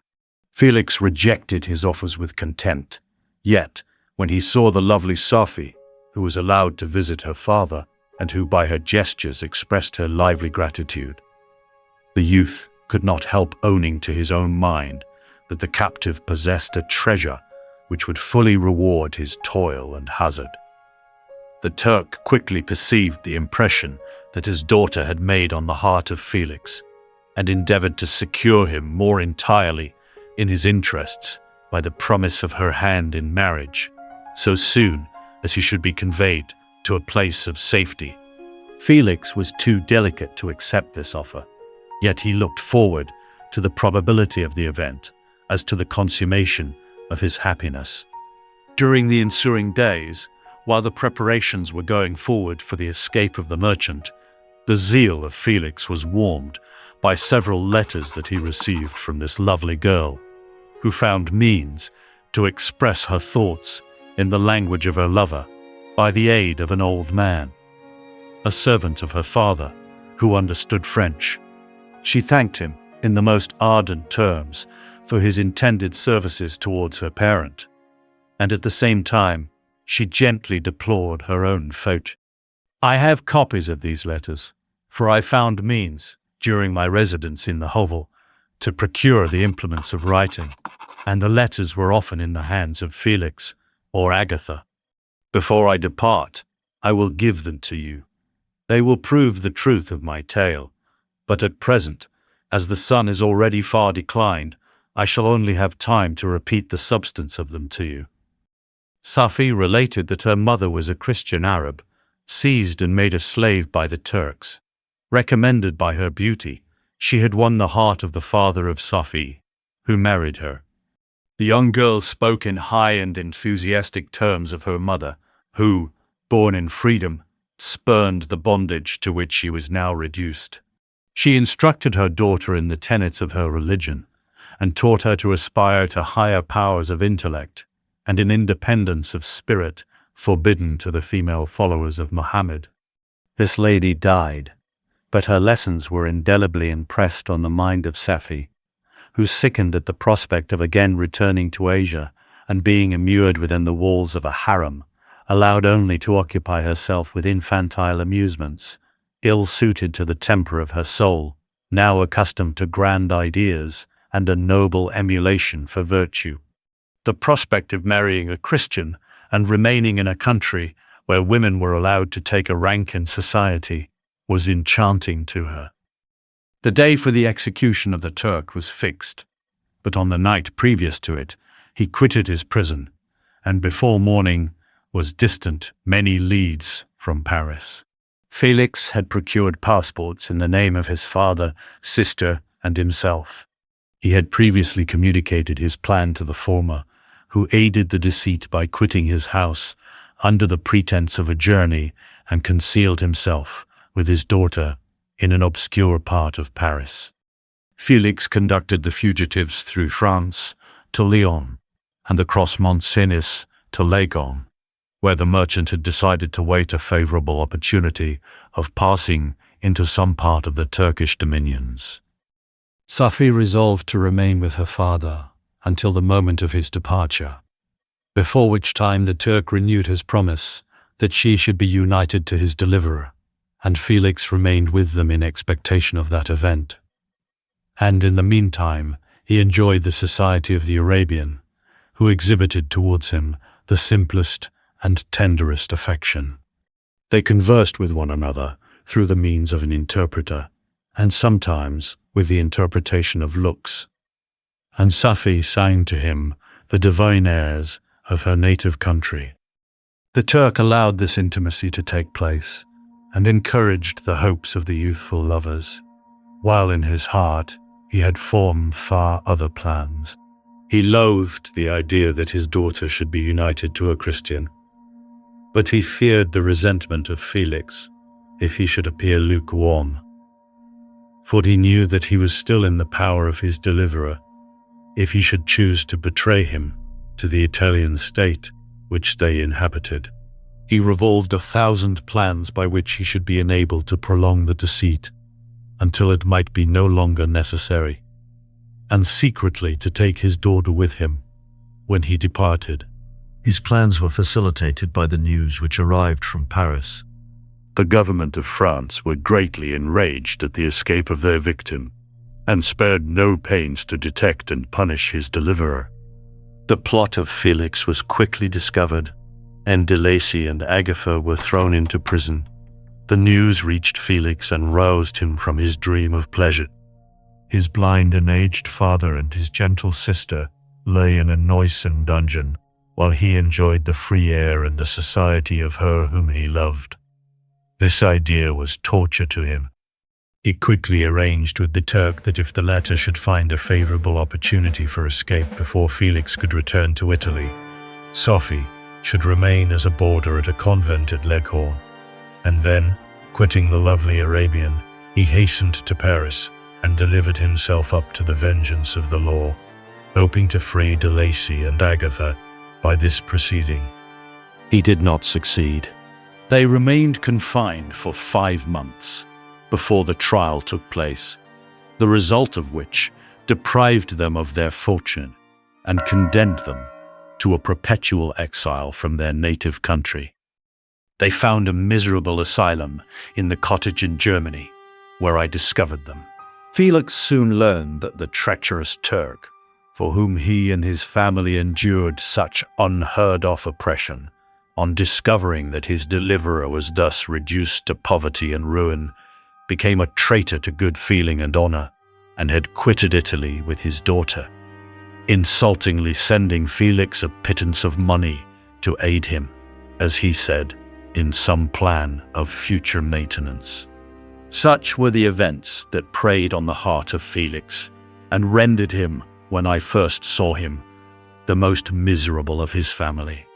He could have endured poverty, and while this distress had been the meed of his virtue, he gloried in it. But the ingratitude of the Turk and the loss of his beloved Safi were misfortunes more bitter and irreparable. The arrival of the Arabian now infused new life into his soul. When the news reached Leghorn that Felix was deprived of his wealth and rank, the merchant commanded his daughter to think no more of her lover, but to prepare to return to her native country. The generous nature of Safi was outraged by this command. She attempted to expostulate with her father, but he left her angrily, reiterating his tyrannical mandate. A few days after, the Turk entered his daughter's apartment and told her hastily that he had reason to believe that his residence at Leghorn had been divulged, and that he should speedily be delivered up to the French government. He had consequently hired a vessel to convey him to Constantinople, for which city he should sail in a few hours. He intended to leave his daughter under the care of a confidential servant, to follow at her leisure with the greater part of his property, which had not yet arrived at Leghorn. When alone, Safi resolved in her own mind the plan of conduct that it would become her to pursue in this emergency. Her residence in Turkey was abhorrent to her. Her religion and her feelings were alike averse to it. By some papers of her father, which fell into her hands, she heard of the exile of her lover and learnt the name of the spot where he then resided. She hesitated some time, but at length she formed her determination. Taking with her some jewels that belonged to her and a sum of money, she quitted Italy with an attendant, a native of Leghorn, but who understood the common language of Turkey, and departed for Germany. She arrived in safety at a town about 20 leagues from the cottage of de Lacy, when her attendant fell dangerously ill. Safi nursed her with the most devoted affection, but the poor girl died, and the Arabian was left alone, unacquainted with the language of the country, and utterly ignorant of the customs of the world. She fell, however, into good hands. The Italian had mentioned the name of the spot for which they were bound, and after her death, the woman of the house in which they had lived took care that Safi should arrive in safety at the cottage of her lover. Chapter 15. Such was the history of my beloved cottages. It impressed me deeply.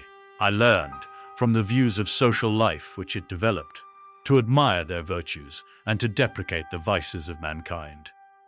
As yet I looked upon crime as a distant evil. Benevolence and generosity were ever present before me, inciting within me a desire to become an actor in the busy scene where so many admirable qualities were called forth and displayed. But in giving an account of the progress of my intellect, I must not omit a circumstance which occurred in the beginning of the month of August of the same year.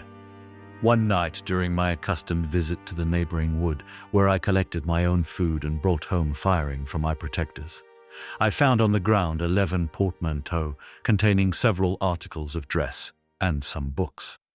I eagerly seized the prize and returned with it to my hovel.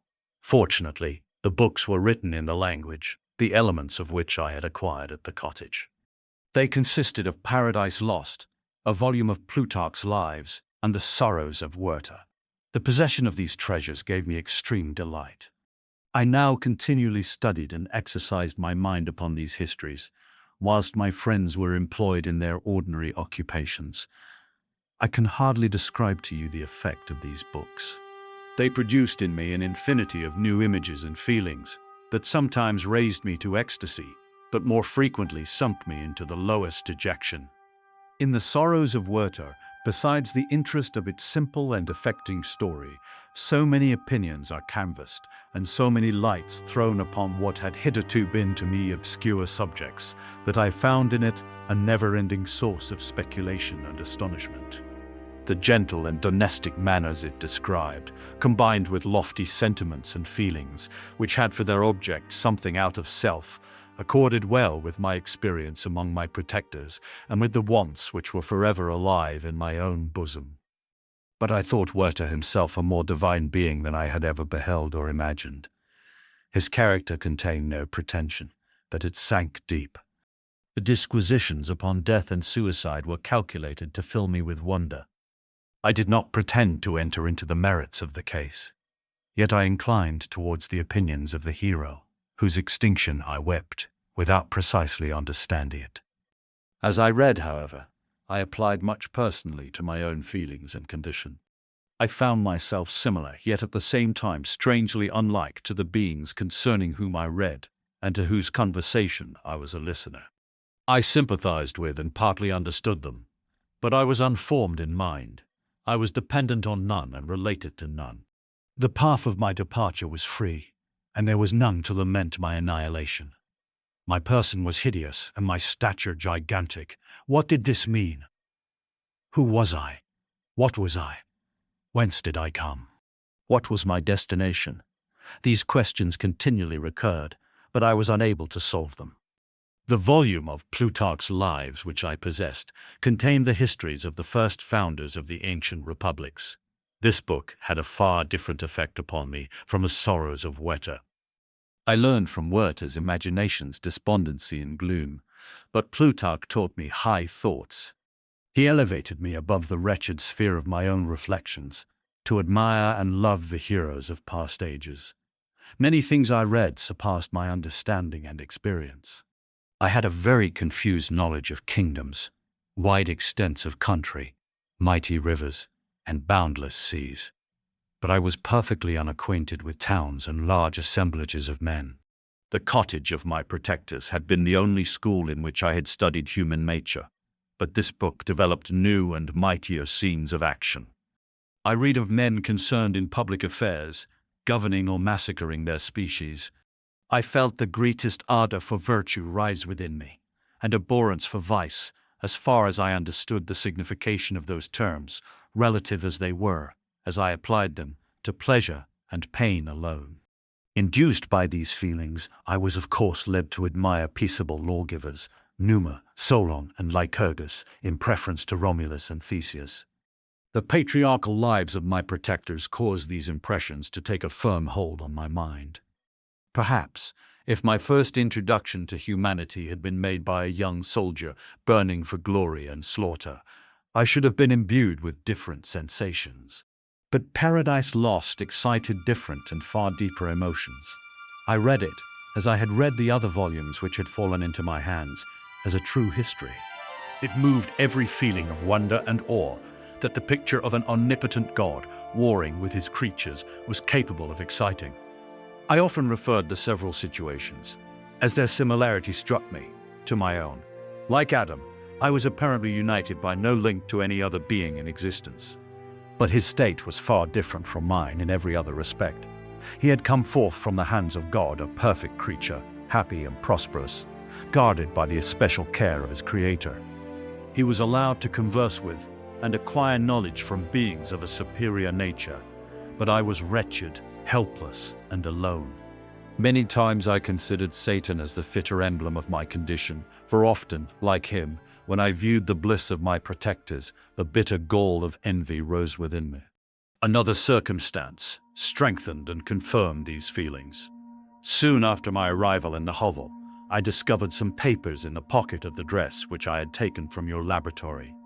At first I had neglected them, but now that I was able to decipher the characters in which they were written, I began to study them with diligence.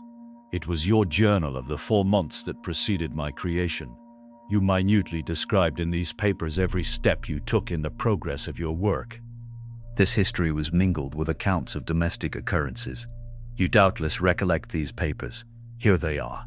Everything is related in them, which bears reference to my accursed origin. The whole detail of that series of disgusting circumstances which produced it is set in view. The minutest description of my odious and loathsome person is given, in language which painted your own horrors and rendered mine indelible. I sickened as I read. "Hateful day when I received life," I exclaimed in agony. "Accursed creator, why did you form a monster so hideous that even you turned from me in disgust? God, in pity, made man beautiful and alluring, after his own image, but my form is a filthy type of yours, more horrid even from the very resemblance. Satan had his companions, fellow devils, to admire and encourage him, but I am solitary and abhorred. These were the reflections of my hours of despondency and solitude. But when I contemplated the virtues of the cottagers, their amiable and benevolent dispositions, I persuaded myself that when they should become acquainted with my admiration of their virtues, they would compassionate me and overlook my personal deformity. Could they turn from their door one, however monstrous, who solicited their compassion and friendship? I resolved, at least, not to despair, but in every way to fit myself for an interview with them, which would decide my fate. I postponed this attempt for some months longer, for the importance attached to its success inspired me with a dread lest I should fail. Besides, I found that my understanding improved so much with every day's experience that I was unwilling to commence this undertaking until a few more months should have added to my sagacity. Several changes in the meantime took place in the cottage. The presence of Safie diffused happiness among its inhabitants, and I also found that a greater degree of plenty reigned there. Felix and Agatha spent more time in amusement and conversation, and were assisted in their labors by servants. They did not appear rich, but they were contented and happy. Their feelings were serene and peaceful, while mine became every day more tumultuous. Increase of knowledge only discovered to me more clearly what a wretched outcast I was. I cherished hope, it is true, but it vanished when I beheld my person reflected in water or my shadow in the moonshine, even as that frail image in that inconstant shade. I endeavored to crush these fears and to fortify myself for the trial, which in a few months I resolved to undergo. And sometimes I allowed my thoughts, unchecked by reason, to ramble in the fields of paradise, and dared to fancy amiable and lovely creatures sympathizing with my feelings and cheering my gloom. Their angelic countenances breathed smiles of consolation, but it was all a dream. No Eve soothed my sorrows nor shared my faults. I was alone. I remembered Adam's supplication to his Creator. But where was mine?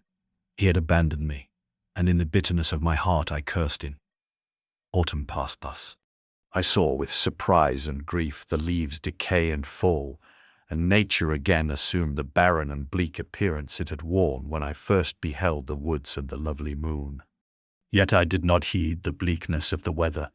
I was better fitted by my conformation for the endurance of cold than heat.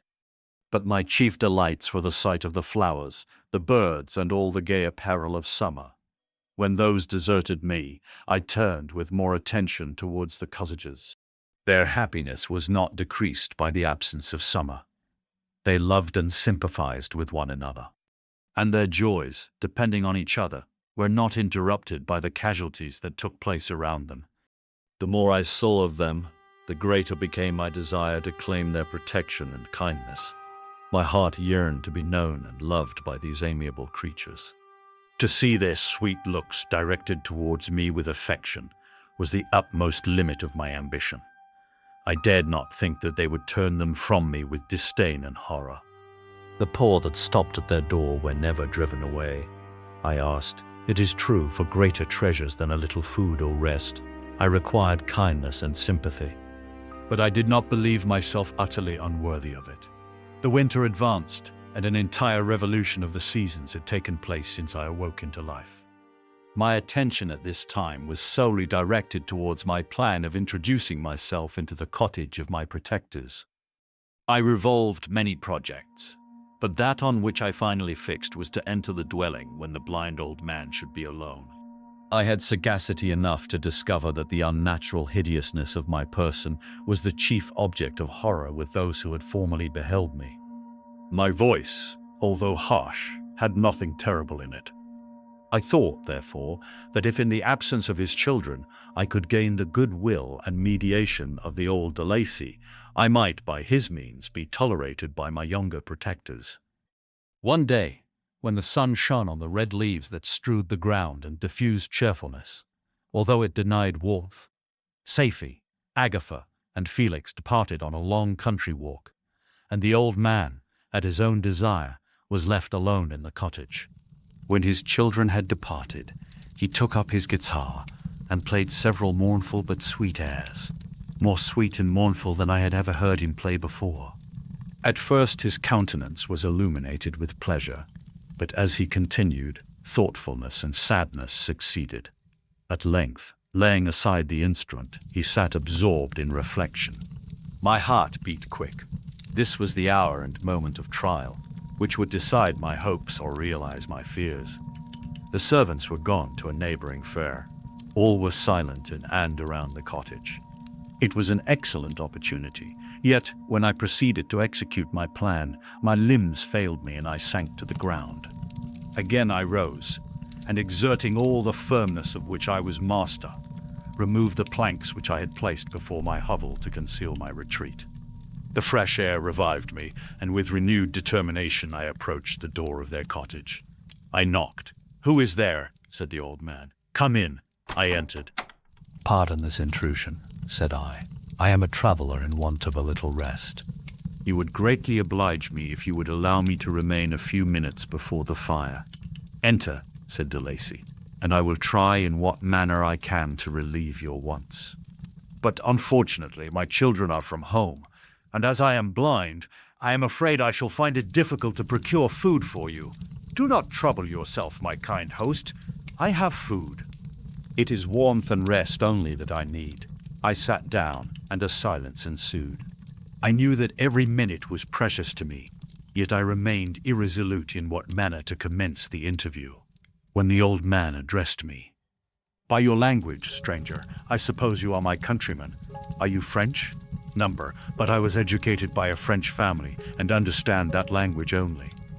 I am now going to claim the protection of some friends, whom I sincerely love, and of whose favor I have some hopes. Are they Germans? No, they are French. But let us change the subject. I am an unfortunate and deserted creature. I look around and I have no relation or friend upon earth. These amiable people to whom I go have never seen me and know little of me. I am full of fears, for if I fail there, I am an outcast in the world forever. Do not despair. To be friendless is indeed to be unfortunate. But the hearts of men, when unprejudiced by any obvious self-interest, are full of brotherly love and charity. Rely, therefore, on your hopes. And if these friends are good and amiable, do not despair. They are kind. They are the most excellent creatures in the world. But, unfortunately, they are prejudiced against me. I have good dispositions. My life has been hitherto harmless and in some degree beneficial. But a fatal prejudice clouds their eyes, and where they ought to see a feeling and kind friend, they behold only a detestable monster. That is indeed unfortunate. But if you are really blameless, cannot you undeceive them? I am about to undertake that task, and it is on that account that I feel so many overwhelming terrors. I tenderly love these friends. I have, unknown to them, being for many months in the habits of daily kindness towards them. But they believe that I wish to injure them, and it is that prejudice which I wish to overcome. Where do these friends reside? Near the spot. The old man paused and then continued, "If you will unreservedly confide to me the particulars of your tale, I perhaps may be of use in undeceiving them. I am blind and cannot judge of your countenance, but there is something in your words which persuades me that you are sincere. I am poor and an exile, but it will afford me true pleasure to be in any way serviceable to a human creature. Excellent man, I thank you and accept your generous offer. You raise me from the dust by this kindness, and I trust that, by your aid, I shall not be driven from the society and sympathy of your fellow creatures. Heaven forbid. Even if you were really criminal, for that can only drive you to desperation, and not instigate you to virtue. I also am unfortunate. I and my family have been condemned, although innocent. Judge, therefore, if I do not feel for your misfortunes. How can I thank you, my best and only benefactor? From your lips first have I heard the voice of kindness directed towards me. I shall be forever grateful. And your present humanity assures me of success with those friends whom I am on the point of meeting. May I know the names and residence of those friends? I paused. This, I thought, was the moment of decision, which was to rob me of or bestow happiness on me forever. I struggled vainly for firmness sufficient to answer him, but the effort destroyed all my remaining strength. I sank on the chair and sobbed aloud. At that moment I heard the steps of my younger protectors. I had not a moment to lose, but seizing the hand of the old man, I cried, "Now is the time. Save and protect me.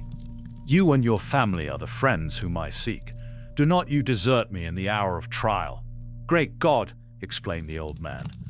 "Who are you?" At that instant the cottage door was opened, and Felix, Safi, and Agatha entered. Who can describe their horror and consternation on beholding me?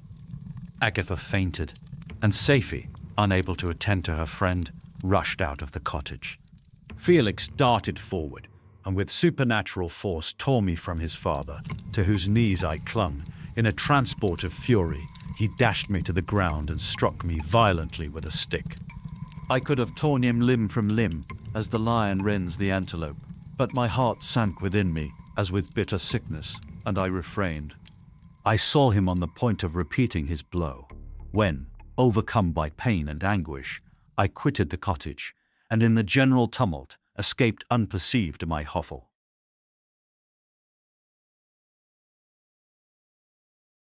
Chapter 16. Cursed Creator, why did I live? Why, in that instant, did I not extinguish the spark of existence which you had so wantonly bestowed? I know not. Despair had not yet taken possession of me. My feelings were those of rage and revenge. I could with pleasure have destroyed the cottage and its inhabitants, and have glutted myself with their shrieks and misery. When night came, I quitted my retreat and wandered in the wood.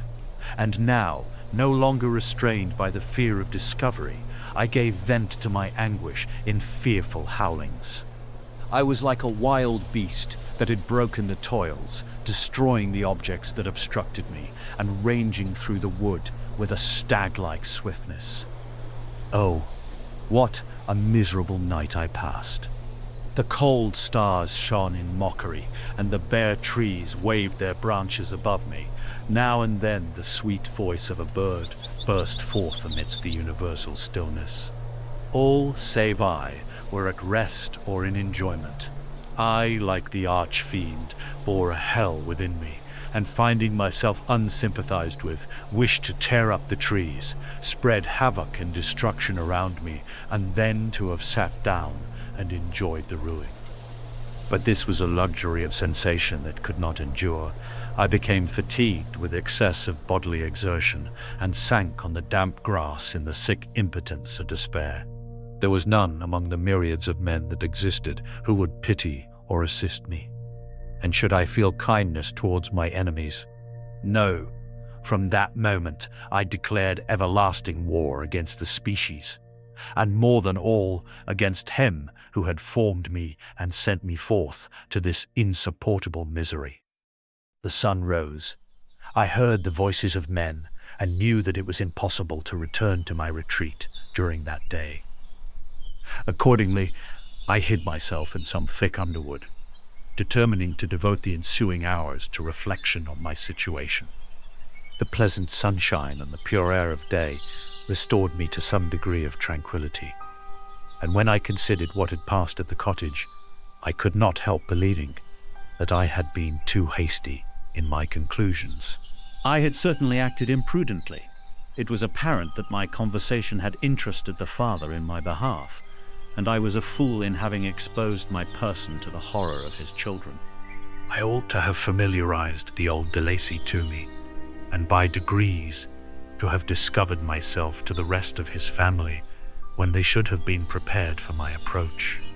But I did not believe my errors to be irretrievable, and after much consideration, I resolved to return to the cottage, seek the old man, and by my representations, win him to my party.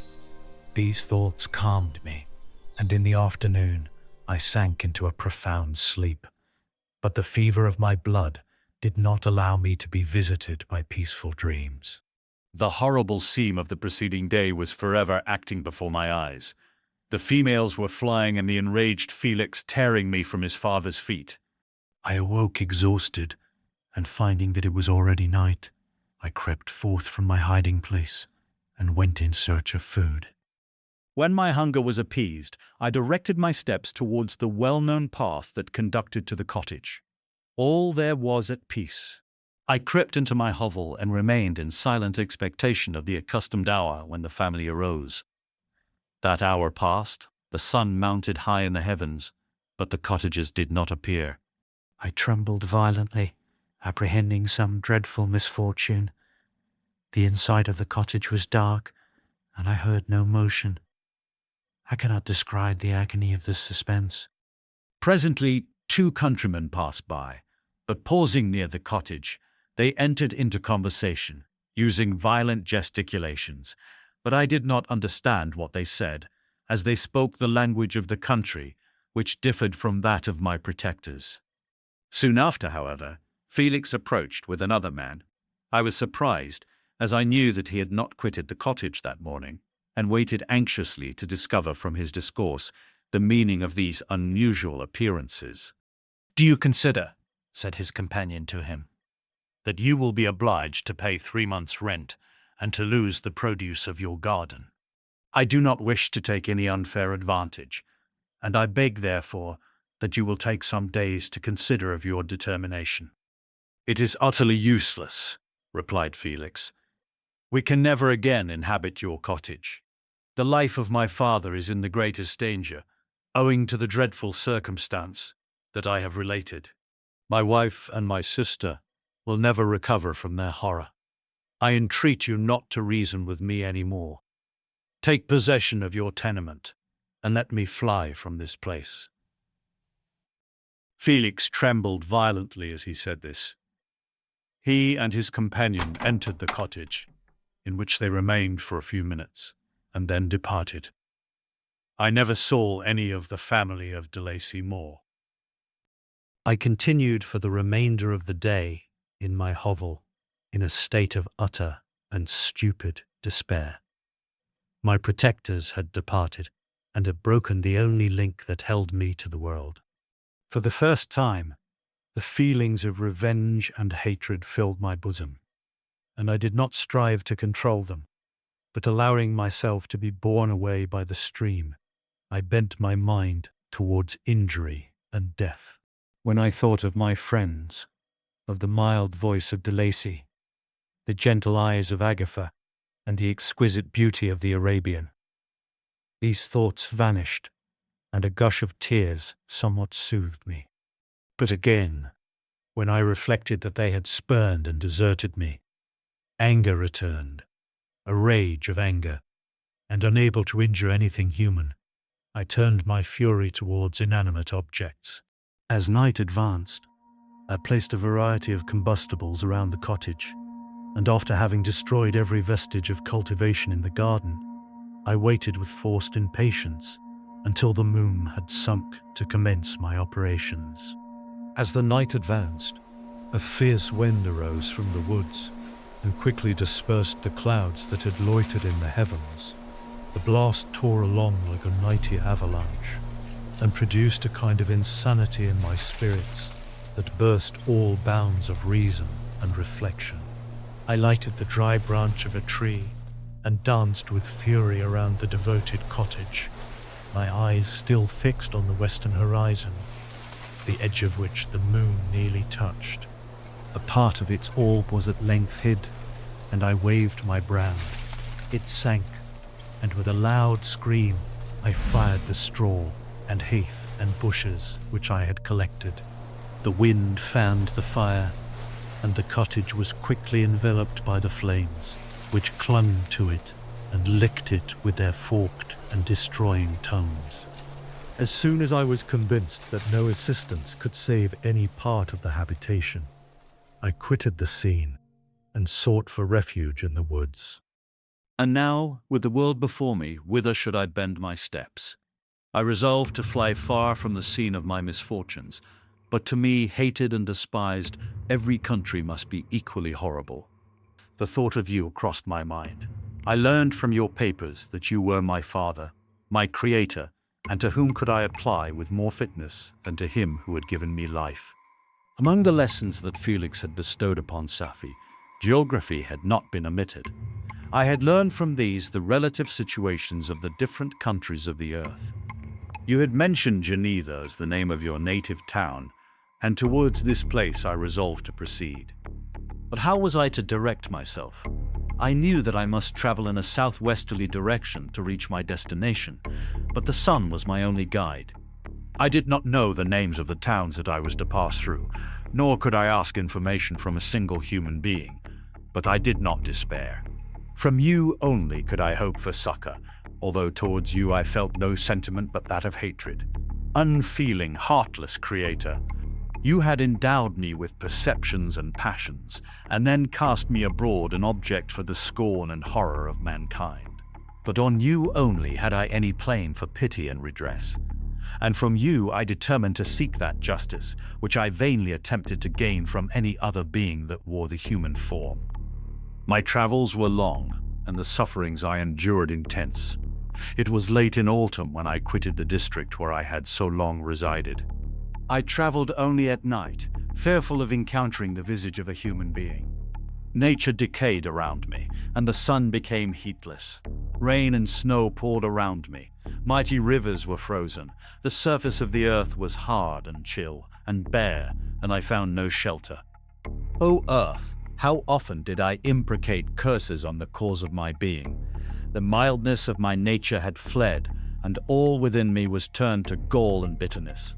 The nearer I approached to your habitation, the more deeply did I feel the spirit of revenge enkindled in my heart. Snow fell, and the waters were hardened, but I rested not. A few incidents now and then directed me, and I possessed a map of the country, but I often wandered wide from my path. The agony of my feelings allowed me no respite. No incident occurred from which my rage and misery could not extract its food, but a circumstance that happened when I arrived on the confines of Switzerland, when the sun had recovered its warmth and the earth again began to look green, confirmed in an especial manner the bitterness and horror of my feelings. I generally rested during the day, and travelled only when I was secured by night from the view of man. One morning, however, finding that my path lay through a deep wood, I ventured to continue my journey after the sun had risen. The day, which was one of the first of spring, cheered even me by the loveliness of its sunshine and the balminess of the air. I felt emotions of gentleness and pleasure that had long appeared dead revive within me. Half surprised by the novelty of these sensations, I allowed myself to be borne away by them, and forgetting my solitude and deformity, dared to be happy. Soft tears again bedewed my cheeks, and I even raised my humid eyes with thankfulness towards the blessed sun, which bestowed such joy upon me. I continued to wind among the paths of the wood until I came to its boundary, which was skirted by a deep and rapid river, into which many of the trees bent their branches, now budding with the fresh spring. Here I paused, not exactly knowing what path to pursue, when I heard the sound of voices that induced me to conceal myself under the shade of a cypress. I was scarcely hid when a young girl came running towards the spot where I was concealed, laughing, as if she ran from someone in sport. She continued her course along the precipitous sides of the river, when suddenly her foot slipped and she fell into the rapid stream. I rushed from my hiding place, and with extreme labor, from the force of the current, saved her and dragged her to shore. She was senseless, and I endeavored by every means in my power to restore animation, when I was suddenly interrupted by the approach of a rustic, who was probably the person from whom she had playfully fled. On seeing me, he darted towards me, and tearing the girl from my arms, hastened towards the deeper parts of the wood. I followed speedily. I hardly knew why, but when the man saw me draw near, he aimed a gun which he carried at my body and fired. I sank to the ground, and my injurer, with increased swiftness, escaped into the wood. This was then the reward of my benevolence. I had saved a human being from destruction, and as a recompense, I now writhed under the miserable pain of a wound which shattered the flesh and bone. The feelings of kindness and gentleness which I had entertained but a few moments before gave place to hellish rage and gnashing of teeth. Inflamed by pain, I vowed eternal hatred and vengeance to all mankind. But the agony of my wound overcame me. My pulses paused and I fainted. For some weeks I led a miserable life in the woods, endeavoring to cure the wound which I had received. The ball had entered my shoulder, and I knew not whether it had remained there or passed through. At any rate, I had no means of extracting it. My sufferings were augmented also by the oppressive sense of the injustice and ingratitude of their infliction. My daily vows rose for revenge, a deep and deadly revenge, such as would alone compensate for the outrages and anguish I had endured. After some weeks my wound healed, and I continued my journey. The labors I endured were no longer to be alleviated by the bright sun or gentle breezes of spring. All joy was but a mockery which insulted my desolate state and made me feel more painfully that I was not made for the enjoyment of pleasure. But my toils now drew near a close, and in 2 months from this time I reached the environs of Geneva. It was evening when I arrived, and I retired to a hiding place among the fields that surround it, to meditate in what manner I should apply to you. I was oppressed by fatigue and hunger, and far too unhappy to enjoy the gentle breezes of evening, or the prospect of the sun setting behind the stupendous mountains of Jura. At this time, a slight sleep relieved me from the pain of reflection, which was disturbed. I could see that the Indian was tightened by the approach of a beautiful child, who came running into the recess I had chosen. Suddenly, as I gazed on him, an idea seized me that this little creature was unprejudiced, and had lived too short a time to have imbibed a horror of deformity. If, therefore, I could seize him and educate him as my companion and friend, I should not be so desolate in this peopled earth. Urged by this impulse, I seized on the boy as he passed and drew him towards me. As soon as he beheld my form, he placed his hands before his eyes and uttered a shrill scream. I drew his hand forcibly from his face and said, "Child, what is the meaning of this? I do not intend to hurt you. Listen to me." He struggled violently. "Let me go," he cried. "Monster, ugly wretch, you wish to eat me and tear me to pieces. You are an ogre. Let me go, or I will tell my papa." "Boy, you will never see your father again. You must come with me." "Hideous monster, let me go. My papa is a syndic. He is Frankenstein. He will punish you. You dare not keep me." "Frankenstein, you belong then to my enemy, to him towards whom I have sworn eternal revenge. You shall be my first victim." The child still struggled, and loaded me with epithets which carried despair to my heart. I grasped his throat to silence him, and in a moment he lay dead at my feet. I gazed on my victim, and my heart swelled with exultation and hellish triumph. Clapping my hands, I exclaimed, "I too can create desolation. My enemy is not invulnerable.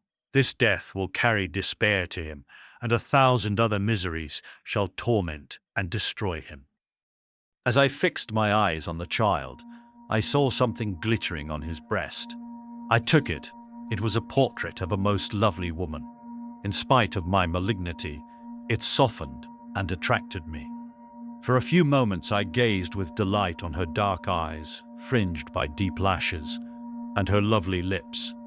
But presently my rage returned.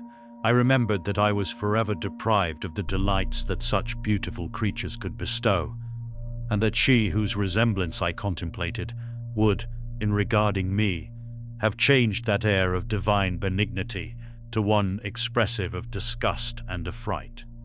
Can you wonder that such thoughts transported me with rage? I only wonder that at that moment, instead of venting my sensations in exclamations and agony, I did not rush among mankind and perish in the attempt to destroy them. While I was overcome by these feelings, I left the spot where I had committed the murder, and seeking a more secluded hiding place, I entered a barn which had appeared to me to be empty. A woman was sleeping on some straw. She was young, not indeed so beautiful as her whose portrait I held, but of an agreeable aspect, and blooming in the loveliness of youth and health. Here, I thought, is one of those whose joy-imparting smiles are bestowed on all but me. And then I bent over her and whispered, "Awake, fairest, thy lover is near, he who would give his life but to obtain one look of affection from thine eyes. My beloved, awake." The sleeper stirred. A thrill of terror ran through me. Should she indeed awake and see me, and curse me, and denounce the murderer? Thus would she assuredly act if her darkened eyes opened and she beheld me. The thought was madness. It stirred the fiend within me. Not I, but she, shall suffer the murder I have committed, because I am forever robbed of all that she could give me. She shall atone. The crime had its source in her. Be hers the punishment. Thanks to the lessons of Felix and the sanguinary laws of man, I had learned now the work mischief. I bent over her and placed the portrait securely in one of the folds of her dress. She moved again, and I fled. For some days I haunted the spot where these scenes had taken place, sometimes wishing to see you, sometimes resolved to quit the world and its miseries forever. At length I wandered towards these mountains, and have ranged through their immense recesses, consumed by a burning passion which you alone can gratify. We may not part until you have promised to comply with my requisition. I am alone and miserable. Man will not associate with me, but one as deformed and horrible as myself would not deny herself to me. My companion must be of the same species and have the same defects. This being you must create.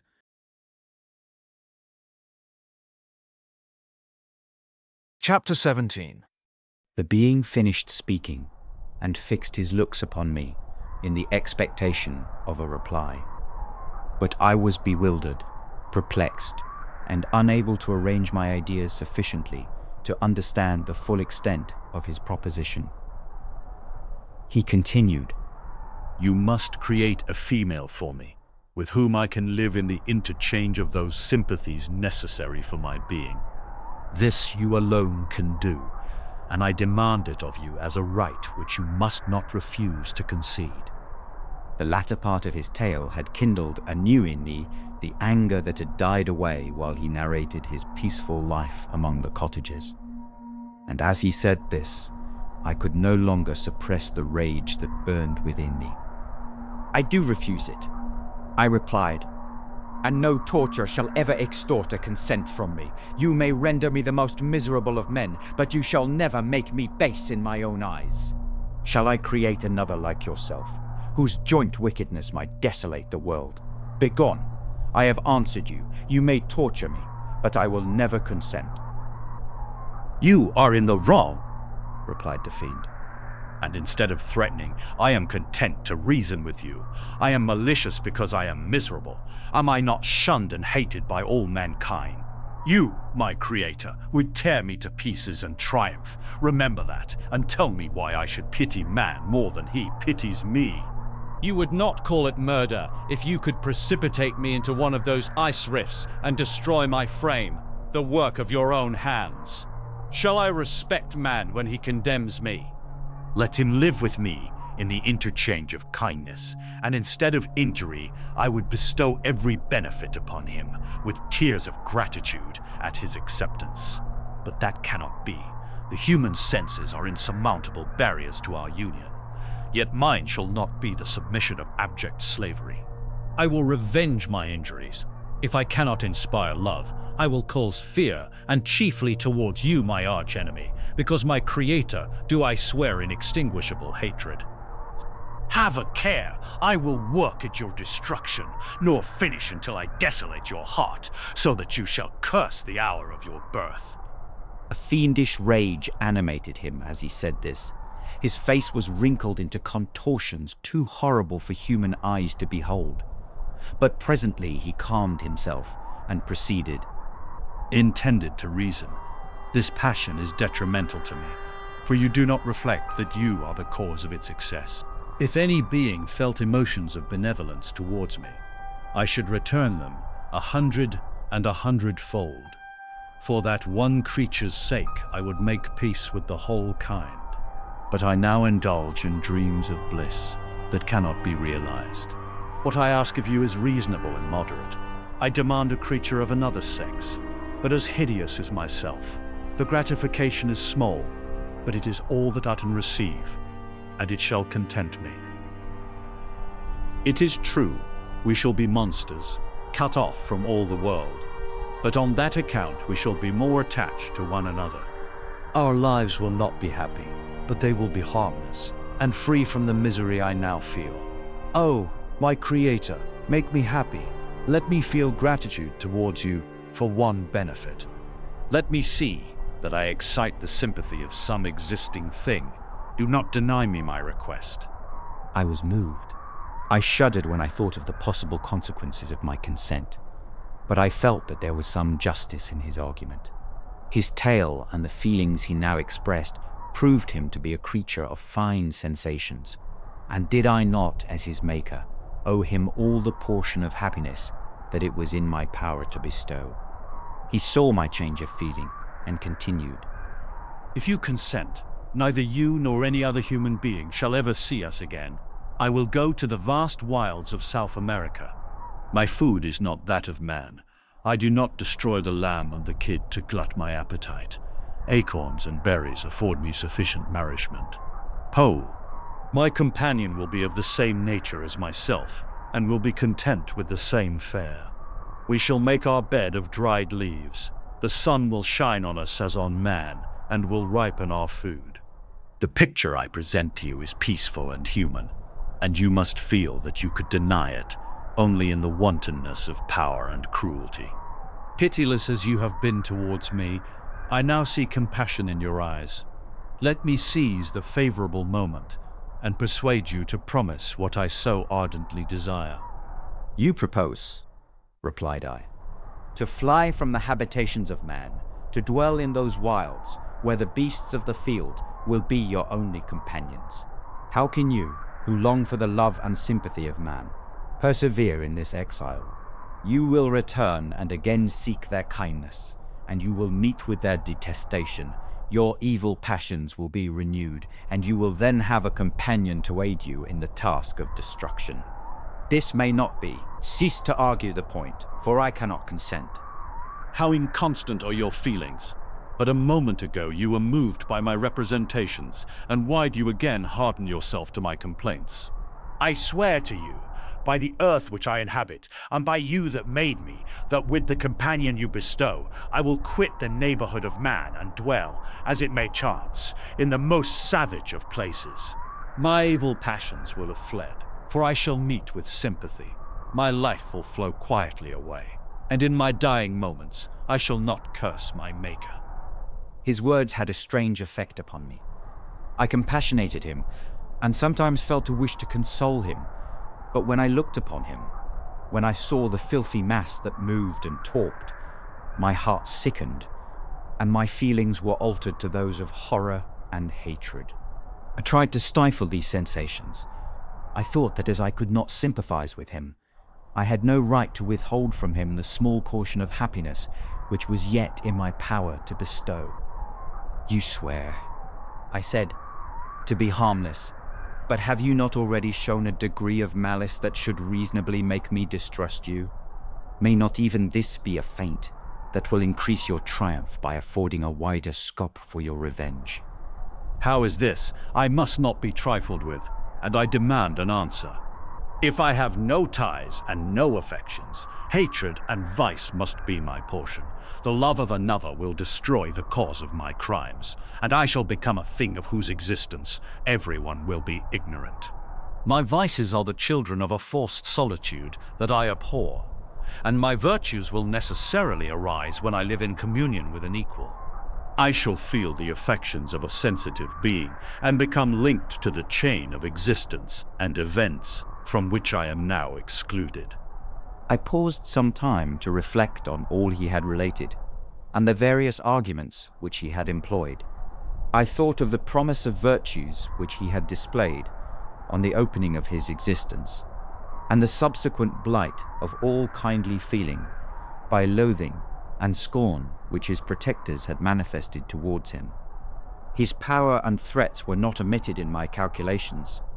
A creature who could exist in the ice caves of the glaciers and hide himself from pursuit among the ridges of inaccessible precipices was a being possessing faculties it would be vain to cope with. After a long pause of reflection, I concluded that the justice due both to him and my fellow creatures demanded of me that I should comply with his request. Turning to him, therefore, I said, "I consent to your demand, on your solemn oath to quit Europe forever, and every other place in the neighborhood of man, as soon as I shall deliver into your hands a female who will accompany you in your exile." "I swear," he cried, "by the sun, and by the blue sky of heaven, and by the fire of love that burns my heart, that if you grant my prayer, while they exist, you shall never behold me again. Depart to your home and commence your labors. I shall watch their progress with unutterable anxiety.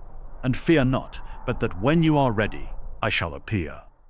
Saying this, he suddenly quitted me, fearful perhaps of any change in my sentiments.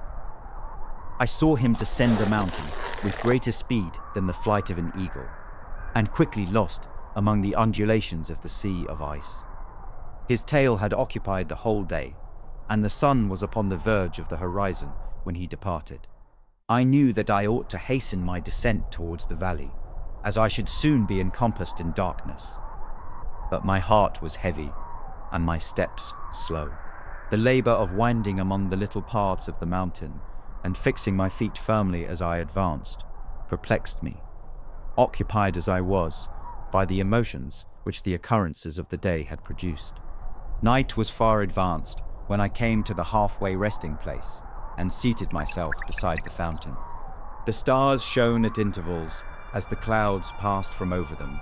The dark pines rose before me, and every here and there a broken tree lay on the ground. It was a scene of wonderful solemnity and stirred strange thoughts within me. I wept bitterly, and clasping my hands in agony, I exclaimed, "Oh, stars and clouds and winds, ye are all about to mock me. If ye really pity me, crush sensation and memory, let me become as naught. But if not, depart, depart, and leave me in darkness." These were wild and miserable thoughts, but I cannot describe to you how the eternal twinkling of the stars weighed upon me, and how I listened to every blast of wind as if it were a dull, ugly siroc on its way to consume me. Morning dawned before I arrived at the village of Chamonix. I took no rest, but returned immediately to Geneva. Even in my own heart I could give no expression to my sensations. They weighed on me with a mountain's weight, and their excess destroyed my agony beneath them. So I returned home, and entering the house, presented myself to the family. My haggard and wild appearance awoke intense alarm, but I answered no question. Scarcely did I speak. I felt as if I were placed under a ban, as if I had no right to claim their sympathies, as if never more might I enjoy companionship with them. Yet even thus I loved them to adoration, and to save them, I resolved to dedicate myself to my most abhorred task. Prospect of such an occupation made every other circumstance of existence pass before me like a dream, and that thought only had to me the reality of life.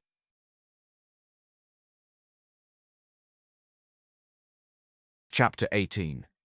Day after day, week after week, passed away on my return to Geneva, and I could not collect the courage to recommence my work.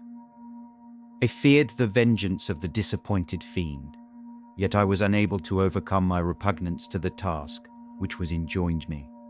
I found that I could not compose a female without again devoting several months to profound study and laborious disquisition. I had heard of some discoveries having been made by an English philosopher, the knowledge of which was material to my success, and I sometimes thought of obtaining my father's consent to visit England for this purpose. But I clung to every pretense of delay and shrank from taking the first step in an undertaking whose immediate necessity began to appear less absolute to me. Change indeed had taken place in me. My health, which had hitherto declined, was now much restored, and my spirits, when unchecked by the memory of my unhappy promise, rose proportionably.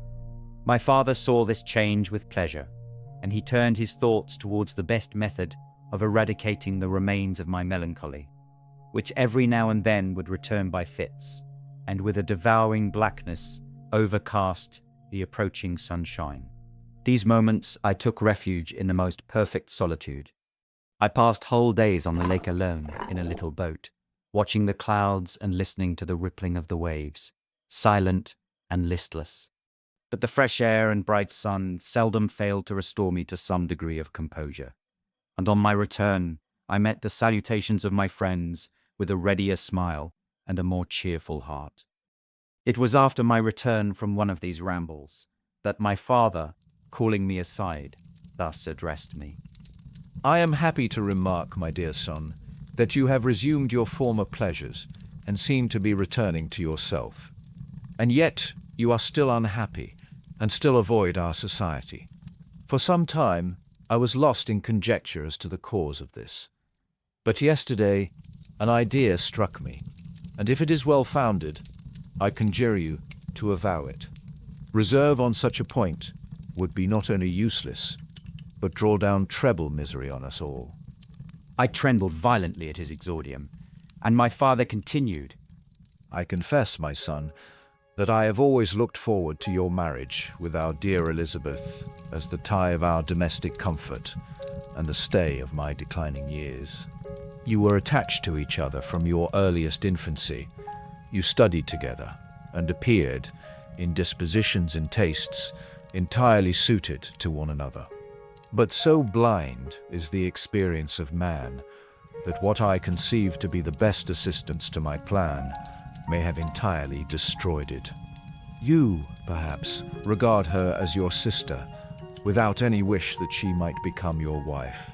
Nay, you may have met with another whom you may love, and considering yourself as bound in honor to Elizabeth, this struggle may occasion the poignant misery which you appear to feel. My dear father, reassure yourself. I love my cousin tenderly and sincerely. I never saw any woman who excited, as Elizabeth does, my warmest admiration and affection. My future hopes and prospects are entirely bound up in the expectation of our union. The expression of your sentiments of this subject, my dear Victor, gives me more pleasure than I have for some time experienced. If you feel thus, we shall assuredly be happy, however present events may cast a gloom over us. But it is this gloom which appears to have taken so strong a hold of your mind that I wish to dissipate. Tell me, therefore, whether you object to an immediate solemnization of the marriage. We have been unfortunate, and recent events have drawn us from that everyday tranquility befitting my years and infirmities. You are younger, yet I do not suppose, possessed as you are of a competent fortune, that an early marriage would at all interfere with any future plans of honor and utility that you may have formed. Do not suppose, however, that I wish to dictate happiness to you, or that a delay on your part would cause me any serious uneasiness. Interpret my words with candor, and answer me, I conjure you, with confidence and sincerity. I listened to my father in silence, and remained for some time incapable of offering any reply. I revolved rapidly in my mind a multitude of thoughts and endeavored to arrive at some conclusion. Alas, to me the idea of an immediate union with my Elizabeth was one of horror and dismay. I was bound by a solemn promise which I had not yet fulfilled and dared not break. Or if I did, what manifold miseries might not impend over me and my devoted family? Could I enter into a festival with this deadly weight yet hanging round my neck and bowing me to the ground? I must perform my engagement and let the monster depart with his mate before I allowed myself to enjoy the delight of a union from which I expected peace. I remembered also the necessity imposed upon me of either journeying to England or entering into a long correspondence with those philosophers of that country, whose knowledge and discoveries were of indispensable use to me in my present undertaking. The latter method of obtaining the desired intelligence was dilatory and unsatisfactory. Besides, I had an insurmountable aversion to the idea of engaging myself in my loathsome task in my father's house, while in habits of familiar intercourse with those I loved. I knew that 1,000 fearful accidents might occur, the slightest of which would disclose a tale to thrill all connected with me with horror. I was aware also that I should often lose all self-command, all capacity of hiding the harrowing sensations that would possess me during the progress of my unearthly occupation. I must absent myself from all I loved while thus employed. Once commenced, it would quickly be achieved, and I might be restored to my family in peace and happiness. My promise fulfilled, the monster would depart forever. Or so my fond fancy imaged some accident might meanwhile occur to destroy him and put an end to my slavery forever. These feelings dictated my answer to my father. I expressed a wish to visit England, but concealing the true reasons of this request, I closed my desires under a guise which excited no suspicion, while I urged my desire with an earnestness that easily induced my father to comply. After so long a period of an absorbing melancholy that resembled madness in its intensity and effects, he was glad to find that I was capable of taking pleasure in the idea of such a journey, and he hoped that change of scene and varied amusement would, before my return, have restored me entirely to myself. The duration of my absence was left to my own choice. A few months, or at most a year, was the period contemplated. One paternal kind precaution he had taken to ensure my having a companion. Without previously communicating with me, he had, in concert with Elizabeth, arranged that Clerval should join me at Strasbourg. This interfered with the solitude I coveted for the prosecution of my task, yet at the commencement of my journey, the presence of my friend could in no way be an impediment. And truly, I rejoiced that thus I should be saved many hours of lonely, maddening reflection. Nay, Henry might stand between me and the intrusion of my foe. If I were alone, would he not at times force his abhorred presence on me to remind me of my task or to contemplate its progress? To England, therefore, I was bound, and it was understood that my union with Elizabeth should take place immediately on my return. My father's age rendered him extremely averse to delay.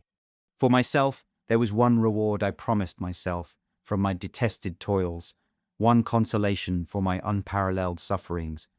It was the prospect of that day when, unfranchised from my miserable slavery, I might claim Elizabeth and forget the past in my union with her. I now made arrangements for my journey, but one feeling haunted me, which filled me with fear and agitation. During my absence, I should leave my friends unconscious of the existence of their enemy and unprotected from his attacks, exasperated as he might be by my departure. But he had promised to follow me wherever I might go, and would he not accompany me to England? This imagination was dreadful in itself, but soothing inasmuch as it supposed the safety of my friends. I was agonized with the idea of the possibility that the reverse of this might happen. But through the whole period during which I was the slave of my creature, I allowed myself to be governed by the impulses of the moment, and my present sensations strongly intimated that the fiend would follow me and exempt my family from the danger of his machinations. 'Twas in the latter end of September that I again quitted my native country. My journey had been my own suggestion, and Elizabeth therefore acquiesced, but she was filled with disquiet at the idea of my suffering. Away from her, the inroads of misery and grief. It had been her care which provided me a companion in Clerval, and yet a man is blind to 1,000 minute circumstances which call forth a woman's sedulous attention. She longed to bid me hasten my return. 1,000 conflicting emotions rendered her mute as she bade me a tearful, silent farewell. I threw myself into the carriage that was to convey me away, hardly knowing whither I was going, and careless of what was passing around. I remembered only, and it was with a bitter anguish that I reflected on it, to order that my chemical instruments should be packed to go with me. Filled with dreary imaginations, I passed through many beautiful and majestic scenes, but my eyes were fixed and unobserving. I could only think of the bourne of my travels and the work which was to occupy me whilst they endured. After some days spent in listless indolence, during which I traversed many leagues, I arrived at Strasbourg, where I waited 2 days for Clerval. He came. Alas, how great was the contrast between us!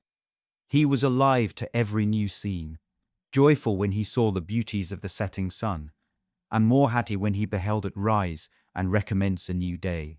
He pointed out to me the shifting colours of the landscape and the appearances of the sky. "This is what it is to live," he cried. "Now I enjoy existence. But you, my dear Frankenstein, wherefore are you desponding and sorrowful?" In truth, I was occupied by gloomy thoughts, and neither saw the descent of the evening star, nor the golden sunrise reflected in the Rhine. You, my friend, would be far more amused with the journal of Clerval, who observed the scenery with an eye of feeling and delight, than in listening to my reflections. I, a miserable wretch, haunted by a curse that shut up every avenue to enjoyment. We had agreed to descend the Rhine in a boat from Strasbourg to Rotterdam, whence we might take shipping for London.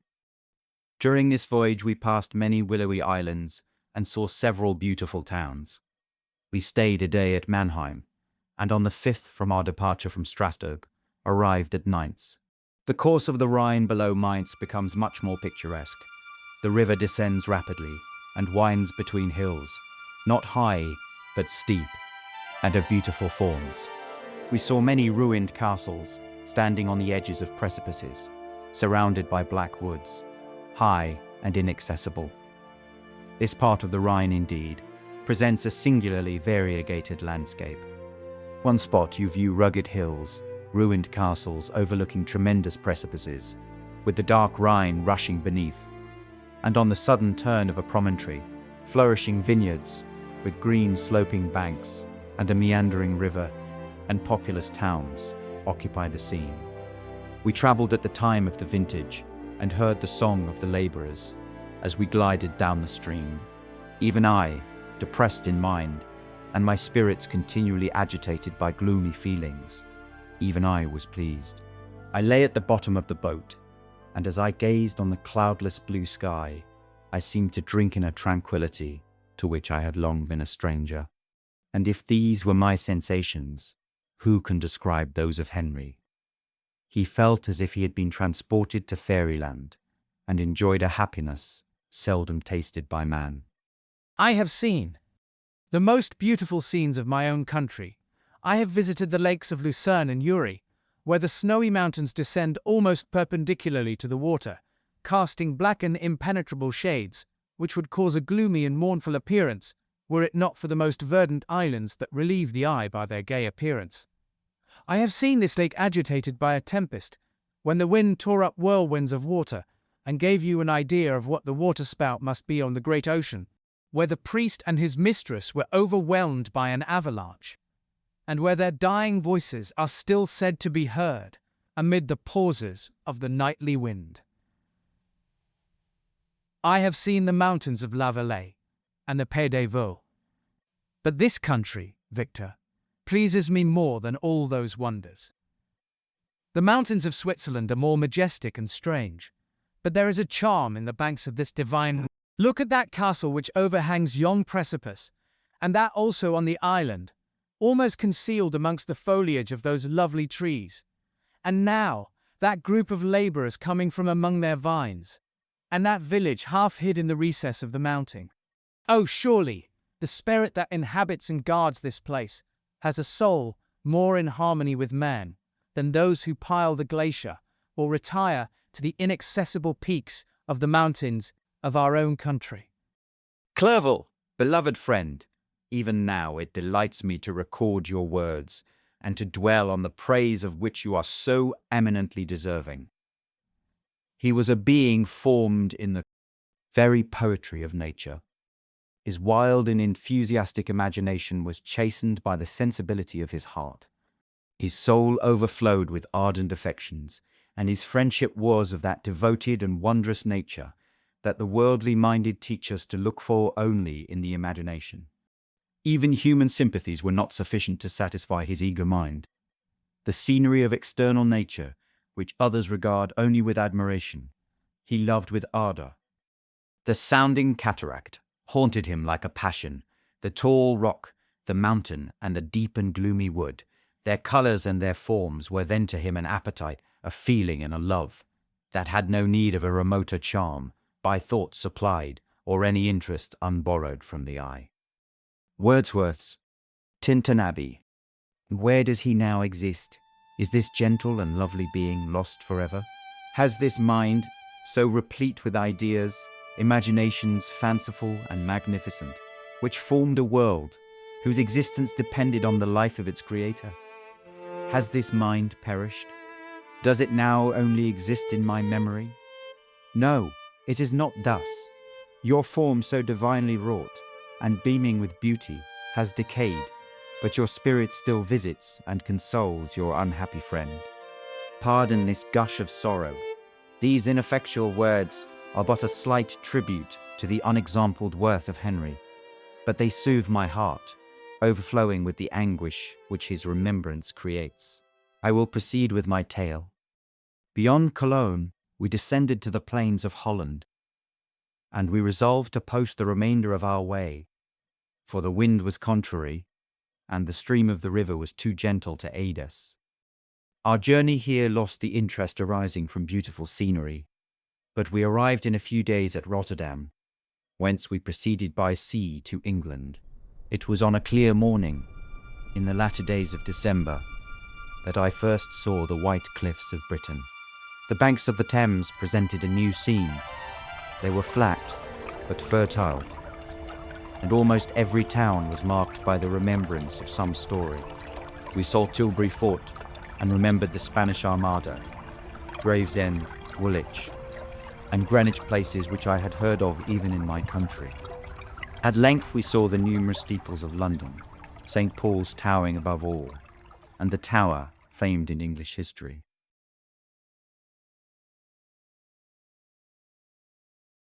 Chapter 19. London was our present point of rest. We determined to remain several months in this wonderful and celebrated city. Clerval desired the intercourse of the men of genius and talent who flourished at this time, but this was with me a secondary object. I was principally occupied with the means of obtaining the information necessary for the completion of my promise, and quickly availed myself of the letters of introduction that I had brought with me, addressed to the most distinguished natural philosophers. If this journey had taken place during my days of study and happiness, it would have afforded me inexpressible pleasure. The blight had come over my existence, and I only visited these people for the sake of the information they might give me on the subject in which my interest was so terribly profound. Company was irksome to me. When alone, I could fill my mind with the sights of heaven and earth. The voice of Henry soothed me, and I could thus cheat myself into a transitory peace. But busy, uninteresting, joyous faces brought back despair to my heart. I saw an insurmountable barrier placed between me and my fellow men. This barrier was sealed with the blood of William and Justine. And to reflect on the events connected with those names filled my soul with anguish. But in Clairval, I saw the image of my former self. He was inquisitive and anxious to gain experience and instruction. The difference of manners which he observed was to him an inexhaustible source of instruction and amusement. He was also pursuing an object he had long had in view. His design was to visit India, in the belief that he had in his knowledge of its various languages, and in the views he had taken of its society, the means of materially assisting the progress of European colonization and trade. In Britain only could he further the execution of his plan. He was forever busy, and the only check to his enjoyments was my sorrowful and dejected mind. I tried to conceal this as much as possible, that I might not debar him from the pleasures natural to one who was entering on a new scene of life, undisturbed by any care or bitter recollection. I often refused to accompany him, alleging another engagement, that I might remain alone. I now also began to collect the materials necessary for my new creation. And this was to me like the torture of single drops of water continually falling on the head. Every thought that was devoted to it was an extreme anguish, and every word that I spoke in allusion to it caused my lips to quiver and my heart to palpitate. After passing some months in London, we received a letter from a person in Scotland who had formerly been our visitor at Geneva. He mentioned the beauties of his native country and asked us if those were not sufficient allurements to induce us to prolong our journey as far north as Perth, where he resided. Clerval eagerly designed to accept this invitation, and I, although I abhorred society, wished to view again mountains and streams and all the wondrous works with which nature adorns her chosen dwelling places. We had arrived in England at the beginning of October, and it was now February. We accordingly determined to commence our journey towards the north at the expiration of another month. In this expedition we did not intend to follow the great road to Edinburgh, but to visit Windsor, Oxford, Matlock, and the Cumberland Lakes, resolving to arrive at the completion of this tour about the end of July. I packed up my chemical instruments and the materials I had collected, resolving to finish my labours in some obscure nook in the northern highlands of Scotland. We quitted London on the 27th of March, and remained a few days at Windsor, rambling in its beautiful forest. This was a new scene to us mountaineers. The majestic oaks, the quantity of game, and the herds of stately deer were all novelties to us. From thence we proceeded to Oxford. As we entered this city, our minds were filled with the remembrance of the events that had been transacted there more than a century and a half before. It was here that Charles I had collected his forces. This city had remained faithful to him after the whole nation had forsaken his cause to join the standard of Parliament and liberty. The memory of that unfortunate king and his companions, the amiable Falkland, the insolent Goring, his queen and son, gave a peculiar interest to every part of the city which they might be supposed to have inhabited. The spirit of elder days found a dwelling here, and we delighted to trace its footsteps. If these feelings had not found an imaginary gratification, the appearance of the city had yet in itself sufficient beauty to obtain our admiration. The colleges are ancient and picturesque, the streets are almost magnificent, and the lovely Isis, which flows beside it through meadows of exquisite verdure, is spread forth into a placid expanse of waters, which reflects its majestic assemblage of towers and spires and domes, embosomed among aged trees. I enjoyed this scene, and yet my enjoyment was embittered both by the memory of the past and the anticipation of the future. I was formed for peaceful happiness.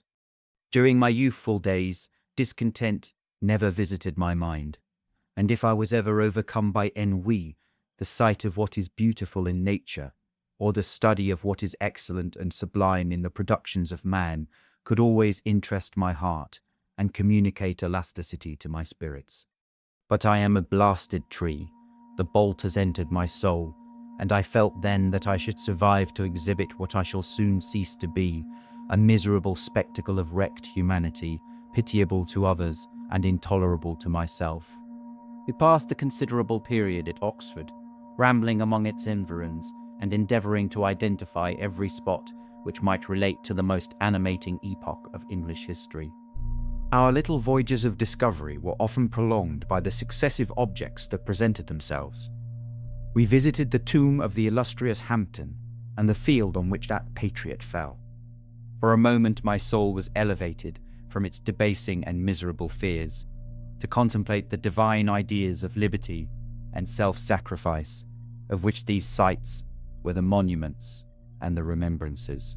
For an instant, I dared to shake off my chains and look around me with a free and lofty spirit. But the iron had eaten into my flesh, and I sank again, trembling and hopeless, into my miserable self. We left Oxford with regret, and proceeded to Matlock, which was our next place of rest.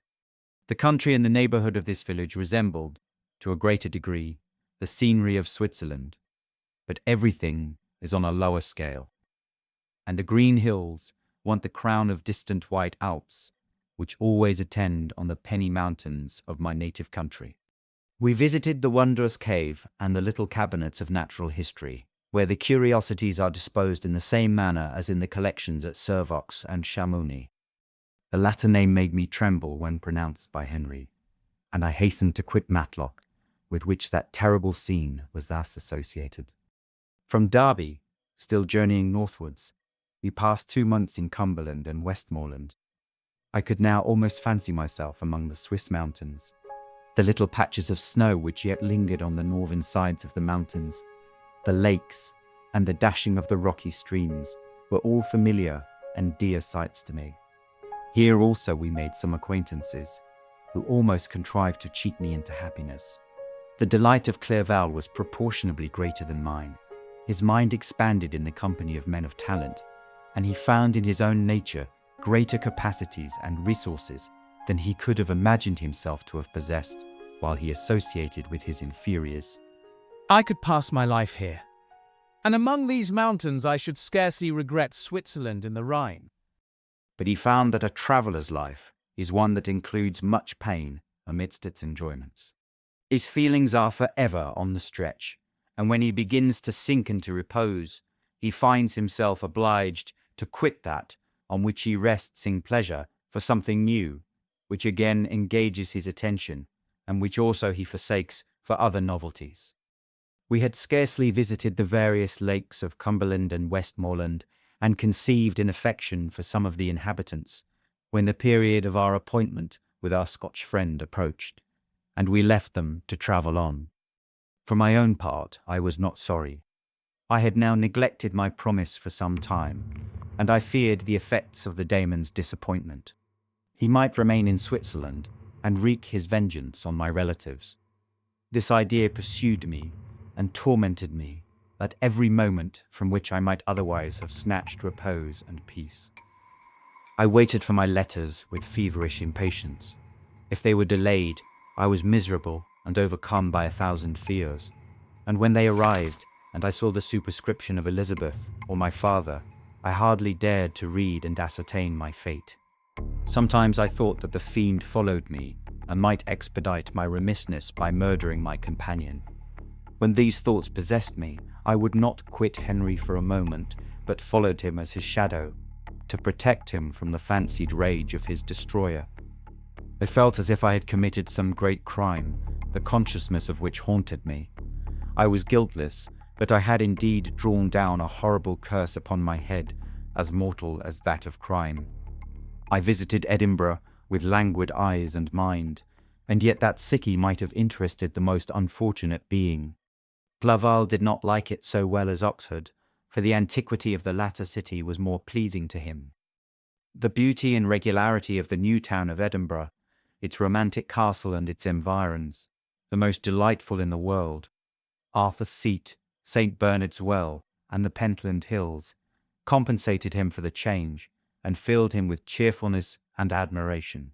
But I was impatient to arrive at the termination of my journey. We left Edinburgh in a week, passing through Crupper, St. Andrews, and along the banks of the Tay to Perth, where our friend expected us. But I was in no mood to laugh and talk with strangers, or enter into their feelings or plans, with the good humour expected from a guest. And accordingly, I told Clevel that I wished to make the tour of Scotland alone. Do you? Enjoy yourself and let this be our rendezvous. I may be absent a month or two, but do not interfere with my motions, I entreat you. Leave me to peace and solitude for a short time, and when I return, I hope it will be with a lighter heart, more congenial to your own temper. Henry wished to dissuade me, but seeing me bent on this plan, ceased to remonstrate. He entreated me to write often.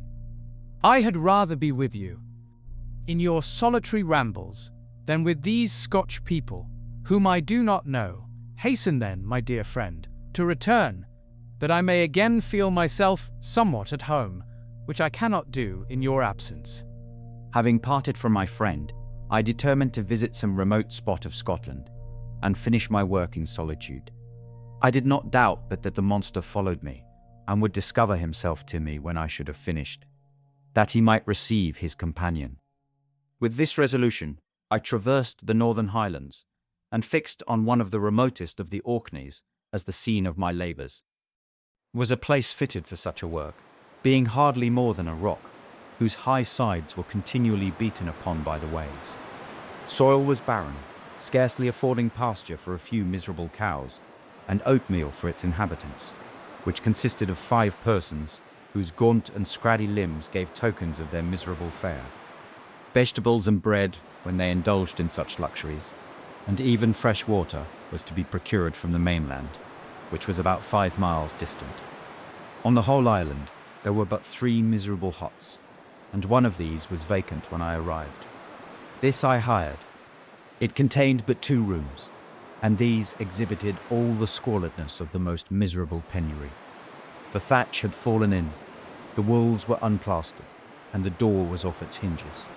I ordered it to be repaired, bought some furniture, and took possession. An incident which would doubtless have occasioned some surprise had not all the senses of the cottagers been benumbed by want and squalid poverty. As it was, I lived ungazed at and unmolested, hardly thanked for the pittance of food and clothes which I gave. So much does suffering blunt even the coarsest sensations of men. In this retreat, I devoted the morning to labour, but in the evening, when the weather permitted, I walked on the stony beach of the sea to listen to the waves as they roared and dashed at my feet. It was a monotonous yet ever-changing scene. I thought of Switzerland. It was far different from this desolate and appalling landscape. Its hills are covered with vines, and its cottages are scattered thickly in the plains. Its fair lakes reflect a blue and gentle sky, and when troubled by the winds, their tumult is but as the play of a lively infant when compared to the roarings of the giant ocean.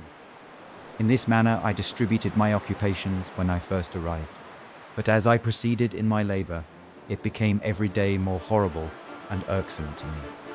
Sometimes I could not prevail on myself to enter my laboratory for several days, and at other times I toiled day and night in order to complete my work. It was indeed a filthy process in which I was engaged. During my first experiment, a kind of enthusiastic frenzy had blinded me to the horror of my employment. My mind was intently fixed on the consummation of my labour, and my eyes were shut to the horror of my proceedings. Now I went to it in cold blood, and my heart often sickened at the work of my hands.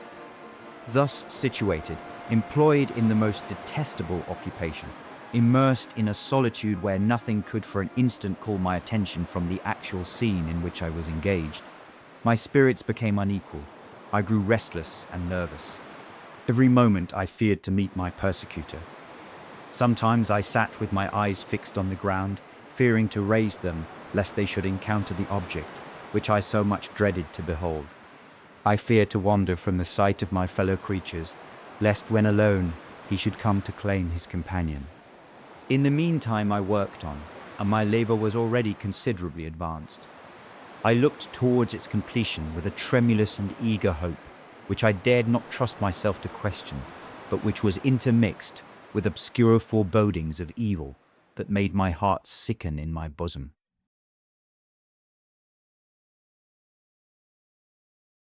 Chapter 20. I sat one evening in my laboratory. The sun had set, and the moon was just rising from the sea. I had not sufficient light for my employment, and I remained idle, in a pause of consideration of whether I should leave my labor for the night, or hasten its conclusion by an unremitting attention to it. As I sat, a train of reflection occurred to me, which led me to consider the effects of what I was now doing. 3 years before, I was engaged in the same manner, and had created a fiend whose unparalleled barbarity had desolated my heart and filled it forever with the bitterest remorse. I was now about to form another being, of whose dispositions I was alike ignorant. She might become 10,000 times more malignant than her mate, and delight, for its own sake, in murder and wretchedness. He had sworn to quit the neighborhood of man, and hide himself in deserts, but she had not. And she, who in all probability was to become a thinking and reasoning animal, might refuse to comply with a compact made before her creation. They might even hate each other. The creature who already lived loathed his own deformity, and might he not conceive a greater abhorrence for it when it came before his eyes in the female form? She also might turn with disgust from him to the superior beauty of man. She might quit him, and he be again alone, exasperated by the fresh provocation of being deserted by one of his own species.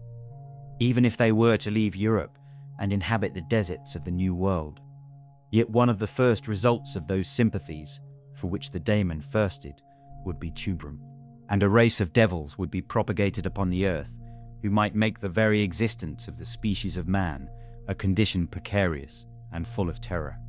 Had I right, for my own benefit, to inflict this curse upon everlasting generations? I had before been moved by the sophisms of the being I had created. I had been struck senseless by his fiendish threats. But now, for the first time, the wickedness of my promise burst upon me.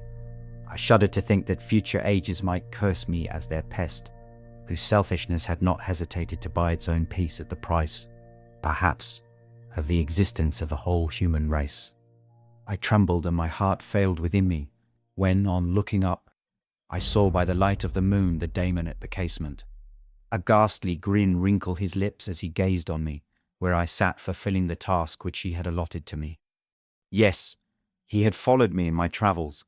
He had loitered in forests, hid himself in caves, or taken refuge in wide and desert heaths, and he now came to mark my progress and claim the fulfillment of my promise.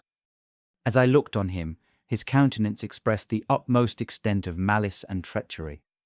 I thought with a sensation of madness on my promise of creating another like to him, and trembling with passion, tore to pieces the thing on which I was engaged. The wretch saw me destroy the creature on whose future existence he depended for happiness, and with a howl of devilish despair and revenge, withdrew. I left the room, and locking the door, made a solemn vow in my own heart never to resume my labors. And then, with trembling steps, I sought my own apartment. I was alone. None were near me to dissipate the gloom and relieve me from the sickening oppression of the most terrible reveries.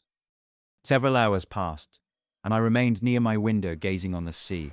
It was almost motionless, for the winds were hushed, and all nature reposed under the eye of the quiet maid. A few fishing vessels alone specked the water, and now and then the gentle breeze wafted the sound of voices as the fishermen called to one another. I felt the silence, although I was hardly conscious of its extreme profundity, until my ear was suddenly arrested by the paddling of oars near the shore, and a person landed close to my house. In a few minutes after, I heard the creaking of my door, as if someone endeavored to open it softly.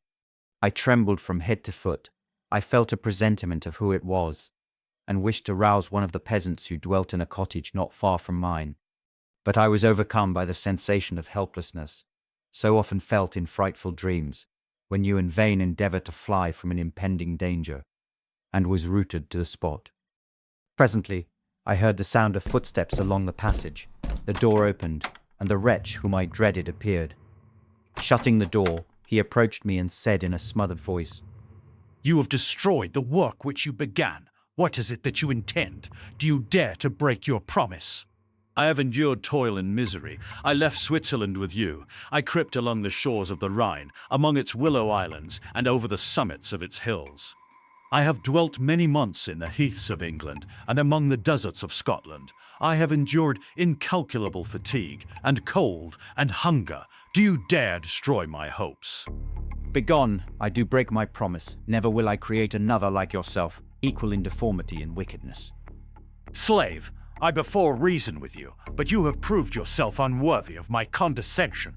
Remember that I have power. You believe yourself miserable, but I can make you so wretched that the light of day will be hateful to you. You are my creator, but I am your master. Obey. The hour of my irresolution is past, and the period of your power is arrived. Your threats cannot move me to do an act of wickedness, but they confirm me in a determination of not creating you a companion in vice. Shall I, in cool blood, set loose upon the earth a demon whose delight is in death and wretchedness? Begone! I am firm, and your words will only exasperate my rage. The monster saw my determination in my face, and gnashed his teeth in the impotence of anger. Shall each man find a wife for his bosom, and each beast have his mate, and I be alone? I had feelings of affection, and they were requited by detestation and scorn. Man, you may hate, but beware. Your hours will pass in dread and misery, and soon the bolt will fall, which must ravish from you your happiness forever. Are you to be happy while I grovel in the intensity of my wretchedness?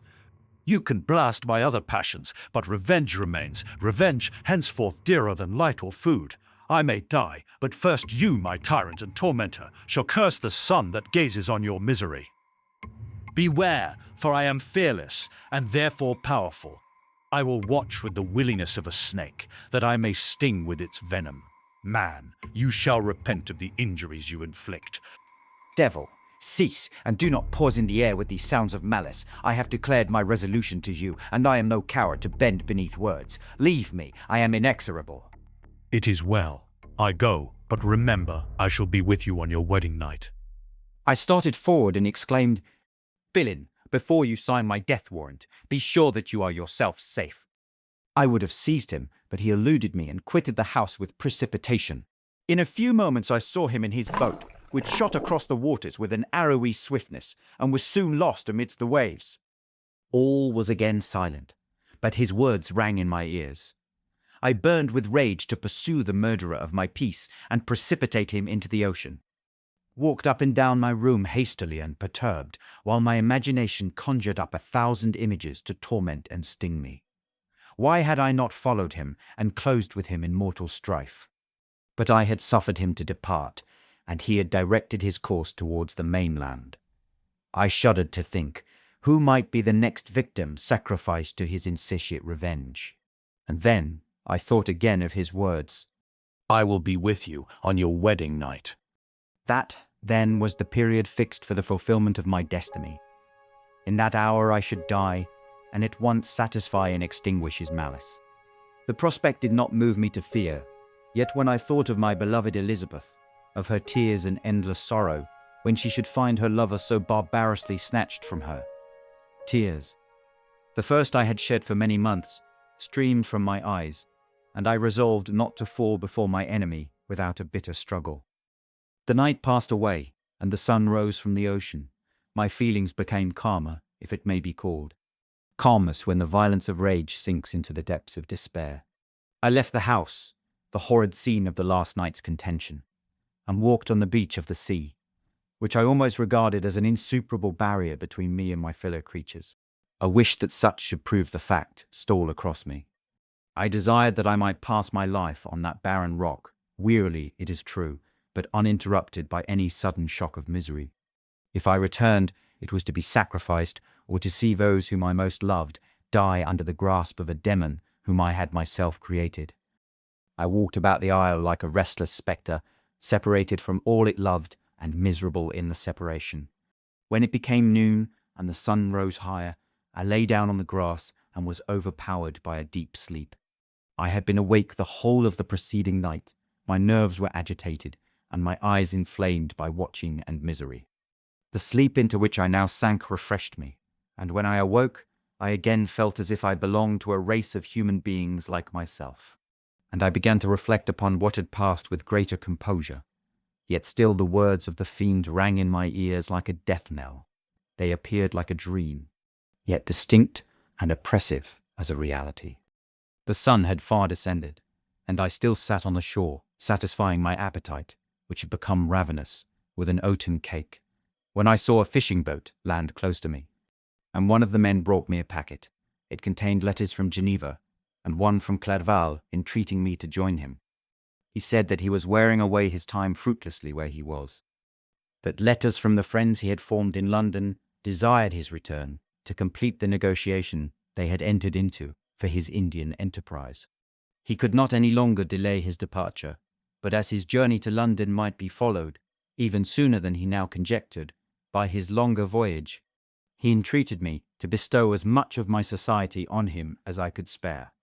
He besought me, therefore, to leave my solitary isle and to meet him at Perth, that we might proceed southwards together. This letter in a degree recalled me to life, and I determined to quit my island at the expiration of 2 days. Yet, before I departed, there was a task to perform, on which I shuddered to reflect. I must pack up my chemical instruments.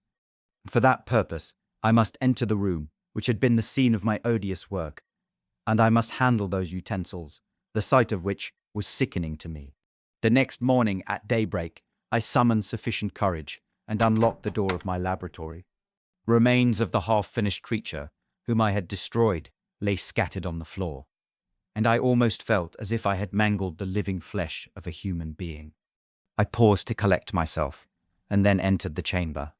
With trembling hand, I conveyed the instruments out of the room, but I reflected that I ought not to leave the relics of my work to excite the horror and suspicion of the peasants, and I accordingly put them into a basket with a great quantity of stones, and laying them up, determined to throw them into the sea that very night.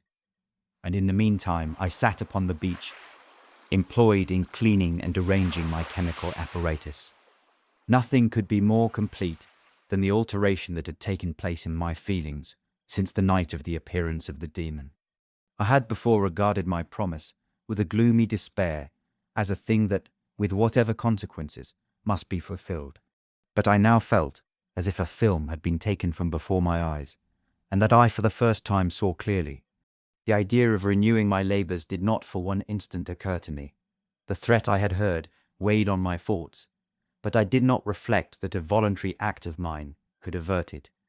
I had resolved in my own mind that to create another like the fiend I had first made would be an act of the basest and most atrocious selfishness, and I banished from my mind every thought that could lead to a different conclusion.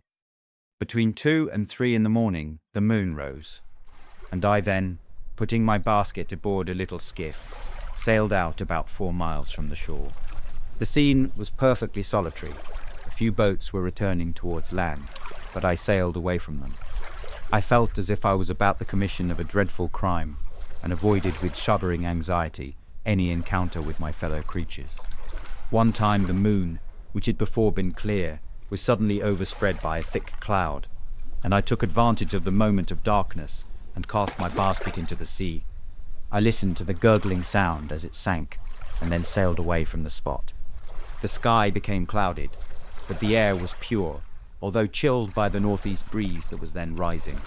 But it refreshed me and filled me with such agreeable sensations that I resolved to prolong my stay on the water, and fixing the rudder in a direct position, stretched myself at the bottom of the boat.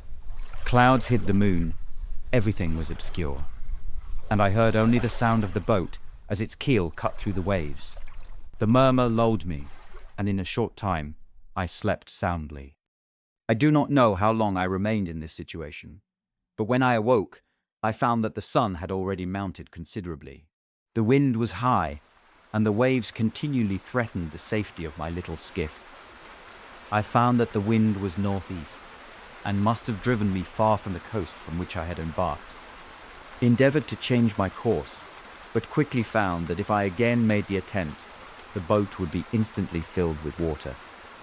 Thus situated, my only resource was to drive before the wind. I confess that I felt a few sensations of terror. I had no compass with me, and was so slenderly acquainted with the geography of this part of the world that the sun was of little benefit to me. I might be driven into the wide Atlantic and feel all the tortures of starvation, or be swallowed up in the immeasurable waters that roared and buffeted around me. I had already been out many hours and felt the torment of a burning thirst, a prelude to my other sufferings. I looked on the heavens, which were covered by clouds that flew before the wind, only to be replaced by others. I looked upon the sea. It was to be my grave. Fiend, I exclaimed, your task is already fulfilled. Thought of Elizabeth, of my father, and of Clerval, all left behind, on whom the monster might satisfy his sanguinary and merciless passions. This idea plunged me into a reverie so despairing and frightful that even now, when the scene is on the point of closing before me forever, I shudder to reflect on it. Some hours passed thus, but by degrees, as the sun declined towards the horizon, the wind died away into a gentle breeze, and the sea became free from breakers. But these gave place to a heavy swell. I felt sick and hardly able to hold the rudder, when suddenly I saw a line of high land towards the south. Almost spent as I was by fatigue in the dreadful suspense I endured for several hours, this sudden certainty of life rushed like a flood of warm joy to my heart, and tears gushed from my eyes. How mutable are our feelings, and how strange is that clinging love we have of life, even in the excess of misery. I constructed another sail with a part of my dress, and eagerly steered my course towards the land. It had a wild and rocky appearance, but as I approached nearer, I easily perceived the traces of cultivation. I saw vessels near the shore, and found myself suddenly transported back to the neighborhood of civilized man. I carefully traced the windings of the land, and hailed a steeple which I at length saw issuing from behind a small promontory. As I was in a state of extreme debility, I resolved to sail directly towards the town, as a place where I could most easily procure nourishment. Fortunately, I had money with me. As I turned the promontory, I perceived a small, neat town and a good harbour, which I entered, my heart bounding with joy at my unexpected escape. As I was occupied in fixing the boat and arranging the sails, several people crowded towards the spot. They seemed much surprised at my appearance, but instead of offering me any assistance, whispered together with gestures that, at any other time, might have produced in me a slight sensation of alarm. As it was, I merely remarked that they spoke English, and I therefore addressed them in that language. "My good friends," said I, "will you be so kind as to tell me the name of this town, and inform me where I am?" "You will know that soon enough," replied a man with a hoarse voice. "Maybe you are come to a place that will not prove much to your taste, but you will not be consulted as to your quarters, I promise you." Was exceedingly surprised on receiving so rude an answer from a stranger, and I was also disconcerted on perceiving the frowning and angry countenances of his companions. "Why do you answer me so roughly? Surely it is not the custom of Englishmen to receive strangers so inhospitably." "I do not know what the custom of the English may be, but it is the custom of the Irish to hate villains." While this strange dialogue continued, I perceived the crowd rapidly increase. Their faces expressed a mixture of curiosity and anger, which annoyed and in some degree alarmed me. I inquired the way to the inn, but no one replied. I then moved forward, and a murmuring sound arose from the crowd as they followed and surrounded me. When an ill-looking man approaching tapped me on the shoulder and said, "Sir, you must follow me to Mr. Kerwin's to give an account of yourself." "Who is Mr. Kerwin? Why am I to give an account of myself? Is not this a free country?" "Sir, free enough for honest folks. Mr. Kerwin is a magistrate, and you are to give an account of the death of a gentleman who was found murdered here last night." This answer startled me, but I presently recovered myself. I was innocent. That could easily be proved. Accordingly, I followed my conductor in silence and was led to one of the best houses in the town. I was ready to sink from fatigue and hunger, but being surrounded by a crowd, I thought it politic to rouse all my strength, that no physical debility might be construed into apprehension or conscious guilt. Little did I then expect the calamity that was in a few moments to overwhelm me and extinguish in horror and despair all fear of ignominy or death. I must pause here, for it requires all my fortitude to recall the memory of the frightful events which I am about to relate in proper detail to my recollection. Chapter 21. I was soon introduced into the presence of the magistrate, an old benevolent man with calm and mild manners.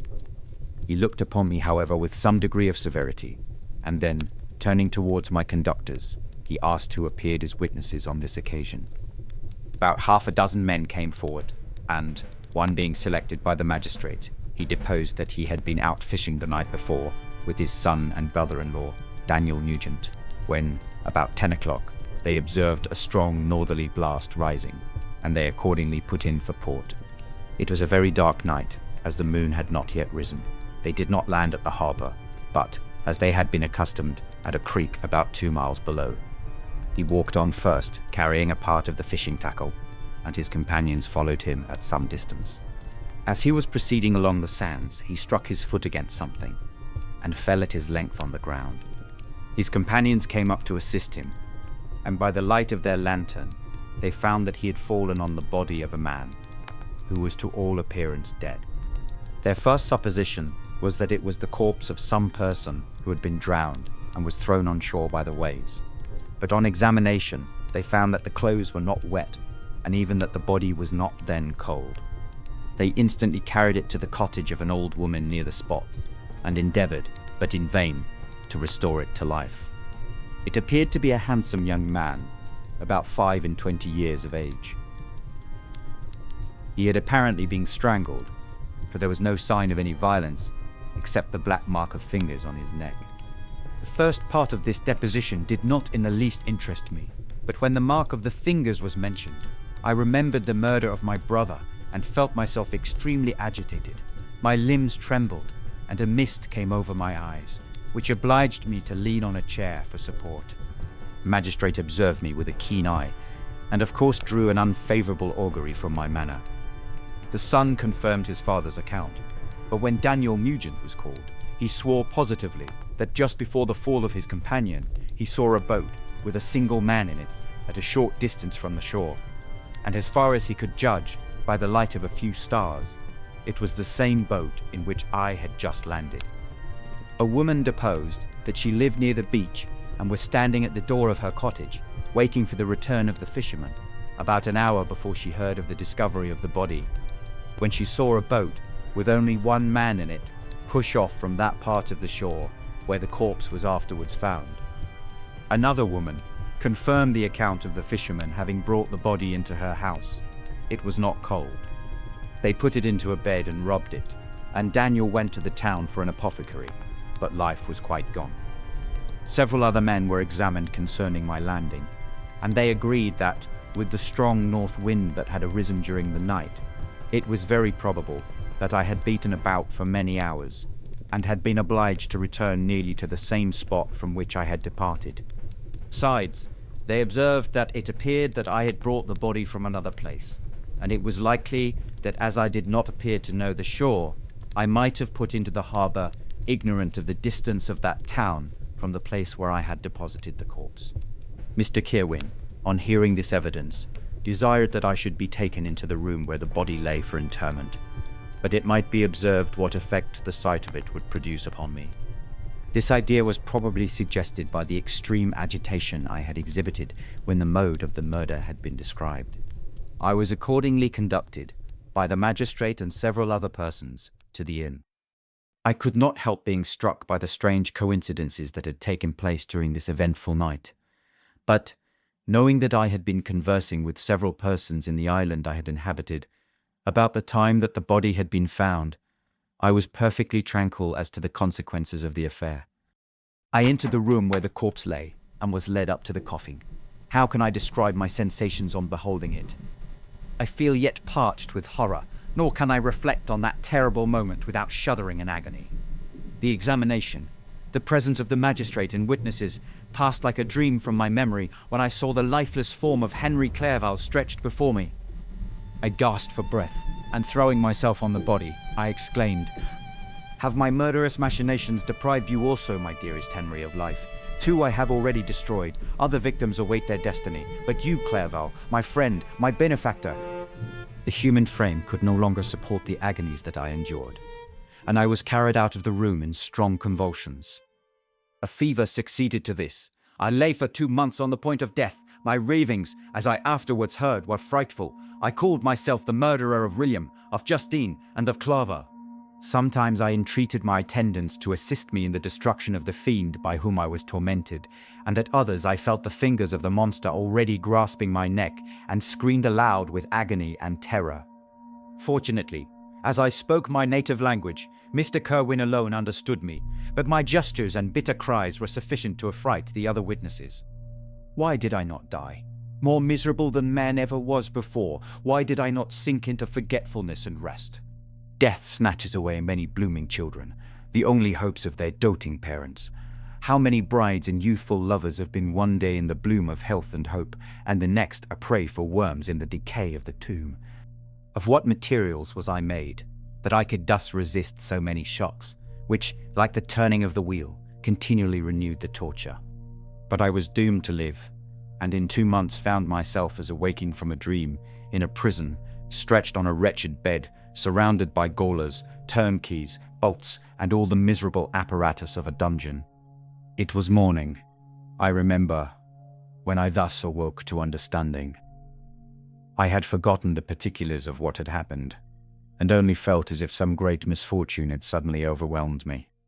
But when I looked around and saw the barred windows and the squalidness of the room in which I was, all flashed across my memory, and I groaned bitterly. The sound disturbed an old woman who was sleeping in a chair beside me. She was a hired nurse, the wife of one of the turnkeys, and her countenance expressed all those bad qualities which often characterize that class. The lines of her face were hard and rude, like that of persons accustomed to see without sympathizing in sights of misery. Her tone expressed her entire indifference. She addressed me in English, and the voice struck me as one that I had heard during my sufferings. "Are you better now, sir?" I replied in the same language, with a feeble voice. "I believe I am, but if it be all true, if indeed I did not dream, I am sorry that I am still alive to feel this misery and horror." "For that matter, if you mean about the gentleman you murdered, I believe that it were better for you if you were dead, for I fancy it will go hard with you. However, that's none of my business. I am sent to nurse you and get you well. I do my duty with a safe conscience. It were well if everybody did the same." I turned with loathing from the woman who could utter so unfeeling a speech to a person just saved, on the very edge of death, but I felt languid and unable to reflect on all that had passed. Whole series of my life appeared to me as a dream. I sometimes doubted if indeed it were all true, for it never presented itself to my mind with the force of reality. The images that floated before me became more distinct. I grew feverish. A darkness pressed around me. No one was near me who soothed me with the gentle voice of love. No dear hand supported me. The physician came and prescribed medicines, and the old women prepared them for me. But utter carelessness was visible in the first, and the expression of brutality was strongly marked in the visage of the second. Who could be interested in the fate of a murderer, but the hangman who would gain his fee? These were my first reflections, but I soon learned that Mr. Kerwin had shown me extreme kindness. He had caused the best room in the prison to be prepared for me. Wretched indeed was the best, and it was he who had provided a physician and a nurse. It is true, he seldom came to see me, for although he ardently desired to relieve the sufferings of every human creature, he did not wish to be present at the agonies and miserable ravings of a murderer. He came, therefore, sometimes to see that I was not neglected, but his visits were short and with long intervals. One day, while I was gradually recovering, I was seated in a chair, my eyes half open and my cheeks livid like those in death. I was overcome by gloom and misery, and often reflected I had better seek death than desire to remain in a world which to me was replete with wretchedness. At one time I considered whether I should not declare myself guilty and suffer the penalty of the law, less innocent than poor Justine had been. Such were my thoughts when the door of my apartment was opened and Mr. Kerwin entered. His countenance expressed sympathy and compassion. He drew a chair close to mine and addressed me in French. "I fear that this place is very shocking to you. Can I do anything to make you more comfortable?" "I thank you, but all that you mention is nothing to me. On the whole earth, there is no comfort which I am capable of receiving. I know that the sympathy of a stranger can be but of little relief to one borne down as you are by so strange a misfortune. But you will, I hope, soon quit this melancholy abode, for doubtless evidence can easily be brought to free you from the criminal charge. That is my least concern. I am, by a course of strange events, become the most miserable of mortals. Persecuted and tortured as I am and have been, can death be any evil to me?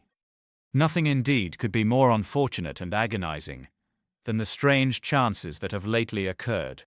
You were thrown, by some surprising accident, on this shore, renowned for its hospitality, seized immediately, and charged with murder. The first sight that was presented to your eyes was the body of your friend, murdered in so unaccountable a manner, and placed, as it were, by some fiend across your path.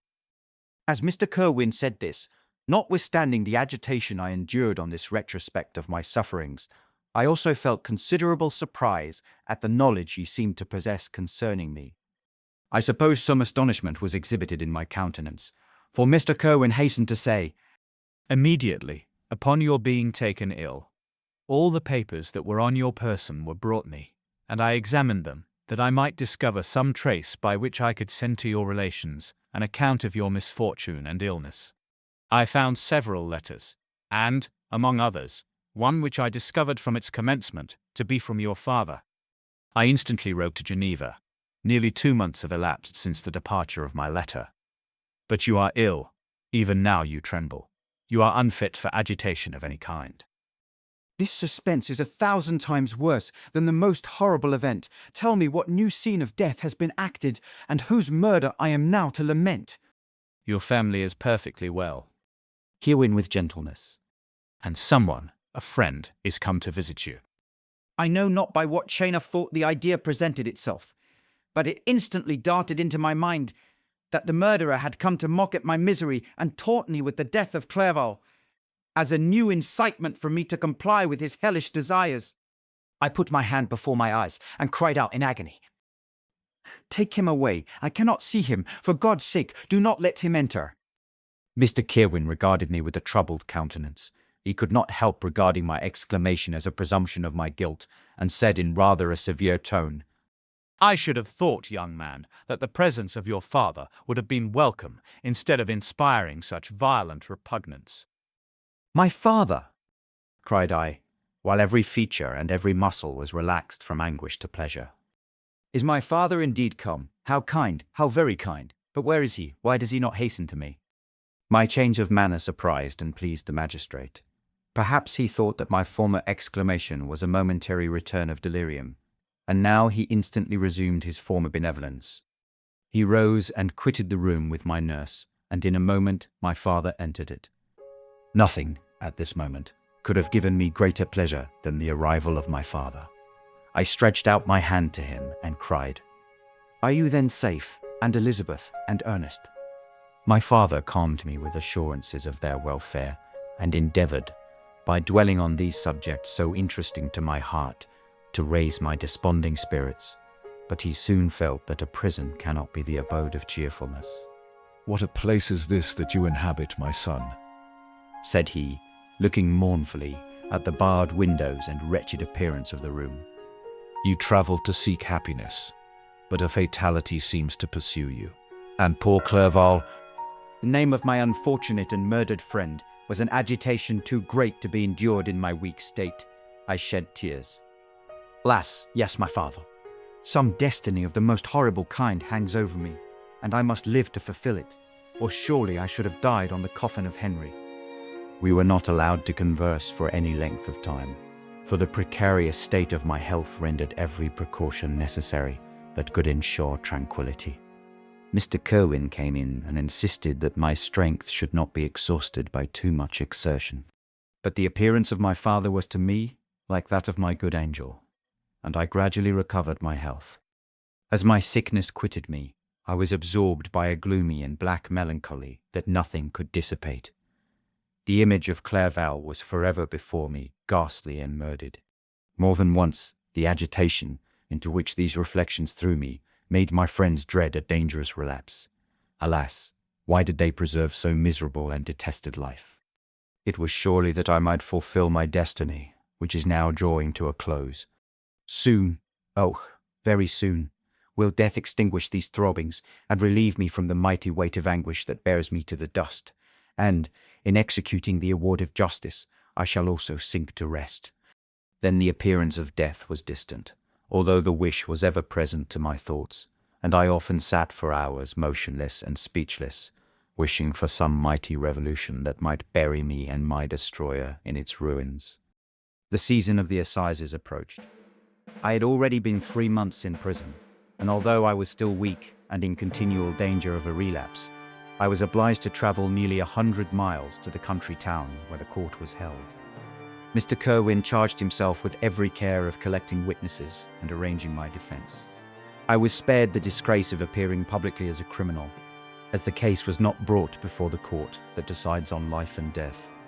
The grand jury rejected the bill, on its being proved that I was on the Orkney Islands at the hour the body of my friend was found, and a fortnight after my removal, I was liberated from prison. My father was enraptured on finding me freed from the vexations of a criminal charge, that I was again allowed to breathe the fresh atmosphere and permitted to return to my native country. I did not participate in these feelings, for to me the walls of a dungeon or a palace were alike hateful. The cup of life was poisoned forever, and although the sun shone upon me, as upon the happy and gay of heart, I saw around me nothing but a dense and frightful darkness, penetrated by no light but the glimmer of 2 eyes that glared upon me. Sometimes they were the expressive eyes of Henry, languishing in death, the dark orbs nearly covered by the lids, and the long black lashes that fringed them. Sometimes it was the watery, clouded eyes of the monster, as I first saw them in my chamber at Ingolstadt. My father tried to awaken in me the feelings of affection. He talked of Geneva, which I should soon visit, of Elizabeth and Ernest, but these words only drew deep groans from me. Sometimes, indeed, I felt a wish for happiness, and thought with melancholy delight of my beloved cousin, or longed, with a devouring malady du pays, to see once more the blue lake and rapid Rhone that had been so dear to me in early childhood. But my general state of feeling was a torpor, in which a prison was as welcome a residence as the divinest scene in nature, and these fits were seldom interrupted, but by paroxysms of anguish and despair. At these moments I often endeavoured to put an end to the existence I loathed, and it required unceasing attendance and vigilance to restrain me from committing some dreadful act of violence. Yet one duty remained to me, the recollection of which finally triumphed over my selfish despair. It was necessary that I should return without delay to Geneva, there to watch over the lives of those I so fondly loved, and to lie in wait for the murderer, that if any chance led me to the place of his concealment, or if he dared again to blast me by his presence, I might, with unfailing aim, put an end to the existence of the monstrous image which I had endued with the mockery of a soul still more monstrous. My father still desired to delay our departure, fearful that I could not sustain the fatigues of a journey. For I was a shattered wreck, the shadow of a human being. My strength was gone. I was a mere skeleton, and fever night and day preyed upon my wasted frame. Still, as I urged our leaving Ireland with such inquietude and impatience, my father thought it best to yield. We took our passage on board a vessel bound for Havre de Grace, and sailed with a fair wind from the Irish shores. It was midnight. I lay on the deck, looking at the stars and listening to the dashing of the waves. I hailed the darkness that shut Ireland from my sight, and my pulse beat with a feverish joy when I reflected that I should soon see Geneva. The past appeared to me in the light of a frightful dream, yet the vessel in which I was, the wind that blew me from the detested shore of Ireland, and the sea which surrounded me, told me too forcibly that I was deceived by no vision, and that Clerval, my friend and dearest companion, had fallen a victim to me and the monster of my creation. I repassed in my memory my whole life, my quiet happiness while residing with my family in Geneva, the death of my mother, and my departure for Ingolstadt. I remembered shuddering the mad enthusiasm that hurried me on to the creation of my hideous enemy, and I called to mind the night in which he first lived. I was unable to pursue the train of thought. 1,000 feelings pressed upon me, and I wept bitterly. ever since my recovery from the fever. I had been in the custom of taking every night a small quantity of laudanum, for it was by means of this drug only that I was enabled to gain the rest necessary for the preservation of life. Oppressed by the recollection of my various misfortunes, I now swallowed double my usual quantity and soon slept profoundly. Sleep did not afford me respite from thought and misery. My dreams presented 1,000 objects that scared me. Towards morning, I was possessed by a kind of nightmare. I felt the fiend's grasp in my neck and could not free myself from it. Groans and cries rang in my ears. My father, who was watching over me, perceiving my restlessness, awoke me. The dashing waves were around, the cloudy sky above. The fiend was not here. A sense of security, a feeling that a truce was established between the present hour and the irresistible, disastrous future, imparted to me a kind of calm forgetfulness, of which the human mind is by its structure peculiarly susceptible.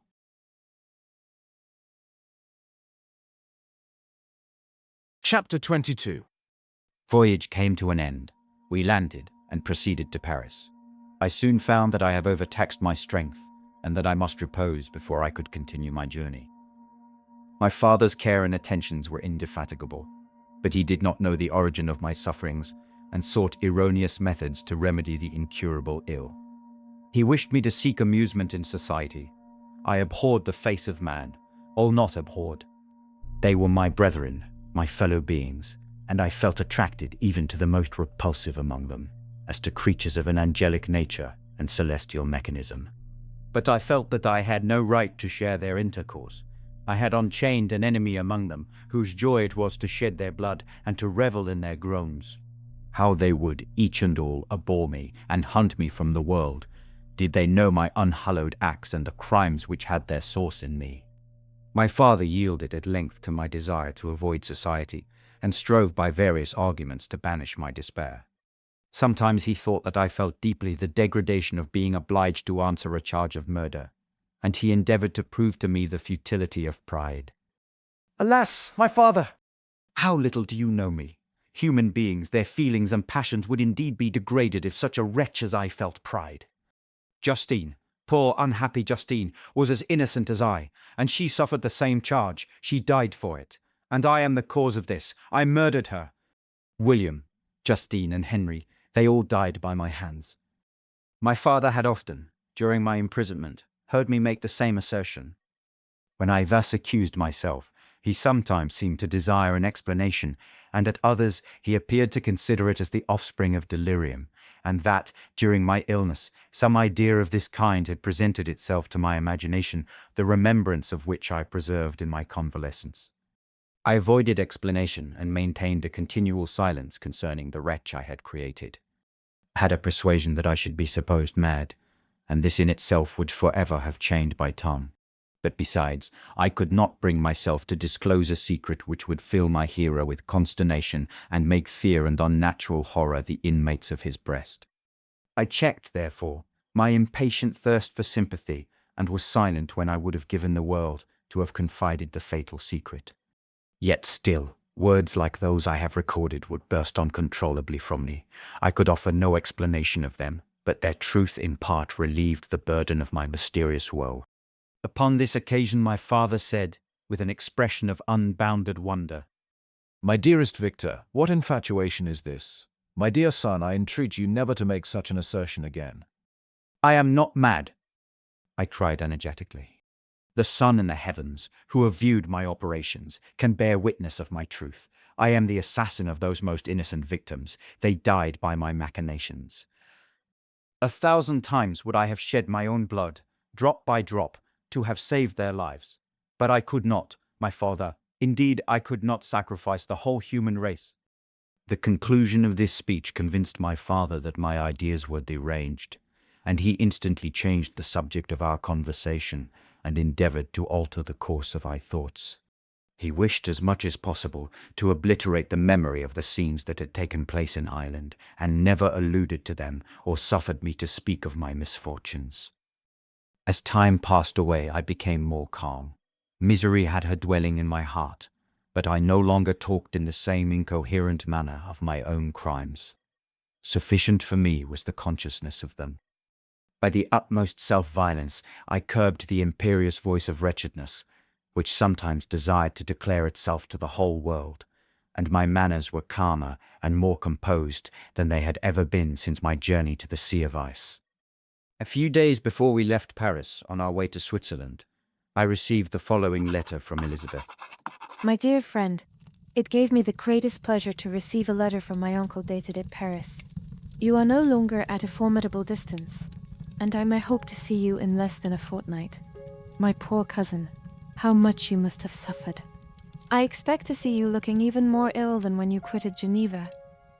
This winter has been passed most miserably, tortured as I have been by anxious suspense. Yet, I hope to see peace in your countenance, and to find that your heart is not totally void of comfort and tranquility.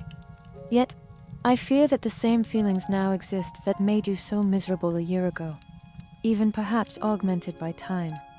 I would not disturb you at this period, when so many misfortunes weigh upon you, but a conversation that I had with my uncle previous to his departure renders some explanation necessary before we meet. Explanation? You may possibly say, what can Elizabeth have to explain? If you really say this, my questions are answered, and all my doubts satisfied. But you are distant from me, and it is possible that you might dread, and yet be pleased with this explanation. And in a probability of this being the case, I dare not any longer postpone writing what, during your absence, I have often wished to express to you, but have never had the courage to begin. You well know, Victor, that our union had been the favorite plan of your parents, ever since our infancy. We were told this when young, and taught to look forward to it as an event that would certainly take place. We were affectionate playfellows during childhood, and, I believe, dear and valued friends to one another as we grew older. But as brother and sister often entertain a lively affection towards each other without desiring a more intimate union, may not such also be our case? Tell me, dearest Victor. Answer me, I conjure you, by our mutual happiness, with simple truth. Do you not love another? You have traveled. You have spent several years of your life at Ingolstadt.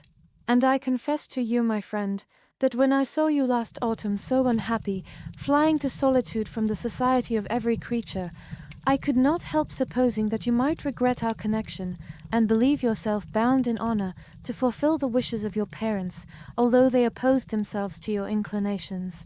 But this is false reasoning. I confess to you, my friend, that I love you, and that in my airy dreams of futurity you have been my constant friend and companion. But it is your happiness I desire as well as my own, when I declare to you that our marriage would render me eternally miserable, unless it were the dictate of your own free choice. Even now I weep to think that, borne down as you are by the cruelest misfortunes, you may stifle, by the word honor, all hope of that love and happiness, which would alone restore you to yourself.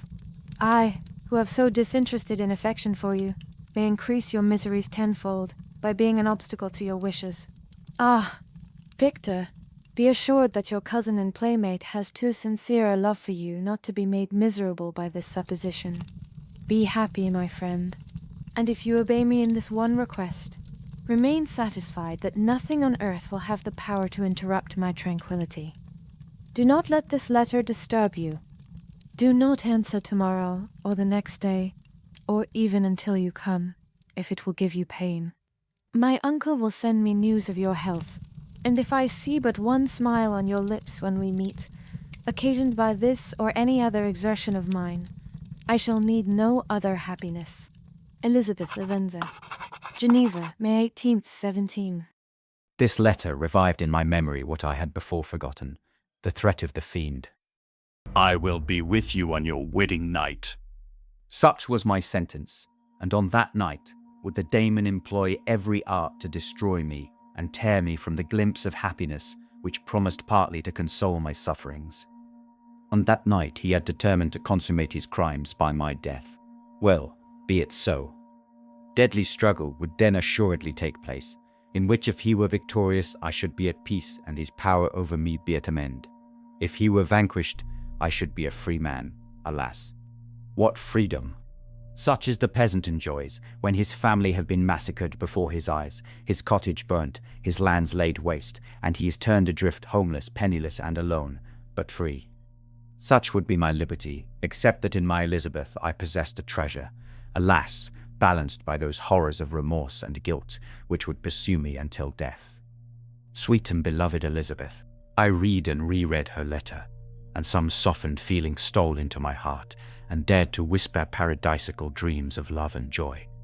But the apple was already eaten, and the angel's arm bared to drive me from all hope. Yet I would die to make her happy.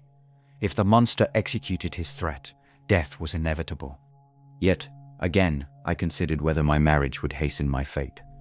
My destruction might indeed arrive a few months sooner, but if my torturer should suspect that I postponed it, influenced by his menaces, he would surely find other and perhaps more dreadful means of revenge. He had vowed to be with me on my wedding night, yet he did not consider that threat as binding him to peace in the meantime, for as if to show me that he was not yet satiated with blood, he had murdered Clerval immediately after the enunciation of his threats. I resolved, therefore, that if my immediate union with my cousin would conduce either to hers or my father's happiness, my adversary's designs against my life should not retard it a single hour. In this state of mind, I wrote to Elizabeth. My letter was calm and affectionate. I fear, my beloved girl, little happiness remains for us on earth, yet all that I may one day enjoy is centered in you. Chase away your idle fears. To you alone do I consecrate my life and my endeavors for contentment. I have one secret, Elizabeth, a dreadful one. When revealed to you, it will chill your frame with horror, and then, far from being surprised at my misery, you will only wonder that I survive what I have endured. I will confide this tale of misery and terror to you the day after our marriage shall take place. For, my sweet cousin, there must be perfect confidence between us. Until then, I conjure you, do not mention or allude to it. This I most earnestly entreat, and I know you will comply. In about a week after the arrival of Elizabeth's letter, we returned to Geneva. The sweet girl welcomed me with warm affection, yet tears were in her eyes as she beheld my emaciated frame and feverish cheeks. I saw a change in her also. She was thinner and had lost much of that heavenly vivacity that had before charmed me. But her gentleness and soft looks of compassion made her a more fit companion for one blasted and miserable as I was. The tranquility which I now enjoyed did not endure. Memory brought madness with it, and when I thought of what had passed, a real insanity possessed me. Sometimes I was furious and burnt with rage, sometimes low and despondent. I neither spoke nor looked at anyone, but sat motionless, bewildered by the multitude of miseries that overcame me. Elizabeth alone had the power to draw me from these fits. Her gentle voice would soothe me when transported by passion, and inspire me with human feelings when sunk in torpor. She wept with me and for me. When reason returned, she would remonstrate and endeavor to inspire me with resignation. Ah, it is well for the unfortunate to be resigned, but for the guilty there is no peace. The agonies of remorse poison the luxury there is otherwise sometimes found in indulging the excess of grief. Soon after my arrival, my father spoke of my immediate marriage with Elizabeth. I remained silent. Have you then some other attachment? None on earth. I love Elizabeth, and look forward to our union with delight. Let the day therefore be fixed, and on it I will consecrate myself, in life or death, to the happiness of my cousin. My dear Victor, do not speak thus. Heavy misfortunes have befallen us, but let us only cling closer to what remains, and transfer our love for those whom we have lost to those who yet live. Our circle will be small, but bound close by the ties of affection and mutual misfortune. And when time shall have softened your despair, new and dear objects of care will be born to replace those of whom we have been so cruelly deprived. Such were the lessons of my father. But to me the remembrance of the threat returned. Nor can you wonder that, omnipotent as the fiend had yet been in his deeds of blood, I should almost regard him as invincible, and that when he had pronounced the words, "I shall be with you on your wedding night," I should regard the threatened fate as unavoidable. But death was no evil to me, if the loss of Elizabeth were balanced with it, and I therefore, with a contented and even cheerful countenance, agreed with my father that if my cousin would consent, the ceremony should take place in 10 days, and thus put, as I imagined, the seal to my fate.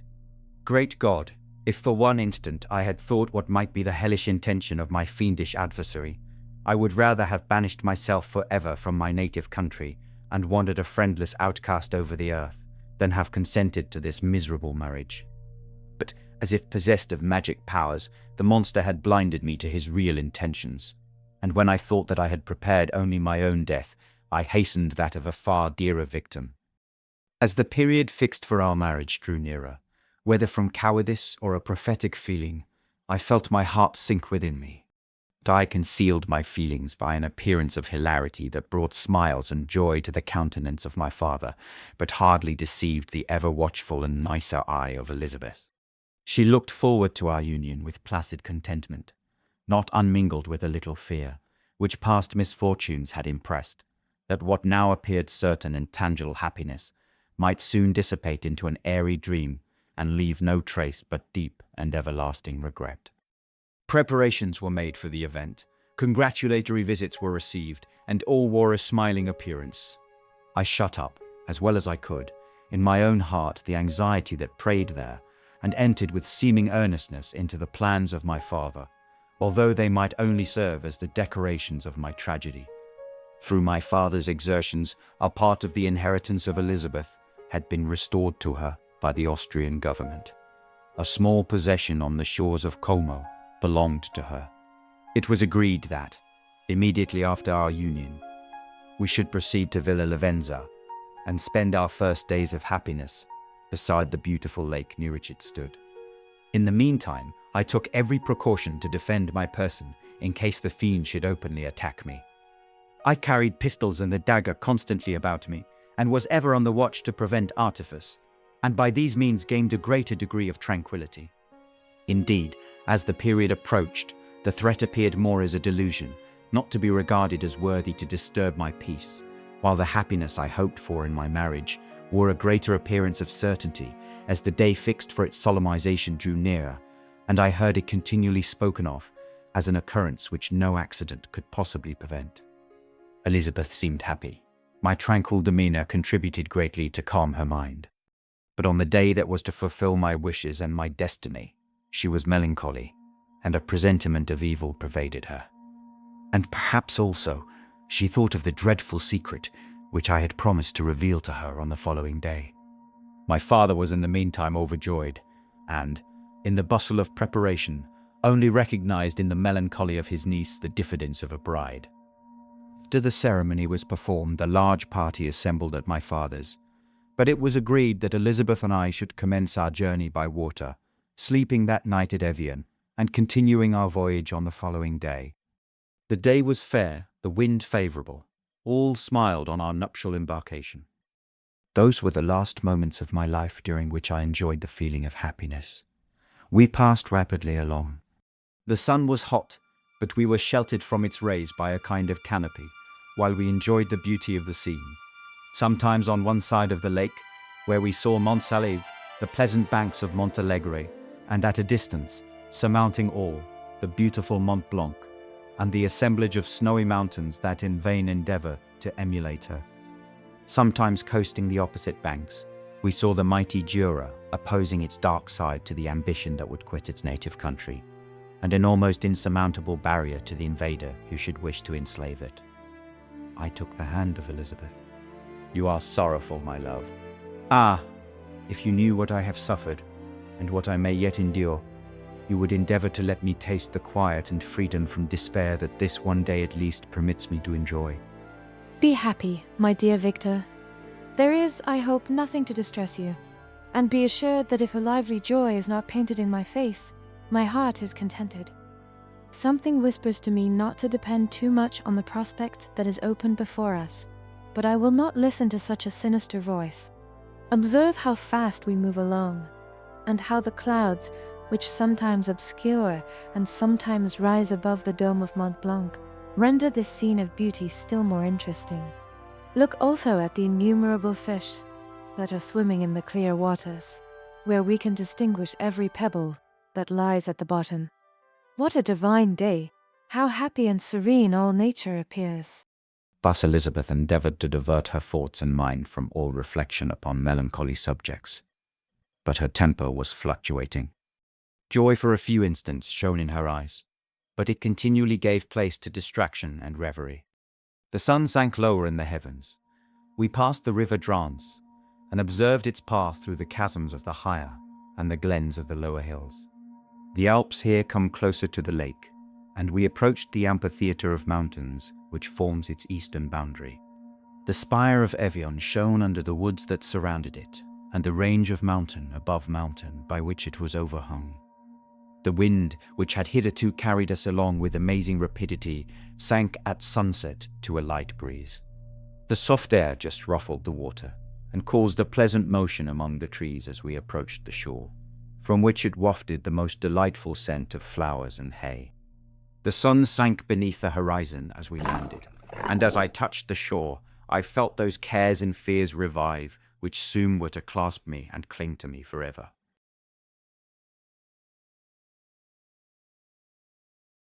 Chapter 23. It was 8 o'clock when we landed.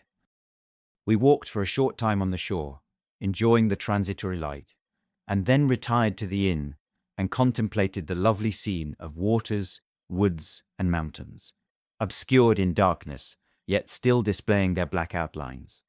The wind, which had fallen in the south, now rose with great violence in the west. The moon had reached her summit in the heavens and was beginning to descend. The clouds swept across it, swifter than the flight of the vulture, and dimmed her rays, while the lake reflected the scene of the busy heavens, rendered still busier by the restless waves that were beginning to rise. Suddenly, a heavy storm of rain descended. I had been calm during the day, but so soon as night obscured the shapes of objects, 1,000 fears arose in my mind. Was anxious and watchful, while my right hand grasped the pistol which was hidden in my bosom. Every sound terrified me, but I resolved that I would sell my life dearly, and not shrink from the conflict until my own life or that of my adversary was extinguished. Elizabeth observed my agitation for some time in timid and fearful silence, but there was something in my glance which communicated terror to her, and trembling, she asked, "What is it that agitates you, my dear Victor? What is it you fear?" "Oh, peace, my love. This night, and all will be safe, but this night is dreadful, very dreadful." I passed an hour in this state of mind, when suddenly I reflected how fearful the combat which I momentarily expected would be to my wife, and I earnestly entreated her to retire, resolving not to join her until I had obtained some knowledge as to the situation of my enemy. She left me, and I continued some time walking up and down the passages of the house, and inspecting every corner that might afford a retreat to my adversary. But I discovered no trace of him, and was beginning to conjecture that some fortunate chance had intervened to prevent the execution of his menaces, when suddenly I heard a shrill and dreadful scream. It came from the room into which Elizabeth had retired. As I heard it, the whole truth rushed into my mind. My arms dropped. The motion of every muscle and fibre was suspended. I could feel the blood trickling in my veins and tingling in the extremities of my limbs. This state lasted but for an instant. The scream was repeated, and I rushed into the room. Great God! Why did I not then expire? Why am I here to relate the destruction of the best hope and the purest creature on earth? She was there, lifeless and inanimate, thrown across the bed, her head hanging down and her pale and distorted features half covered by her hair. Everywhere I turn I see the same figure, her bloodless arms and relaxed form flung by the murderer on its bridal bier. Could I behold this and live? Alas! Life is obstinate, and clings closest where it is most hated. For a moment only did I lose recollection. I fell senseless on the ground. When I recovered, I found myself surrounded by the people of the inn. Their countenances expressed a breathless terror, but the horror of others appeared only as a mockery, a shadow of the feelings that oppressed me. I escaped from them to the room where lay the body of Elizabeth, my love, my wife, so lately living, so dear, so worthy.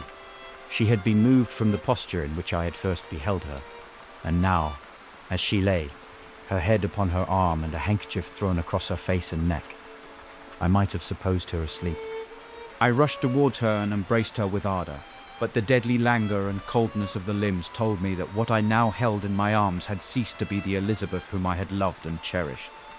The murderous mark of the fiend's grasp was on her neck, and the breath had ceased to issue from her lips. While I still hung over her in the agony of despair, I happened to look up. The windows of the room had before been darkened, and I felt a kind of panic on seeing the pale yellow light of the moon illuminate the chamber. The shutters had been thrown back, and with a sensation of horror not to be described, I saw at the open window a figure the most hideous and abhorred. A grin was on the face of the monster. He seemed to jeer, as with his fiendish finger he pointed towards the corpse of my wife. I rushed towards the window, and drawing a pistol from my bosom, fired. But he eluded me, leaped from his station, and running with the swiftness of lightning, plunged into the lake. The report of the pistol brought a crowd into the room. I pointed to the spot where he had disappeared, and we followed the track with boats. Nets were cast, but in vain. After passing several hours, we returned hopeless, most of my companions believing it to have been a form conjured up by my fancy. After having landed, they proceeded to search the country, parties going in different directions among the woods and vines. I attempted to accompany them and proceeded a short distance from the house, but my head whirled round. My steps were like those of a drunken man. I fell at last in a state of utter exhaustion. A film covered my eyes, and my skin was parched with the heat of fever. In this state I was carried back and placed on a bed, hardly conscious of what had happened. My eyes wandered round the room, as if to seek something that I had lost. After an interval I arose, and, as if by instinct, crawled into the room where the corpse of my beloved lay. There were women weeping around. I hung over it and joined my sad tears to theirs. All this time no distinct idea presented itself to my mind, but my thoughts rambled to various subjects, reflecting confusedly on my misfortunes and their cause. I was bewildered, in a cloud of wonder and horror. The death of William, the execution of Justine, the murder of Clerval, and lastly of my wife. Even at that moment I knew not that my only remaining friends were safe from the malignity of the fiend. My father even now might be writhing under his grasp, and Ernest might be dead at his feet. This idea made me shudder, and recalled me to action. I started up, and resolved to return to Geneva with all possible speed. There were no horses to be procured, and I must return by the lake. But the wind was unfavourable, and the rain fell in torrents. However, it was hardly morning, and I might reasonably hope to arrive by night. I hired men to row, and took an oar myself, for I had always experienced relief from mental torment in bodily exercise. But the overflowing misery I now felt, and the excess of agitation that I endured, rendered me incapable of any exertion. I threw down the oar, and leaning my head upon my hands, gave way to every gloomy idea that arose.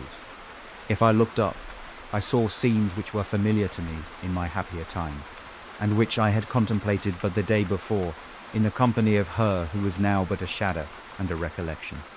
Tears streamed from my eyes.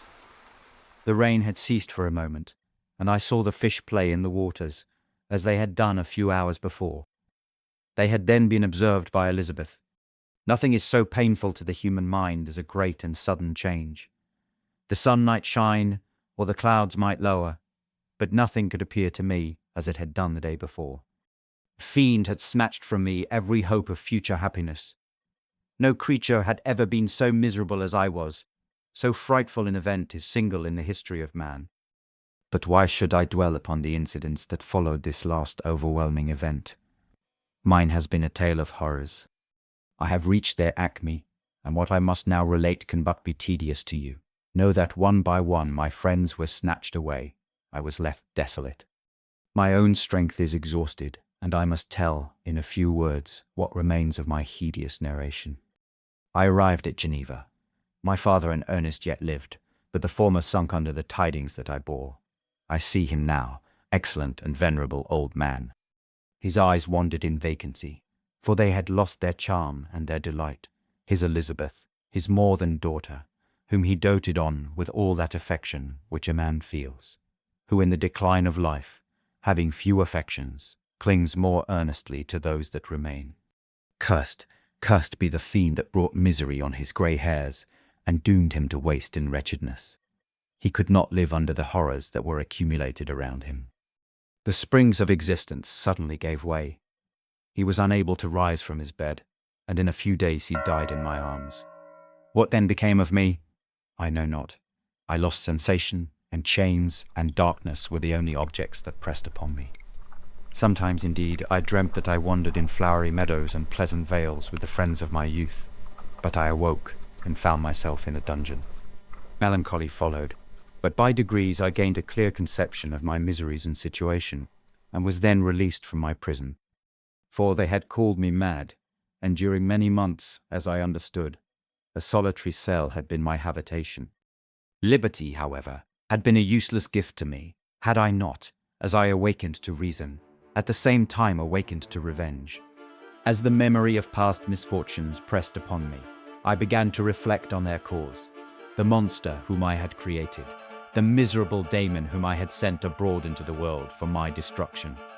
I was possessed by a maddening rage when I thought of him, and desired and ardently prayed that I might have him within my grasp to wreak a great and signal revenge on his cursed head. Nor did my hate long confine itself to useless wishes. I began to reflect on the best means of securing him, and for this purpose, about a month after my release, I repaired to a criminal judge in the town and told him that I had an accusation to make, that I knew the destroyer of my family, and that I required him to exert his whole authority for the apprehension of the murderer. The magistrate listened to me with attention and kindness. Be assured, sir, no pains or exertions on my part shall be spared to discover the villain. I thank you. Listen, therefore, to the deposition that I have to make. 'Tis indeed a tale so strange that I should fear you would not credit it, were there not something in truth which, however wonderful, forces conviction. Story is too connected to be mistaken for a dream, and I have no motive for falsehood. My manner as I thus addressed him was impressive but calm. I had formed in my own heart a resolution to pursue my destroyer to death, and this purpose quieted my agony and for an interval reconciled me to life. I now related my history briefly but with firmness and precision, marking the dates with accuracy and never deviating into invective or exclamation. The magistrate appeared at first perfectly incredulous, but as I continued he became more attentive and interested. I saw him sometimes shudder with horror. At others a lively surprise, unmingled with disbelief, was painted on his countenance. This is the being whom I accuse, and for whose seizure and punishment I call upon you to exert your whole power. It is your duty as a magistrate, and I believe and hope that your feelings as a man will not revolt from the execution of those functions on this occasion. This address caused a considerable change in the physiognomy of my own auditor. He had heard my story with that half kind of belief that is given to a tale of spirits and supernatural events. When he was called upon to act officially in consequence, the whole tide of his incredulity returned. He, however, answered mildly, I would willingly afford you every aid in your pursuit, but the creature of whom you speak appears to have powers which would put all my exertions to defiance. Who can follow an animal which can traverse the sea of ice, and inhabit caves and dens where no man would venture to intrude? Besides, some months have elapsed since the commission of his crimes, and no one can conjecture to what place he has wandered, or what region he may now inhabit. I do not doubt that he hovers near the spot which I inhabit, and if he has indeed taken refuge in the Alps, he may be hunted like the chamois, and destroyed as a beast of prey. But I perceive your thoughts. You do not credit my narrative, and do not intend to pursue my enemy with the punishment which is his desert. As I spoke, rage sparkled in my eyes. The magistrate was intimidated. You are mistaken. I will exert myself, and if it is in my power to seize the monster, be assured that he shall suffer punishment proportionate to his crimes. But I fear, from what you have yourself described to be his properties, that this will prove impracticable. And thus, while every proper measure is pursued, you should make up your mind to disappointment. That cannot be, but all that I can say will be of little avail. My revenge is of no moment to you. While I allow it to be a vice, I confess that it is the devouring and only passion of my soul. My rage is unspeakable when I reflect that the murderer, whom I have turned loose upon society, still exists. You refuse my just demand.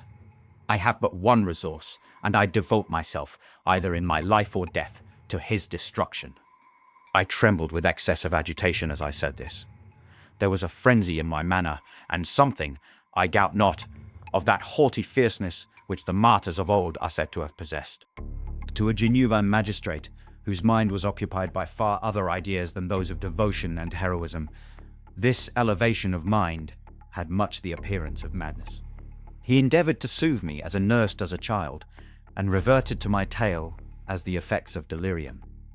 Man, how ignorant art thou in thy pride of wisdom! Cease, you know not what it is you say. I broke from the house angry and disturbed, and retired to meditate on some other mode of action.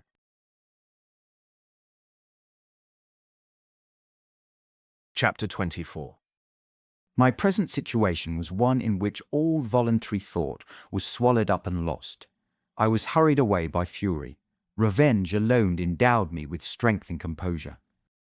It moulded my feelings and allowed me to be calculating and calm at periods when otherwise delirium or death would have been my portion. My first resolution was to quit Geneva forever. My country, which, when I was happy and beloved, was dear to me, now, in my adversity, became hateful. I provided myself with a sum of money, together with a few jewels which had belonged to my mother, and departed. And now my wanderings began, which are to cease but with life. I have traversed a vast portion of the earth, and have endured all the hardships which travellers in deserts and barbarous countries are wont to meet. How I have lived, I hardly know. Many times have I stretched my failing limbs upon the sandy plain and prayed for death. But revenge kept me alive. I dared not die and leave my adversary in being. When I quitted Geneva, my first labour was to gain some clue by which I might trace the steps of my fiendish enemy. My plan was unsettled, and I wandered many hours round the confines of the town, uncertain what path I should pursue. Night approached. I found myself at the entrance of the cemetery, where William, Elizabeth, and my father reposed. I entered it and approached the tomb which marked their graves. Everything was silent, except the leaves of the trees, which were gently agitated by the wind. The night was nearly dark, and the scene would have been solemn and affecting, even to an uninterested observer. The spirits of the departed seemed to flit around, and to cast a shadow, which was felt but not seen, around the head of the mourner. The deep grief which this scene had at first excited quickly gave way to rage and despair. They were dead, and I lived. Their murderer also lived, and to destroy him I must drag out my weary existence. I knelt on the grass, and kissed the earth, and with quivering lips exclaimed, "By the sacred earth on which I kneel, by the shades that wander near me, by the deep and eternal grief that I feel, I swear, and by thee, O night, and the spirits that preside over thee, to pursue the daemon who caused this misery, until he or I shall perish in mortal conflict. For this purpose I will preserve my life. To execute this dear revenge will I again behold the sun, and tread the green herbage of earth, which otherwise should vanish from my eyes forever. And I call on you, spirits of the dead, and on you, wandering ministers of vengeance, to aid and conduct me in my work. Let the cursed and hellish monster drink deep of agony. Let him feel the despair that now torments me." I had begun my adjuration with solemnity, and an awe which almost assured me that the shades of my murdered friends heard and approved my devotion. But the furies possessed me as I concluded, and rage choked my utterance. I was answered through the stillness of night by a loud and fiendish laugh. It rang on my ears long and heavily. The mountains re-echoed it, and I felt as if all hell surrounded me with mockery and laughter. Surely in that moment I should have been possessed by frenzy and have destroyed my miserable existence, but that my vow was heard, and that I was reserved for vengeance. The laughter died away, when a well-known and abhorred voice, apparently close to my ear, addressed me in an audible whisper. "I am satisfied, miserable wretch. You have determined to live, and I am satisfied." I darted towards the spot from which the sound proceeded, but the devil eluded my grasp. Suddenly, the broad disk of the moon arose, and shone full upon his ghastly and distorted shape as he fled with more than mortal speed. I pursued him, and for many months this has been my task. Guided by a slight clue, I followed the windings of the Rhone, but vainly. Blue Mediterranean appeared, and by a strange chance I saw the fiend enter by night and hide himself in a vessel bound for the Black Sea. I took my passage in the same ship, but he escaped, I know not how. Amidst the wilds of Tartary and Russia, although he still evaded me, I have ever followed in his track. Sometimes the peasants, scared by this horrid apparition, informed me of his path. Sometimes he himself, who feared that if I lost all trace of him I should despair and die, left some mark to guide me. The snows descended on my head, and I saw the print of his huge step on the white plain. To you first entering on life, to whom care is new and agony unknown, how can you understand what I have felt and still feel? Cold, want, and fatigue were the least pains which I was destined to endure. I was cursed by some devil and carried about with me my eternal hell. Yet, still, a spirit of good followed and directed my steps, and when I most murmured, would suddenly extricate me from seemingly insurmountable difficulties. Sometimes, when nature, overcome by hunger, sank under the exhaustion, a repast was prepared for me in the desert that restored and inspirited me. The fare was indeed coarse, such as the peasants of the country ate, but I will not doubt that it was set there by the spirits that I had invoked to aid me. Often when all was dry, the heavens cloudless, and I was parched by thirst, a slight cloud would bedim the sky, shed the few drops that revived me, and vanish.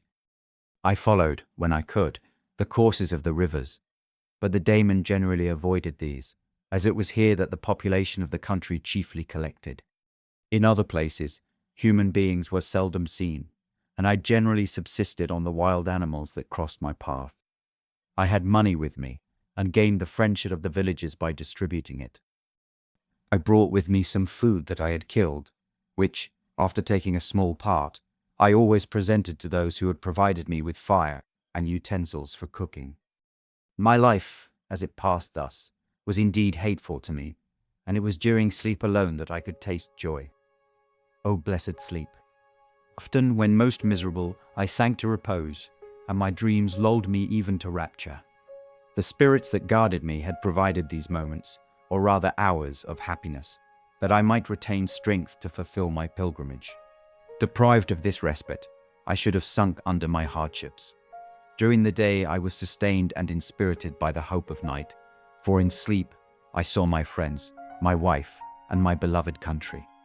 Again I saw the benevolent countenance of my father, heard the silver tones of my Elizabeth's voice, and beheld Clerval enjoying health and youth. Often when wearied by a toilsome march, I persuaded myself that I was dreaming until night should come, and that I should then enjoy reality in the arms of my dearest friends. What agonizing fondness did I feel for them? How did I cling to their dear forms, as sometimes they haunted even my waking hours, and persuade myself that they still lived. At such moments vengeance that burned within me died in my heart, and I pursued my path towards the destruction of the demon more as a task enjoined by heaven, as the mechanical impulse of some power of which I was unconscious, than as the ardent desire of my soul. What his feelings were whom I pursued I cannot know. Sometimes indeed he left marks in writing on the barks of the trees, or cut in stone that guided me and instigated my fury. My reign is not yet over. These words were legible in one of these inscriptions. You live, and my power is complete. Follow me, I seek the everlasting ices of the north, where you will feel the misery of cold and frost, to which I am impassive. You will find near this place, if you follow not too tardily, a dead hare. Eat and be refreshed. Come on, my enemy. We have yet to wrestle for our lives, but many hard and miserable hours must you endure until that period shall arrive. Scoffing devil, again do I vow vengeance. Again do I devote thee, miserable fiend, to torture and death. Never will I give up my search until he or I perish. Then with what ecstasy shall I join my Elizabeth and my departed friends, who even now prepare for me the reward of my tedious toil and horrible pilgrimage. As I still pursued my journey to the northward, the snows thickened and the cold increased in a degree almost too severe to support. The peasants were shut up in their hovels, and only a few of the most hardy ventured forth to seize the animals whom starvation had forced from their hiding places to seek for prey. The rivers were covered with ice, and no fish could be procured, and thus I was cut off from my chief article of maintenance. The triumph of my enemy increased with the difficulty of my labors. One inscription that he left was in these words: "Prepare, your toils only begin. Wrap yourself in furs and provide food, for we shall soon enter upon a journey where your sufferings will satisfy my everlasting hatred." My courage and perseverance were invigorated by these scoffing words. I resolved not to fail in my purpose, and calling on heaven to support me, I continued with unabated fervor to traverse immense deserts until the ocean appeared at a distance and formed the utmost boundary of the horizon. Oh, how unlike it was to the blue seasons of the south. Covered with ice, it was only to be distinguished from land by its superior wildness and ruggedness. The Greeks wept for joy when they beheld the Mediterranean from the hills of Asia, and hailed with rapture the boundary of their toils. I did not weep, but I knelt down and with a full heart thanked my guiding spirit for conducting me in safety to the place where I hoped, notwithstanding my adversary's guide, to meet and grapple with him. Some weeks before this period, I had procured a sledge and dog, and thus traversed the snows with inconceivable speed. I know not whether the fiend possessed the same advantages, but I found that, as before I had daily lost ground in the pursuit, I now gained on him. So much so, that when I first saw the ocean, he was but 1 day's journey in advance, and I hoped to intercept him before he should reach the beach. With due courage, therefore, I pressed on, and in 2 days arrived at a wretched hamlet on the seashore. I inquired of the inhabitants concerning the fiend, and gained accurate information. A gigantic monster, they said, had arrived the night before, armed with a gun and many pistols, putting to flight the inhabitants of a solitary cottage through fear of his terrific appearance. He had carried off their store of winter food, and placing it in a sledge, to draw which he had seized on a numerous drove of trained dogs, he had harnessed them, and the same night, to the joy of the horror-struck villagers, had pursued his journey across the sea in a direction that led to no land. And they conjectured that he must speedily be destroyed by the breaking of the ice, or frozen by the eternal frosts. On hearing this information, I suffered a temporary access of despair. He had escaped me, and I must commence a destructive and almost endless journey across the mountainous ices of the ocean, amidst cold that few of the inhabitants could long endure, and which I, the native of a genial and sunny climate, could not hope to survive. Yet, at the idea that the fiend should live and be triumphant, my rage and vengeance returned, and like a mighty tide, overwhelmed every other feeling.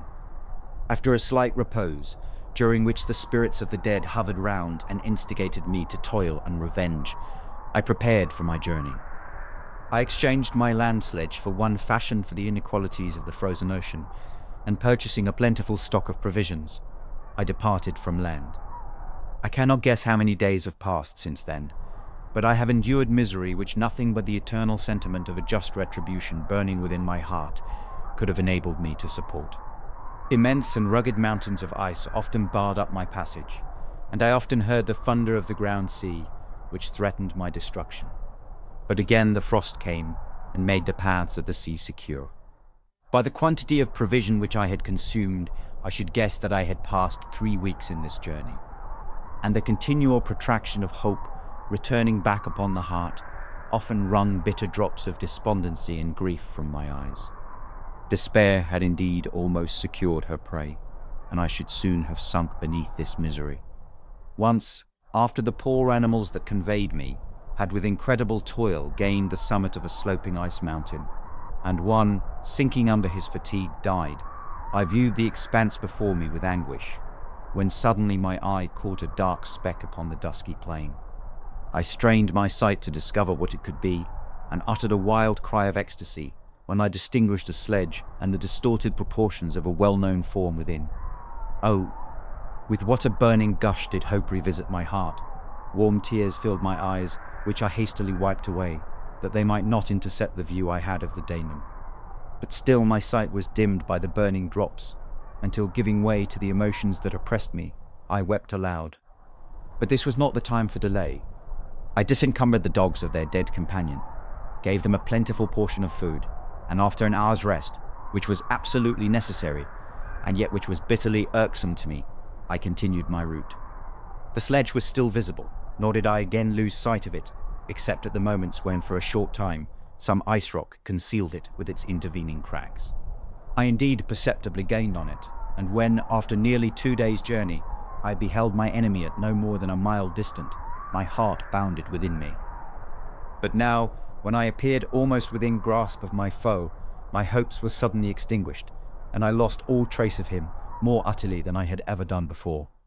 A ground sea was heard. The thunder of its progress, as the waters rolled and swelled beneath me, became every moment more ominous and terrific. I pressed on, but in vain. The wind arose, the sea roared, and, as with the mighty shock of an earthquake, it split and cracked with a tremendous and overwhelming sound. The work was soon finished. In a few minutes a tumultuous sea rolled between me and my enemy, and I was left drifting on a scattered piece of ice that was continually lessening, and thus preparing for me a hideous death. In this manner many appalling hours passed. Several of my dogs died, and I myself was about to sink under the accumulation of distress, when I saw your vessel riding at anchor, and holding forth to me hopes of succor and life. I had no conception that vessels ever came so far north, and was astounded at the sight. Quickly destroyed part of my sledge to construct oars, and by these means was enabled, with infinite fatigue, to move my ice raft in the direction of your ship. Had determined, if you were going southwards, still to trust myself to the mercy of the seas, rather than abandon my purpose. I hoped to induce you to grant me a boat with which I could pursue my enemy. But your direction was northwards. You took me on board when my vigour was exhausted, and I should soon have sunk under my multiplied hardships into a death which I still dread. For my task is unfulfilled. Oh, when will my guiding spirit in conducting me to the demon allow me the rest I so much desire? Or must I die, and he yet live? If I do, swear to me, Walton, that he shall not escape, that you will seek him and satisfy my vengeance in his death. And do I dare to ask of you to undertake my pilgrimage, to endure the hardships that I have undergone? Number, I am not so selfish. Yet, when I am dead, if he should appear, if the ministers of vengeance should conduct him to you, swear that he shall not live, swear that he shall not triumph over my accumulated woes, and survive to add to the list of his dark crimes. He is eloquent and persuasive, and once his words had even power over my heart. But trust him not, his soul is as hellish as his form, full of treachery and fiend-like malice. Hear him not. Call on the names of William, Justine, Clerval, Elizabeth, my father, and of the wretched Victor, and thrust your sword into his heart. I will hover near and direct the steel aright. August 26, 17. You have read this strange and terrific story, Margaret. And do you not feel your blood congeal with horror, like that which even now curdles mine? Sometimes, seized with sudden agony, he could not continue his tale. At others, his voice broken, yet piercing, uttered with difficulty, the words so replete with anguish. His fine and lovely eyes were now lighted up with indignation, now subdued to downcast sorrow, and quenched in infinite wretchedness. Sometimes he commanded his countenance and tones, and related the most horrible incidents with a tranquil voice, suppressing every mark of agitation. Then, like a volcano bursting forth, his face would suddenly change to an expression of the wildest rage as he shrieked out imprecations on his persecutor. His tale is connected and told with an appearance of the simplest truth, yet I own to you that the letters of Felix and Safie, which he showed me, and the apparition of the monster seen from our ship, brought to me a greater conviction of the truth of his narrative than his asseverations, however earnest and connected. Such a monster has, then, really existence. I cannot doubt it, yet I am lost in surprise and admiration. Sometimes I endeavored to gain from Frankenstein the particulars of his creature's formation, but on this point he was impenetrable. Are you mad, my friend? Or whither does your senseless curiosity lead you? Would you also create for yourself and the world a demoniacal enemy? Peace, peace, learn my miseries and do not seek to increase your own. Frankenstein discovered that I made notes concerning his history. He asked to see them, and then himself corrected and augmented them in many places, but principally in giving the life and spirit to the conversations he held with his enemy. Since you have preserved my narration, I would not that a mutilated one should go down to posterity. Thus has a week passed away, while I have listened to the strangest tale that ever imagination formed. My thoughts and every feeling of my soul have been drunk up by the interest for my guest, which this tale and his own elevated and gentle manners have created. I wish to soothe him, yet can I counsel one so infinitely miserable, so destitute of every hope of consolation, to live? Oh no! The only joy that he can now know will be when he composes his shattered spirit to peace and death. Yet he enjoys one comfort, the offspring of solitude and delirium. He believes that when in dreams he holds converse with his friends, and derives from that communion consolation for his miseries or excitements to his vengeance, that they are not the creations of his fancy, but the beings themselves who visit him from the regions of a remote world. This faith gives a solemnity to his reveries that render them to me almost as imposing and interesting as truth. Our conversations are not always confined to his own history and misfortunes. On every point of general literature, he displays unbounded knowledge and a quick and piercing apprehension. His eloquence is forcible and touching, nor can I hear him when he relates a pathetic incident or endeavors to move the passions of pity or love without tears. What a glorious creature must he have been in the days of his prosperity, when he is thus noble and godlike in ruin. He seems to feel his own worth and the greatness of his fall. When younger, I believed myself destined for some great enterprise. My feelings are profound, but I possessed a coolness of judgment that fitted me for illustrious achievements. This sentiment of the worth of my nature supported me when others would have been oppressed, for I deemed it criminal to throw away in useless grief those talents that might be useful to my fellow creatures. When I reflected on the work I had completed, no less a one than the creation of a sensitive and rational animal, I could not rank myself with the herd of common projectors. But this thought, which supported me in the commencement of my career, now serves only to plunge me lower in the dust. All my speculations and hopes are as nothing, and like the archangel who aspired to omnipotence, I am chained in an eternal hell. My imagination was vivid, yet my powers of analysis and application were intense. By the union of these qualities I conceived the idea and executed the creation of a man. Even now I cannot recollect without passion my reveries while the work was incomplete. I trod heaven in my thoughts, now exulting in my powers, now burning with the idea of their effects. From my infancy I was imbued with high hopes and a lofty ambition. But how am I sunk? Oh, my friend, if you had known me as I once was, you would not recognize me in this state of degradation. Despondency rarely visited my heart. A high destiny seemed to bear me on, until I fell, never, never again to rise. Must I then lose this admirable being? I have longed for a friend. I have sought one who would sympathize with and love me. Behold, on these desert seas I have found such a one, but I fear I have gained him only to know his value and lose him. I would reconcile him to life, but he repulses the idea. I thank you, Walton, for your kind intentions towards so miserable a wretch. But when you speak of new ties and fresh affections, think you that any can replace those who are gone?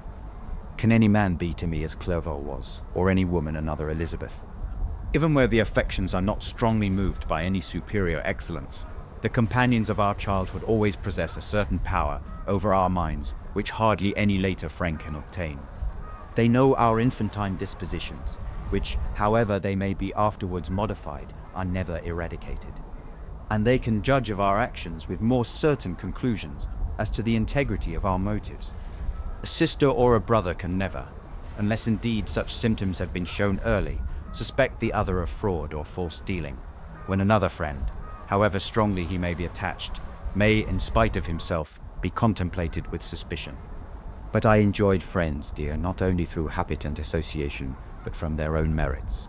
And wherever I am, The soothing voice of my Elizabeth and the conversation of Clerval will be ever whispered in my ear. They are dead, and but one feeling in such a solitude can persuade me to preserve my life. If I were engaged in any high undertaking or design, fraught with extensive utility to my fellow creatures, then could I live to fulfill it. But such is not my destiny. I must pursue and destroy the being to whom I gave existence. Then my lot on earth will be fulfilled and I may die. My beloved sister, September 2nd. I write to you, encompassed by peril and ignorant whether I am ever doomed to see again dear England and the dearer friends that inhabit it. I am surrounded by mountains of ice, which admit of no escape, and threaten every moment to crush my vessel. The brave fellows whom I have persuaded to be my companions look towards me for aid, but I have none to bestow. There is something terribly appalling in our situation, yet my courage and hopes do not desert me. Yet it is terrible to reflect that the lives of all these men are endangered through me. If we are lost, my mad schemes are the cause. And what, Margaret, will be the state of your mind? You will not hear of my destruction, and you will anxiously await my return. Years will pass, and you will have visitings of despair, and yet be tortured by hope. Oh, my beloved sister, the sickening failing of your heartfelt expectations is, in prospect, more terrible to me than my own death. But you have a husband and lovely children. You may be happy. Heaven bless you and make you so. My unfortunate guest regards me with the tenderest compassion. He endeavors to fill me with hope and talks as if life were a possession which he valued. He reminds me how often the same accidents have happened to other navigators who have attempted this sea. And in spite of myself, he fills me with cheerful auguries. Even the sailors feel the power of his eloquence. When he speaks, they no longer despair. He rouses their energies, and while they hear his voice, they believe these vast mountains of ice are molehills which will vanish before the resolutions of man. These feelings are transitory. Each day of expectation delayed fills them with fear, and I almost dread a mutiny caused by this despair. September 5th. A scene has just passed of such uncommon interest that, although it is highly probable that these papers may never reach you, yet I cannot forbear record. We are still surrounded by mountains of ice, still in imminent danger of being crushed in their conflict. The cold is excessive, and many of my unfortunate comrades have already found a grave amidst this scene of desolation. Frankenstein has daily declined in health. A feverish fire still glimmers in his eyes, but he is exhausted, and when suddenly roused to any exertion, he speedily sinks again into apparent lifelessness. I mentioned in my last letter the fears I entertained of a mutiny. This morning, as I sat watching the wan countenance of my friend, his eyes half closed and his limbs hanging listlessly, I was roused by half a dozen of the sailors, who demanded admission into the cabin. They entered, and their leader addressed me. He told me that he and his companions had been chosen by the other sailors to come in deputation to me to make me a requisition which, in justice, I could not refuse. We were immured in ice and should probably never escape, but they feared that if, as was possible, the ice should dissipate and a free passage be opened, I should be rash enough to continue my voyage and lead them into fresh dangers after they might happily have surmounted this. They insisted, therefore, that I should engage with a solemn promise that if the vessel should be freed, I would instantly direct my course southwards. This speech troubled me. I had not despaired, nor had I yet conceived the idea of returning if set free. Yet could I, in justice, or even in possibility, refuse this demand? I hesitated before I answered, when Frankenstein, who had at first been silent, and indeed appeared hardly to have force enough to attend, now roused himself. His eyes sparkled, and his cheeks flushed with momentary vigor. Turning towards the men, he said, "What do you mean? What do you demand of your captain? Are you then so easily turned from your design? Did you not call this a glorious expedition? And wherefore was it glorious? Not because the way was smooth and placid as a southern sea, but because it was full of dangers and terror, because at every new incident your fortitude was to be called forth and your courage exhibited, because danger and death surrounded it, and these you were to brave and overcome. For this was it a glorious, for this was it an honorable undertaking. You were hereafter to be hailed as the benefactors of your species, your names adored as belonging to brave men who encountered death for honor and the benefit of mankind. Now behold, with the first imagination of danger, or, if you will, the first mighty and terrific trial of your courage, you shrink away and are content to be handed down as men who had not strength enough to endure cold and peril. And so, poor souls, they were chilly and returned to their warm firesides. Why, that requires not this preparation. You need not have come thus far and dragged your captain to the shame of a defeat merely to prove yourselves cowards. Oh, be men, or be more than men, be steady to your purposes and firm as a rock. This ice is not made of such stuff as your hearts may be. It is mutable and cannot withstand you if you say that it shall not.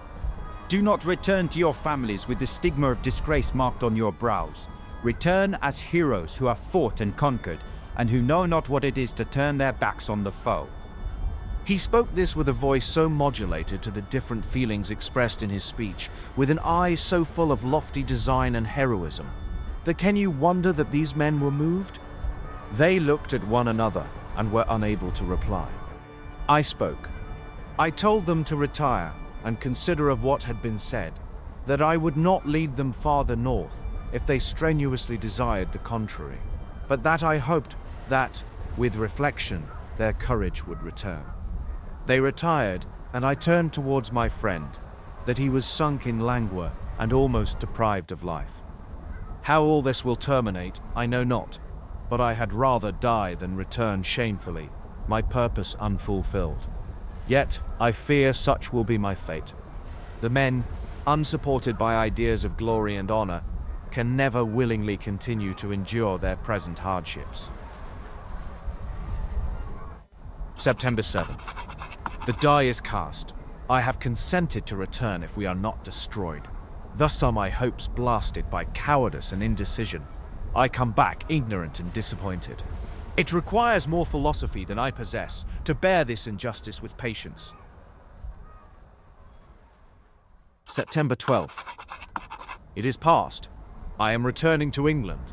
I have lost my hopes of utility and glory. I have lost my friend.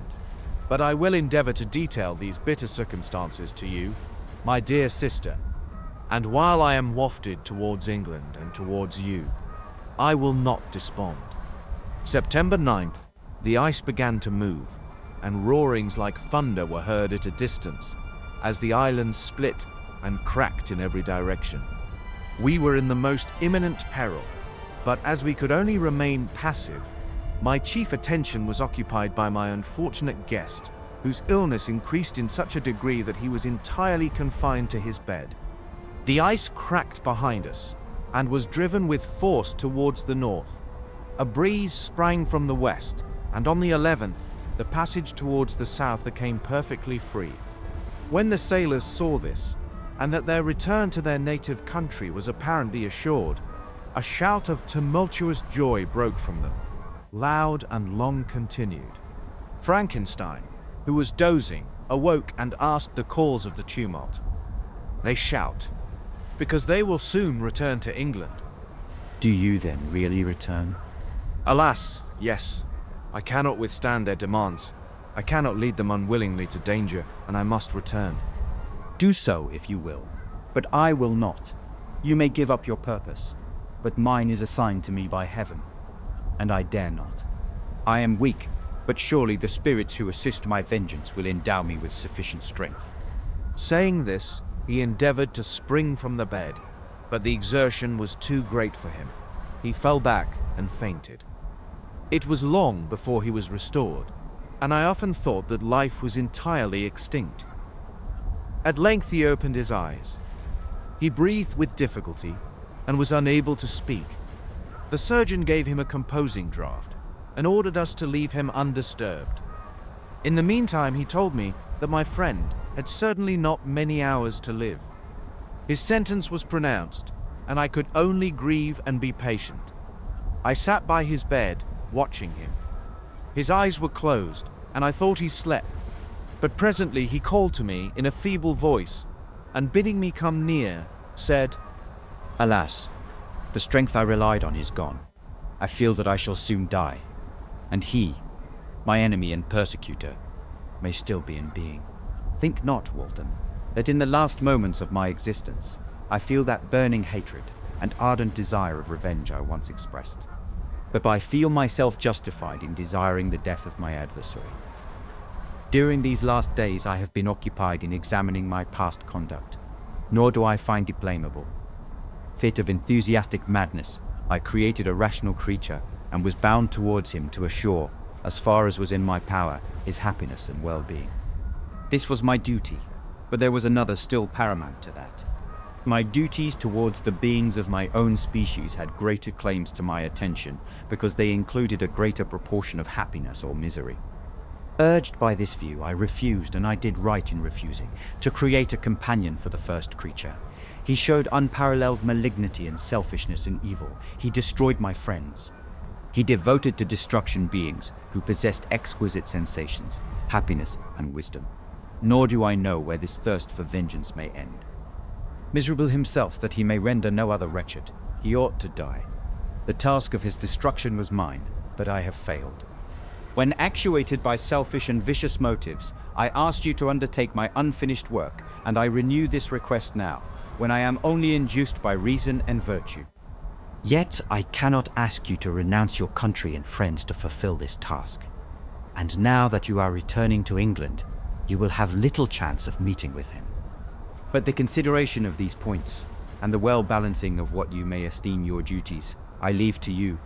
My judgment and ideas are already disturbed by the near approach of death. I dare not ask you to do what I think right, for I may still be misled by passion. That he should live to be an instrument of mischief disturbs me.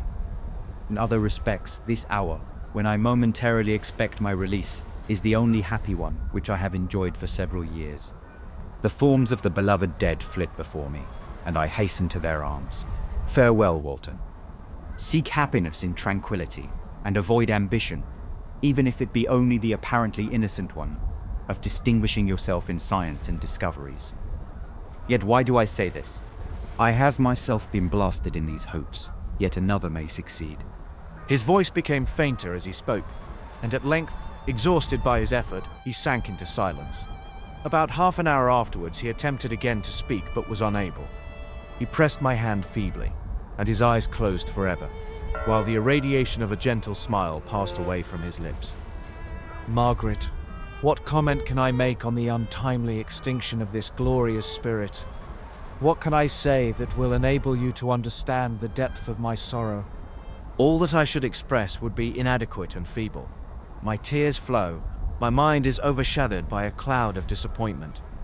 But I journey towards England, and I may there find consolation. I am interrupted. What do these sounds portend? It is midnight. The breeze blows fairly, and the watch on deck scarcely stir. Again there is a sound as of a human voice, but hoarse. It comes from the cabin, where the remains of Frankenstein still lie. I must arise and examine. Good night, my sister. Great God, what a scene has just taken place. I am yet dizzy with the remembrance of it. I hardly know whether I shall have the power to detail it.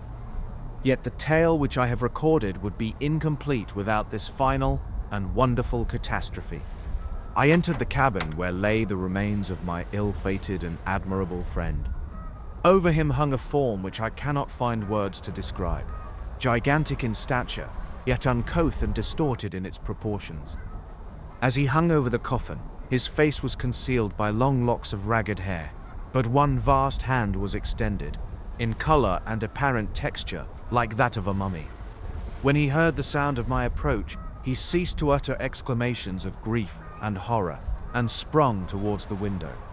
Never did I behold a vision so horrible as his face, of such loathsome yet appalling hideousness.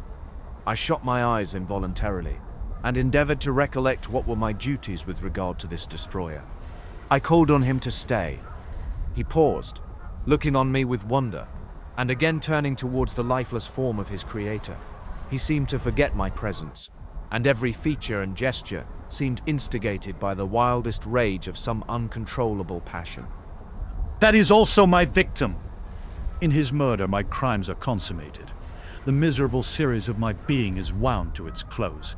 O Frankenstein, generous and self-devoted being, what is it avail that I now ask thee to pardon me, I who irretrievably destroyed thee by destroying all thou lovest? Alas, he is cold. He cannot answer me.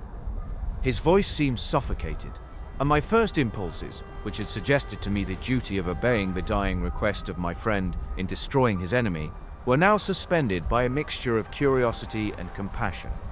I approached this tremendous being. I dared not again raise my eyes to his face. There was something so scaring and unearthly in his ugliness. I attempted to speak, but the words died away on my lips. The monster continued to utter wild and incoherent self-reproaches. At length, I gathered resolution to address him, in a pause of the tempest of his passion. Your repentance is now superfluous. If you would listen to the voice of conscience and heeded the stings of remorse, before you had urged your diabolical vengeance to this extremity, Frankenstein would yet have lived. And do you dream? Do you think that I was then dead to agony and remorse?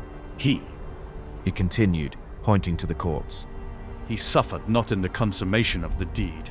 Oh, not the 10,000th portion of the anguish that was mine during the lingering detail of its execution. A frightful selfishness hurried me on, while my heart was poisoned with remorse. Think you that the groans of Clerval were music to my ears? My heart was fashioned to be susceptible of love and sympathy, and when wrenched by misery to vice and hatred, it did not endure the violence of the change without torture such as you cannot even imagine. After the murder of Clerval, I returned to Switzerland, heartbroken and overcome. I pitied Frankenstein. My pity amounted to horror. I abhorred myself. But when I discovered that he, the author, at once of my existence and of its unspeakable torments, dared to hope for happiness, that while he accumulated wretchedness and despair upon me, he sought his own enjoyment in feelings and passions, from the indulgence of which I was forever barred, then impotent envy and bitter indignation filled me with an insatiable thirst for vengeance. I recollected my threat and resolved that it should be accomplished. I knew that I was preparing for myself a deadly torture, but I was the slave, not the master, of an impulse which I detested yet could not disobey. Yet when she died, nay, then I was not miserable. I had cast off all feeling, subdued all anguish, to riot in the excess of my despair. Evil thenceforth became my good. Urged thus far, I had no choice but to adapt my nature to an element which I had willingly chosen. The completion of my demoniacal design became an insatiable passion, and now it is ended. There is my last victim. I was at first touched by the expressions of his misery. Yet, when I called to mind what Frankenstein had said of his powers of eloquence and persuasion, and when I again cast my eyes on the lifeless form of my friend, indignation was rekindled within me. Wretch! It is well that you come here to whine over the desolation that you have made. You throw a torch into a pile of buildings, and when they are consumed, you sit among the ruins and lament the fall. Hypocritical fiend, if he whom you mourn still lived, still would he be the object. Again would he become the prey of your accursed vengeance. It is not pity that you feel. You lament only because the victim of your malignity is withdrawn from your power. Oh, it is not thus, not us. Yet such must be the impression conveyed to you by what appears to be the purport of my actions. Yet I seek not a fellow feeling in my misery. No sympathy may I ever find. When I first sought it, it was the love of virtue, the feelings of happiness and affection with which my whole being overflowed, that I wished to be participated. But now that virtue has become to me a shadow, and that happiness and affection are turned into bitter and loathing despair, in what should I seek for sympathy? I am content to suffer alone while my suffering shall endure. When I die, I am well satisfied that abhorrence and opprobrium should load my memory. Once my fancy was soothed with dreams of virtue, of fame, and of enjoyment. Once I falsely hoped to meet with beings who, pardoning my outward form, would love me for the excellent qualities which I was capable of unfolding. I was nourished with high thoughts of honor and devotion, but now crime has degraded me beneath the meanest animal. No guilt, no mischief, no malignity, no misery can be found comparable to mine. When I run over the frightful catalogue of my sins, I cannot believe that I am the same creature whose thoughts were once filled with sublime and transcendent visions of the beauty and the majesty of goodness. But it is even so. The fallen angel becomes a malignant devil. Yet even that enemy of God and man had friends and associates in his desolation. I am alone. You, who call Frankenstein your friend, seem to have a knowledge of my crimes and his misfortunes. But in the detail which he gave you of them, he could not sum up the hours and months of misery which I endured, wasting in impotent passions. For while I destroyed his hopes, I did not satisfy my own desires. They were forever ardent and craving. Still I desired love and fellowship, and I was still spurned. Was there no injustice in this? Am I to be thought the only criminal when all humankind sinned against me? Why do you not hate Felix, who drove his friend from his door with contumely? Why do you not execrate the rustic who sought to destroy the savior of his child? Nay, these are virtuous and immaculate beings.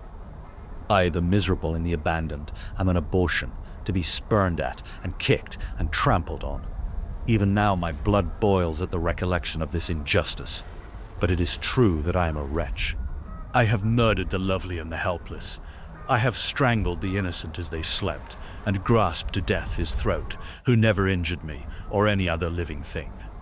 I have devoted my Creator, the select specimen of all that is worthy of love and admiration among men, to misery. I have pursued him even to that irremediable ruin. There he lies, white and cold in death. You hate me, but your abhorrence cannot equal that with which I regard myself. I look on the hands which executed the deed. I think on the heart in which the imagination of it was conceived, and long for the moment when these hands will meet my eyes, when that imagination will halt my thoughts no more. Fear not that I shall be the instrument of future mischief. My work is nearly complete.